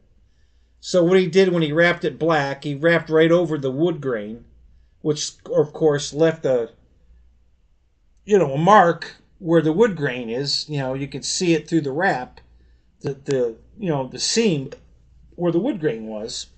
So he put that purple starry night, purple over the wood grain to hide the wood grain showing up, and then all that. There's black trim all around the purple that would have been wood grain, and it would have been in wood also. So the wood grain trim would go with the wood grain, vinyl that would have been stuck on the side of the car. So anyway, this one's got a good motor in it, good tranny. Everything works. The You know, all the windows, the only thing that doesn't work is the air conditioning and the cruise control. And I think there was one other minor something. But yeah, if the wagon is rocking, that's right. Yeah, don't come a knocking. So yeah, so it's you know, it's really in great shape. The seats look like they've never been sat in. They're in super great. Even Deb, you know, she just looked at it like you did, Roy. It's like, oh my God. I said, don't worry about it. Listen, I can paint it. I can just pull the wrap off and it'll be white. Don't worry about it. I don't care about the stupid purple. You know, I might just cover up the purple with wood, and then I'll have a black wagon with wood grain on it. You know, it's simple. I mean, I think I can probably go online and buy pre-cut pieces to fit that car. You know, so it won't even be a trick. You know, I just peel it off and stick it on. So, you know, not a big deal. Not worried about the purple. You know, I wasn't crazy about the color, but it's just a good car. It's in good shape, really nice car. So and it's got a good motor in it, and it hauls ass. I took it out today and gave it a run, and I was probably doing about 110 when it went into third gear, and yeah, it was you know, it runs good. So yeah, I might put my double nitrous setup in this car and go race it. We'll see.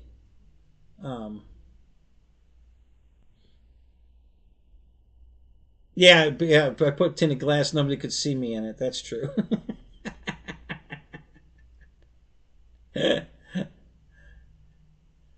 uh, Probably one of the ugliest cars made by Chevy. Really? I mean, forget the color on the. Really, you don't think that's a good-looking wagon?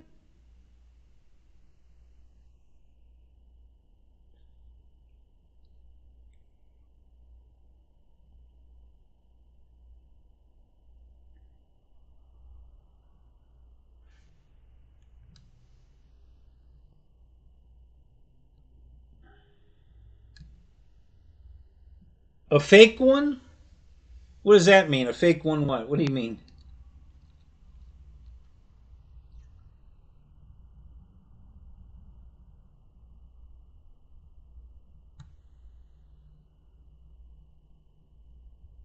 Yeah, well, it's funny you say that, Bill. Put a Christmas tree on top of it.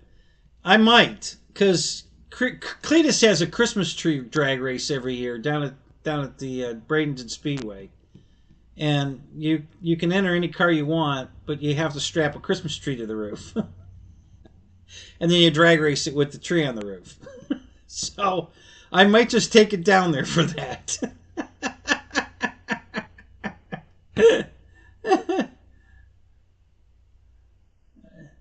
You've got no love for those cars. I'm curious, why? What don't you like about this car?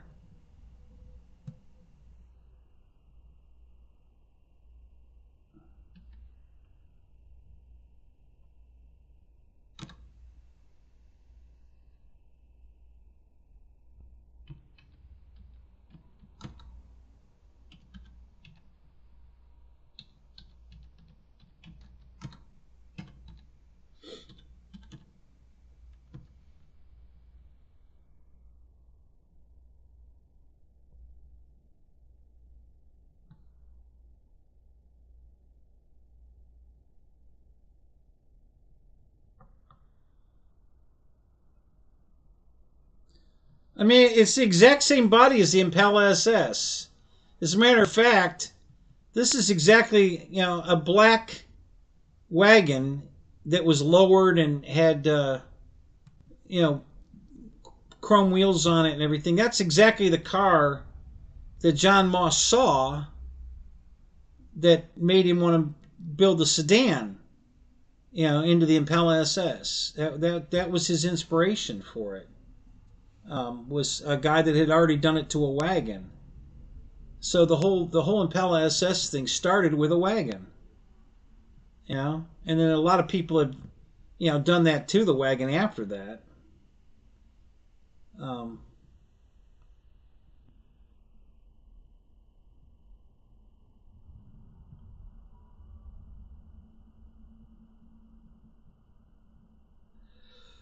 I'm trying to find a good picture of one here.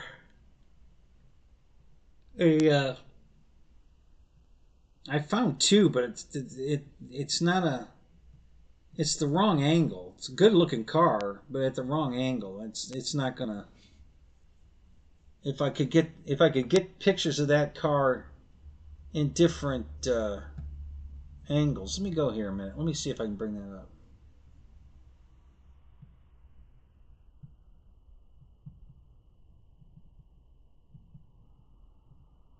Hmm.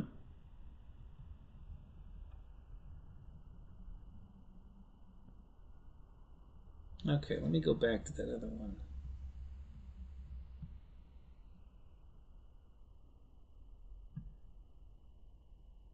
Maybe I can get pictures from that.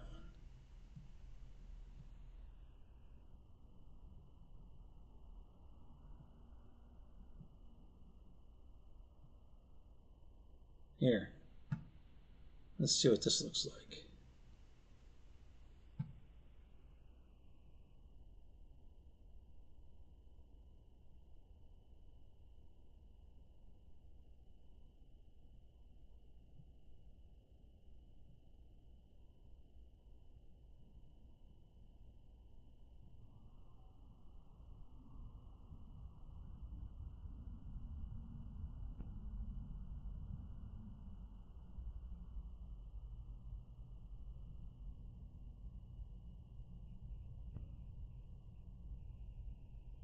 Oh, wow. That looks cool. Somebody took one of these cars and put a Cadillac nose on it. Wow, that looks cool. I hadn't seen them do that. That's different. That's very interesting. I have not seen that before.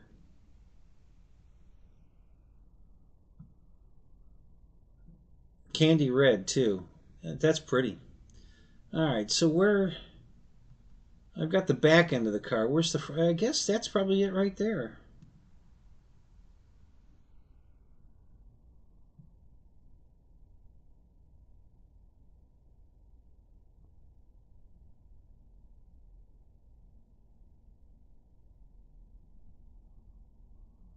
Alright, let's see if I can do this. Alright, we gotta go here. Let me do this. And then we're gonna go down here.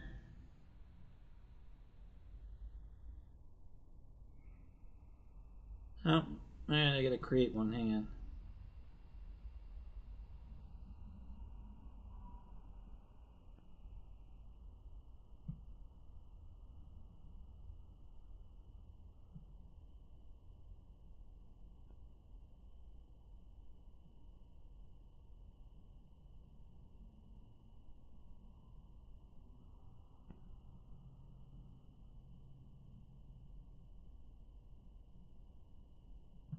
Oh, come on.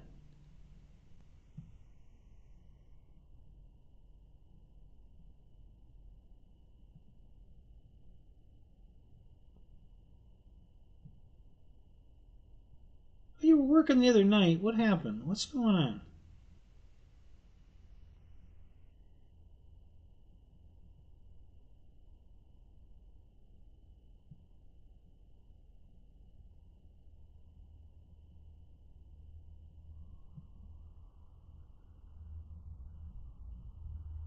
Ah, you son of a gun. Alright, let's see. What else can I do? How can I do this?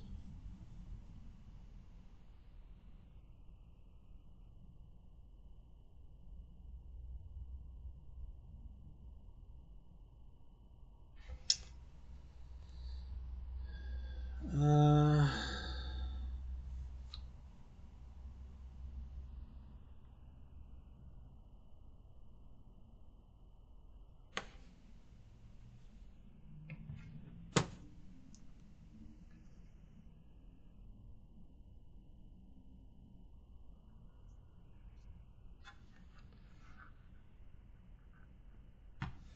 You son of a bitch.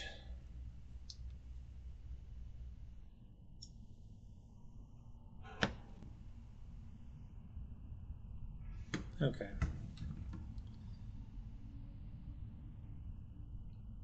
All right, let me go here.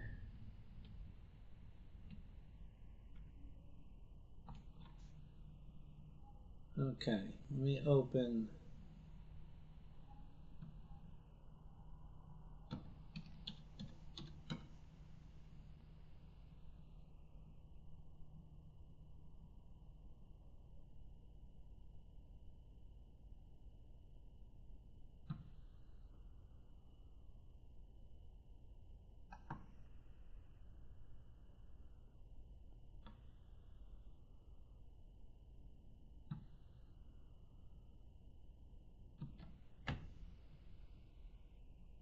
Okay.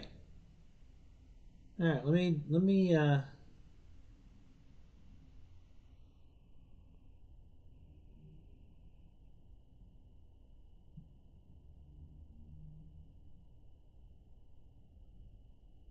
right, how about we do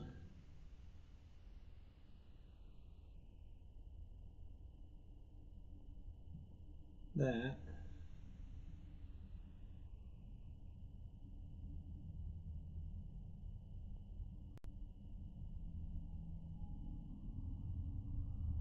I guess this will work. Just give me a minute. I'm almost done. I think. Let's try this. Yep, let me turn this off. Okay. All right. Let's get back to the chat.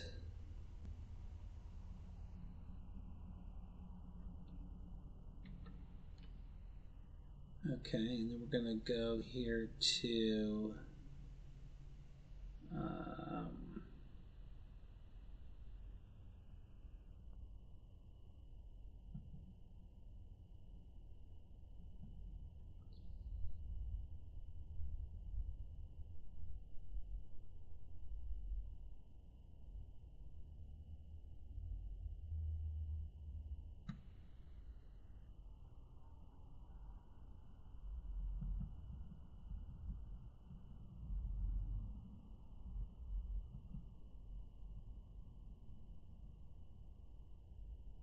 Okay. All right, let me do that, and then we're going to do this.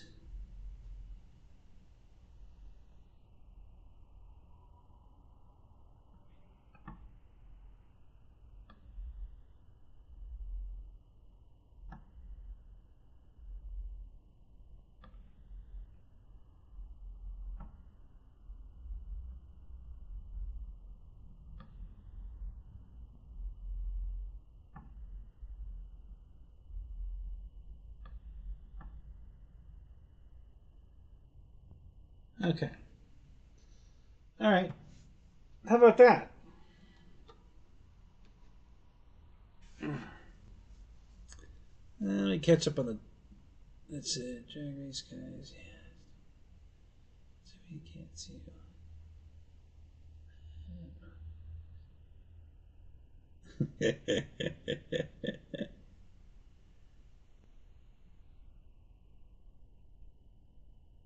Oh, you guys, are you going to leave before you see the outcome here?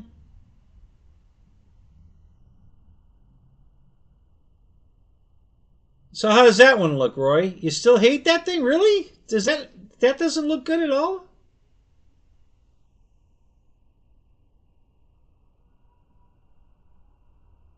Right.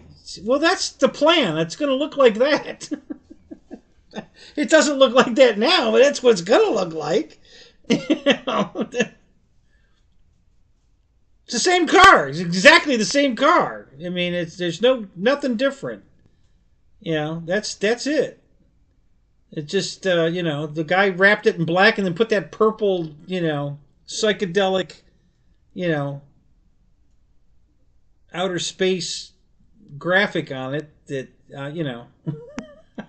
I I don't care for, but whatever. Like I said, it's just a wrap.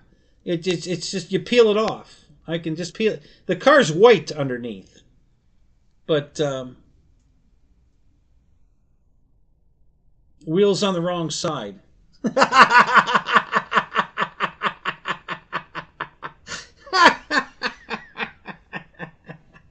Yeah, where you live, not in America.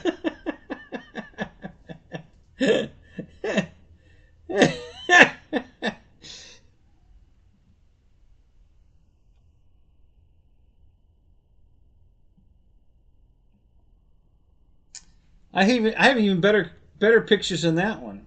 I don't know if I can get to it or not here. Let me try while I'm waiting for Roy to respond, but he's not responding. Hang on, let me move this, and then let's see if I can get to these other pictures here.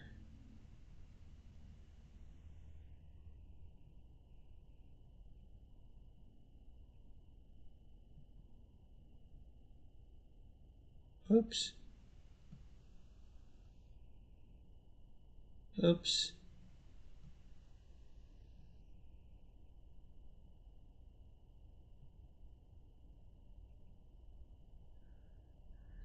So here's two more pictures similar.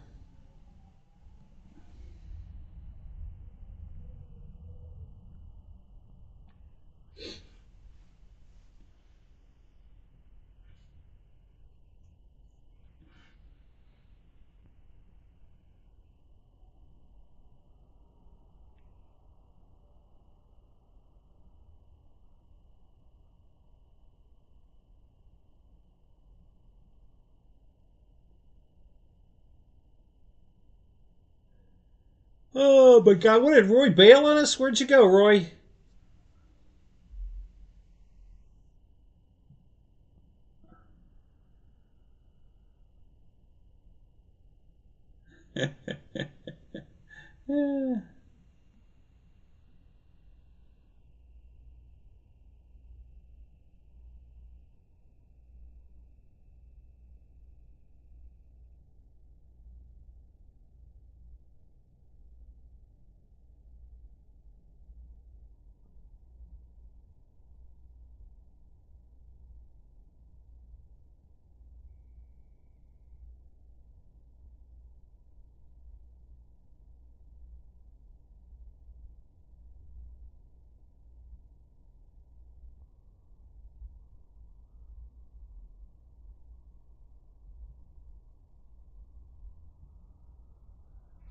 God, I guess I pissed off Roy. I hope I didn't. But I don't know. He disappeared. Anyway, yeah, the car has. So here's what. Hang on, let me. I'm gonna do one more here, and then we'll go back. But if I do this, and this is not my favorite look at all, but I think I have a picture of what the car.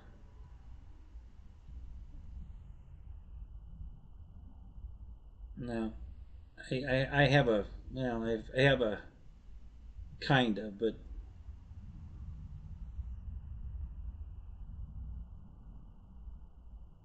okay. So this is what it looks like white with the wood grain. Now this one's got like 20-inch spoke wheels, which I hate, and it's lowered. I don't mind the lowering so much, but that's a white car with the wood grain on it. That's what if I pull the wrap off, that's what it's going to look like, and then I can put nice wheels on it, like the one next to it, the black car with the other wheels. So that's what the car looks like under the wrap. It's white with the wood grain.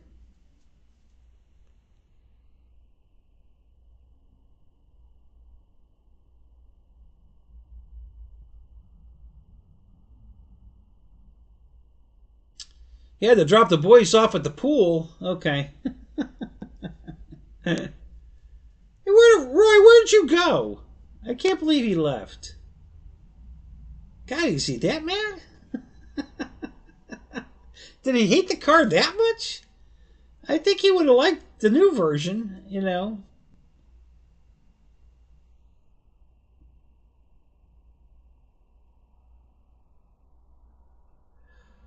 Uh,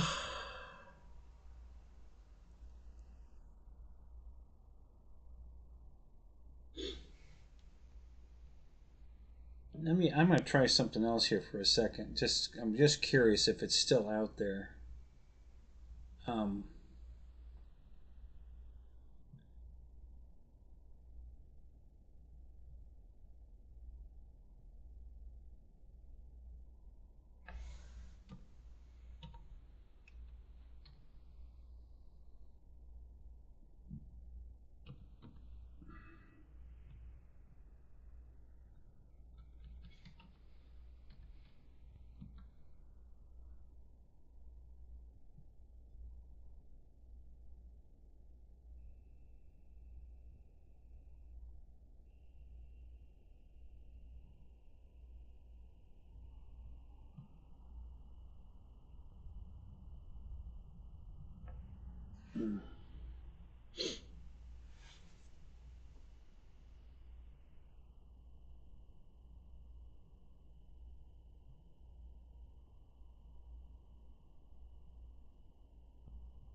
So there used to be a picture of my car, my actual Impala SS, on the internet.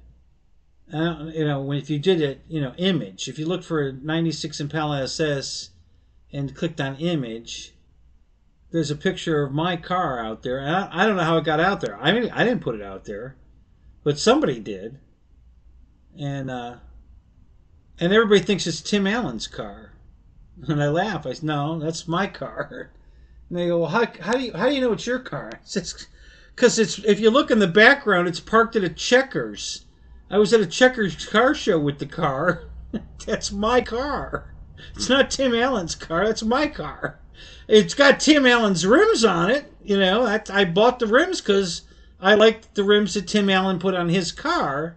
But that's not a picture of Tim Allen's car. That's my car.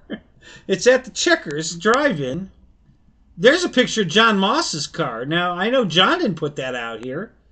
But it's the fastest Impala. It's an 8-second Impala. Quarter mile. It's twin turbo. It's got a Chevy small block 400 twin turbo. And it runs 8s in the quarter. It was the fastest Impala in all of our racing.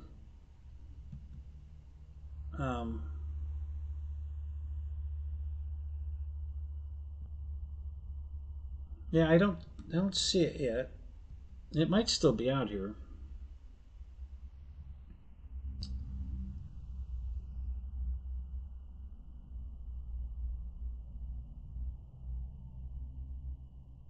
I don't see it though. Yeah, somebody put it up on the internet one day and said, "Yeah, there's a picture of Tim Allen's car." And I'm like, "No, it's not. That's my car." It was in the Impala forum. I said, "Where'd you get that picture?" He says, "I just looked it up online." I said, "Well, that's not Tim Allen's car. That's my car." There's another picture of John's car. Wow.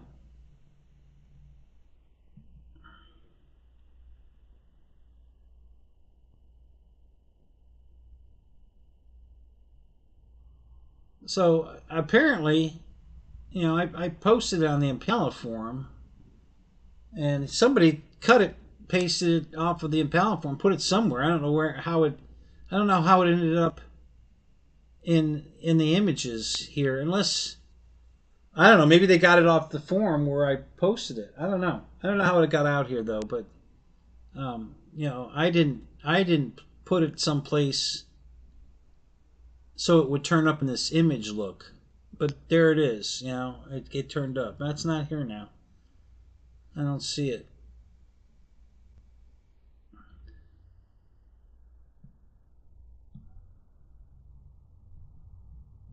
There's a picture of John Moss's car with the front wheels in the air. A 4,000-pound car with the front wheels. He's carrying the front wheels. Yeah, that car was fast. Jesus, that car was fast. Yeah, I don't see it. It's interesting. It used to be out here.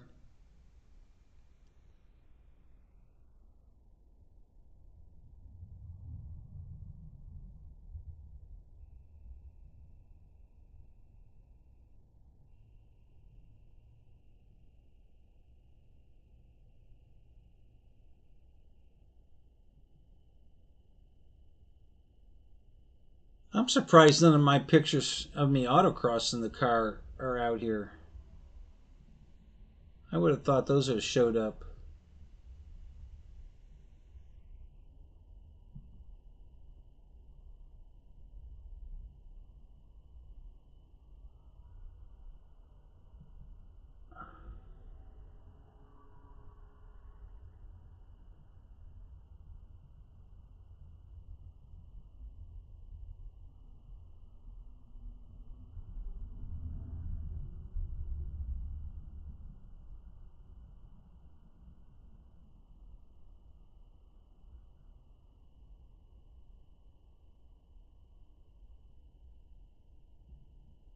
Yeah, it's not here anymore.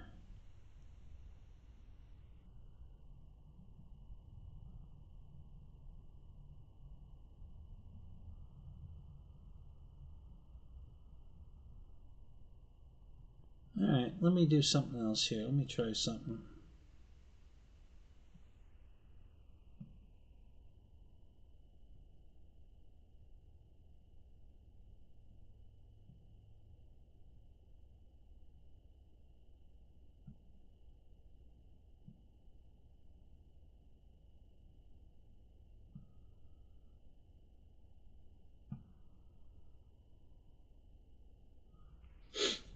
Be right back, guys. I'm not reading the chat because I'm looking for something, but I'll be right back. I'm just about done here. I'm just trying to find.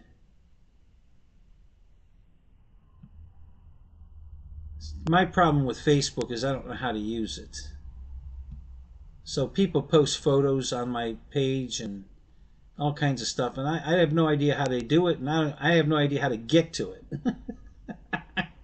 That's how bad I am with Facebook. I don't even know how to use the damn thing. So,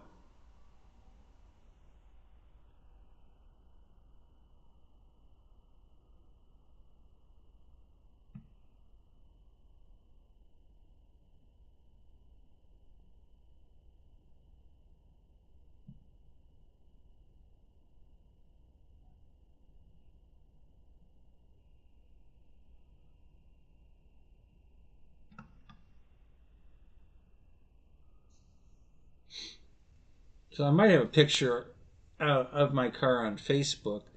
I've got it on a hard drive in the house. I don't have it on this laptop, so I couldn't just grab it and show it to you. Um, yeah, see, that's not what I wanted. Where's it going now? Okay, maybe it's here. Alright, something's loading here. No, that's not what I want.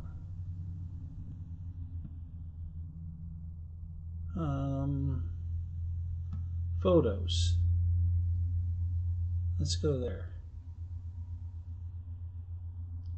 Okay, maybe I have a picture out here.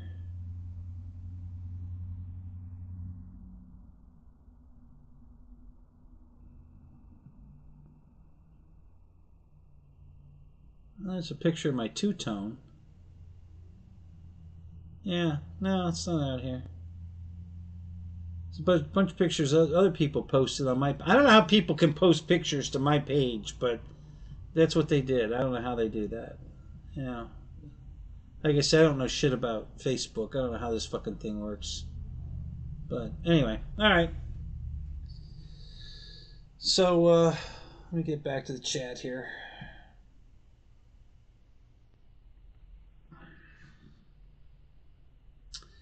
Did Roy come back?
I just clicked on your latest link, Mike. What am I going to see here?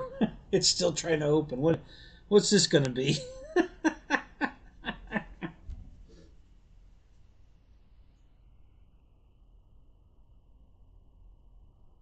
No, that's it. add. Let's get rid of that.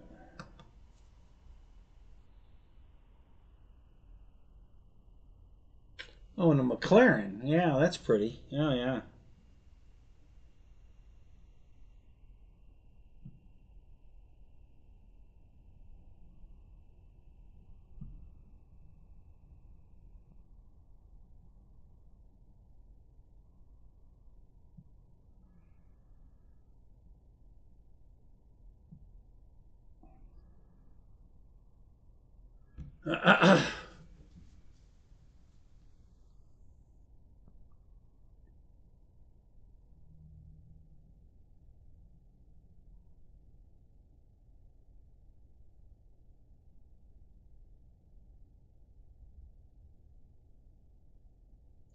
All right, Mike. You have a good night, buddy. We'll see you later.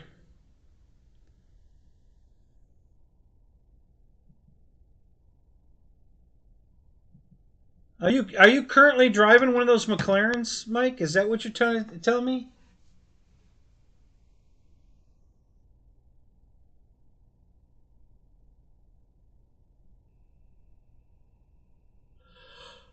Yeah, I guess Roy got mad. I don't know. He's gone. I guess I upset him. I don't know. I didn't mean to. I think he would have liked it. You know, the black version of it, not the with lowered and nice wheels and I don't know. Everybody's different. I like it. I thought it was a beautiful car. First time I saw an Impala SS, man, I fell in love with it instantly. I did one of those double looks back, triple looks, and turned around and went back to the dealership to see it. I couldn't believe it. I'm like, what in God's earth? I mean, I knew what it was. It was a Caprice. It wasn't any doubt, but it just in the black with the trim the way it was and the wheels they had on it, and I was like, holy shit. This is a totally different car. Oh my God. And then 6 months later, I owned one.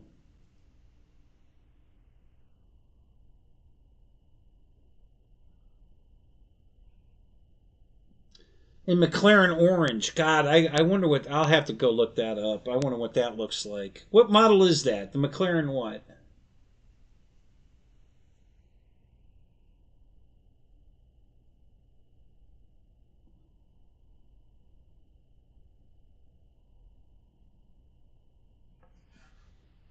Yeah, I never left. I had no intentions of leaving that purple wrap on it.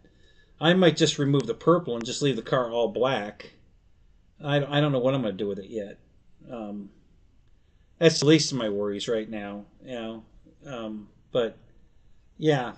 I'm not a fan of the purple wrap on it at all. I mean, I don't hate it, but I don't like it. Um, it's not making me puke in my bowl of cereal like I guess it did to Roy. That's a color. The model. Actra. All right. I'm gonna go to some image looking for that now and see what it looks like in orange. You got an orange one? Is that what you have? Wow.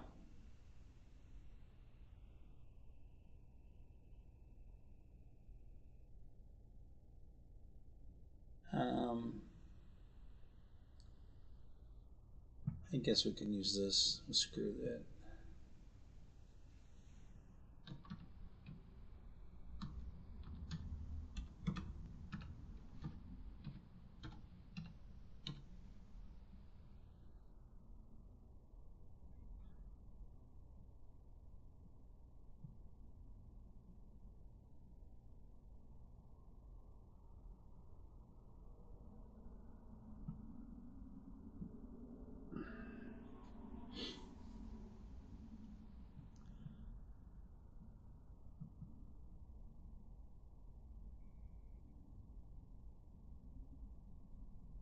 Does yours have an orange roof or a black roof? And is it like a red orange or more like a yellow orange? I see both colors.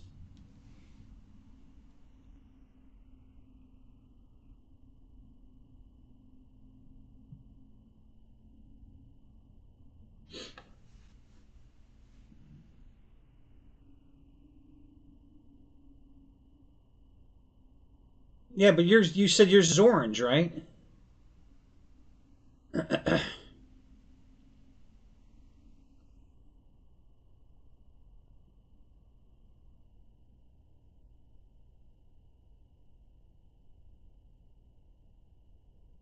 Is that your daily driver? Seriously?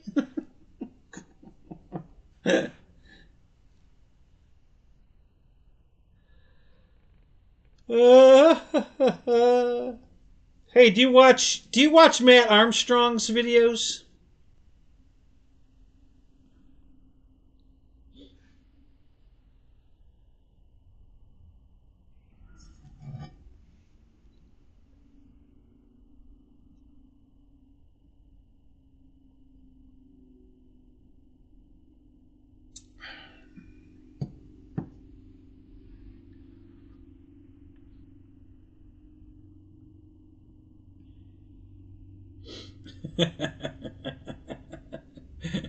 Right, Juno.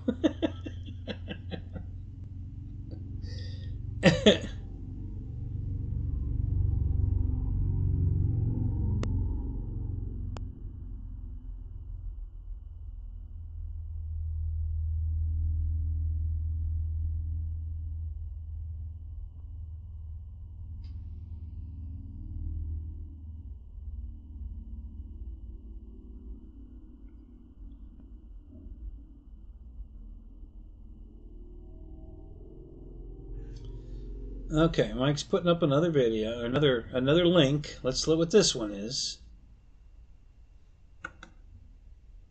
Maybe he found a picture of his exact color that I probably already found. I just need a clarification, but we'll open the link. I'm all right with that.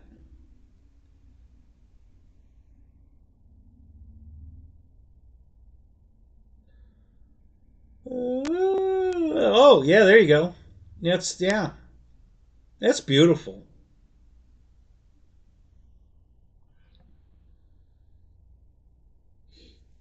Wow. And how much did that thing cost?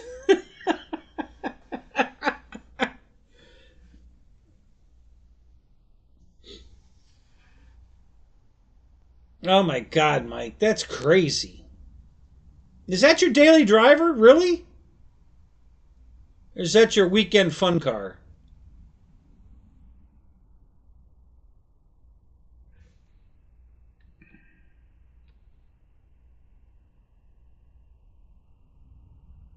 Yeah, this one's got orange calipers too. I mean, from what you're describing, this looks like it's exactly what you have.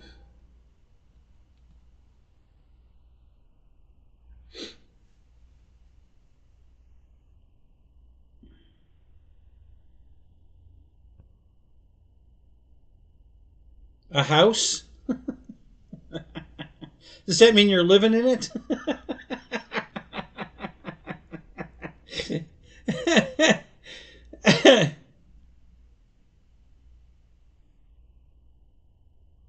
You have a new Land Rover Defender arriving soon. Wow. Damn, dude. You've got a couple of dollars. For sure. You can afford those. Oh my God.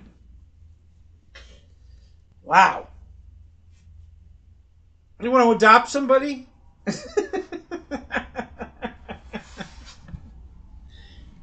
I'll wash your car every day for you.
Did you really make money on Bitcoin? Really?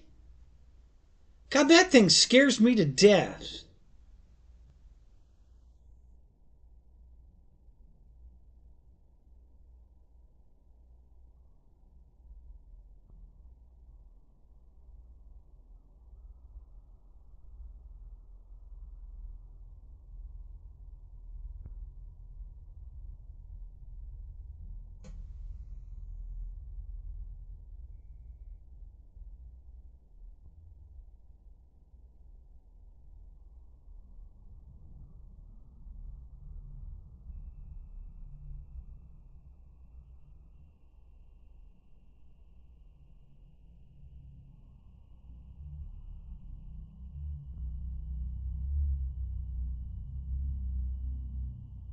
I gotcha.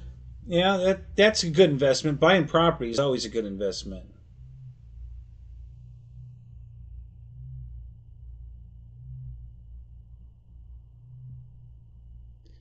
So, what exactly are you buying when you buy Bitcoin? I mean, is it stock in a company? Is it, what exactly is it? I don't understand that thing at all. I just have no clue what the hell you're buying. I just don't understand what it is at all.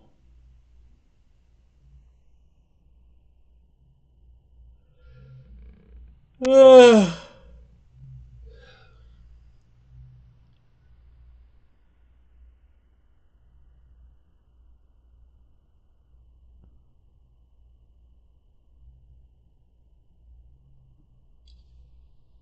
it's a Ponzi scheme.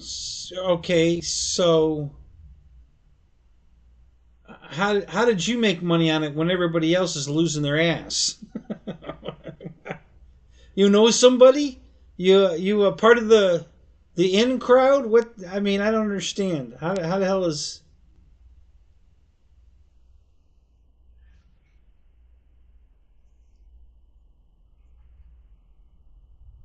Uh,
Ah, crap, guys.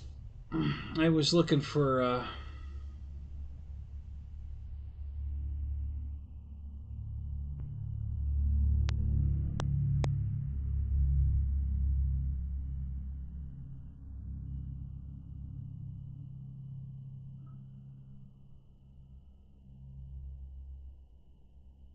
yeah, I can't, oh well.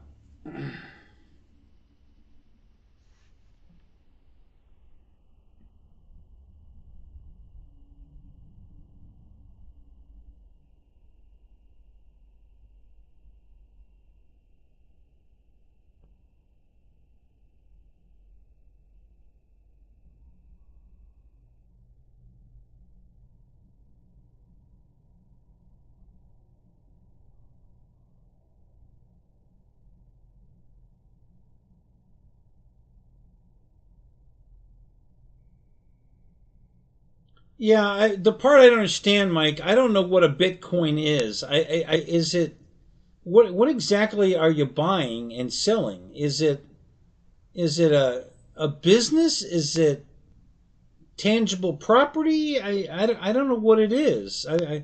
I don't understand the whole thing at all. I just have no idea what that is. Um, is it a company? Is Bitcoin a company?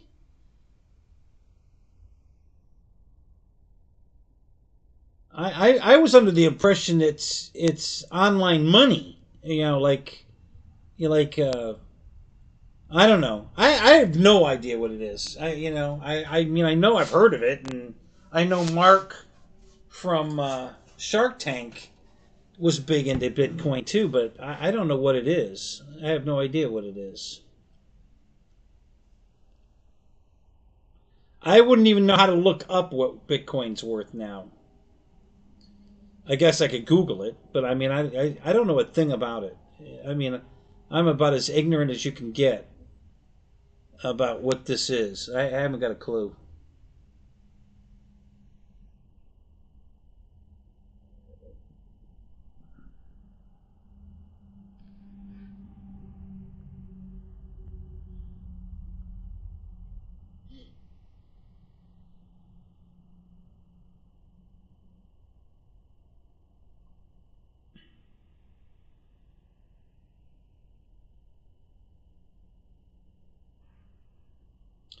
So when you say they took a hit recently, does that mean now's a good time to buy Bitcoin? Did it go down in value?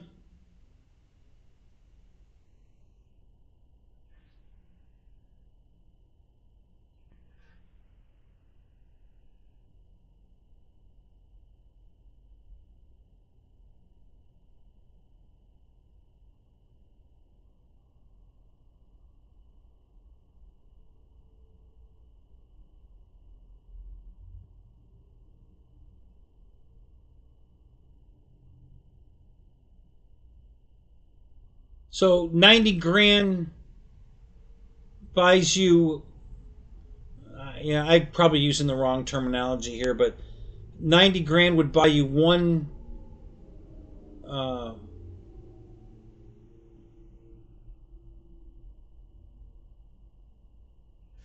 oh God, what's the word I'm looking for? One stock of Bitcoin. You bought it at 700 pounds, but now it's 90 grand, and that's low.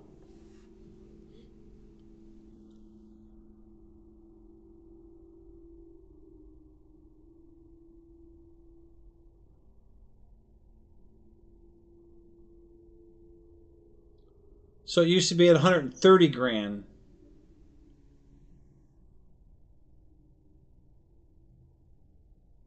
but it's down to 90.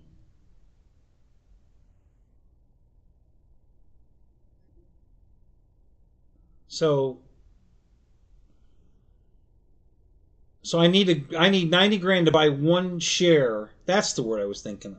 One share of Bitcoin. It would cost me 90 grand to buy one share of Bitcoin.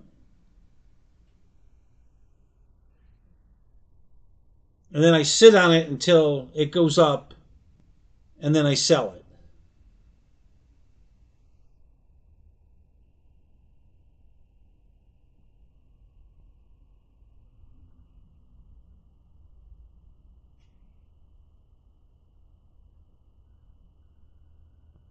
Okay, I understand what a digital wallet is. So okay, so I buy I buy a share for 90 grand in my digital wallet, and it sits there, and then I wait till it goes up, and then I sell it,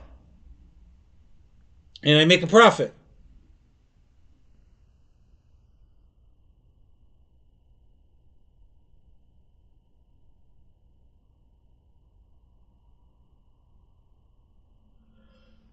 How many did you buy at 700? You bought 20 of them at 700 and sold them for 115.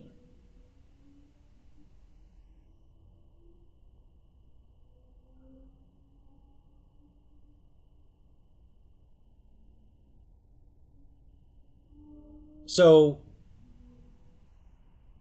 you're using grand American money and British money, I think. 700 pounds, is that what you're is that what you typed up above? 700 pounds British money?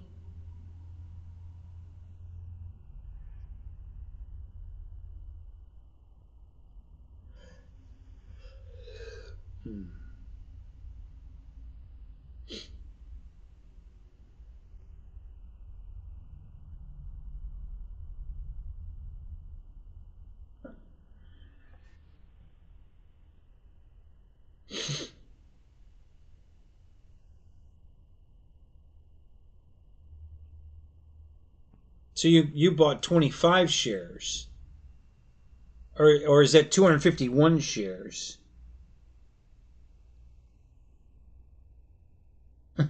Yes. Okay. 25. All right. So I think that says 25. I got. Is that correct?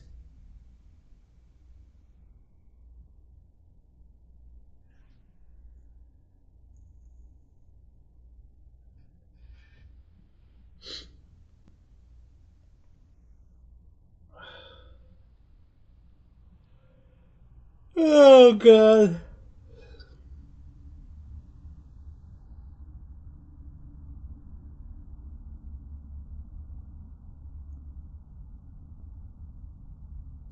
Listen, this is really interesting, Mike, and I really want to talk about this more, a lot. But I'm freezing. I got to go in the house. So you bought it at 700 pounds and sold at 115,000 pounds. I'm guessing that's what that says. Bought at 700 and sold at 115,000.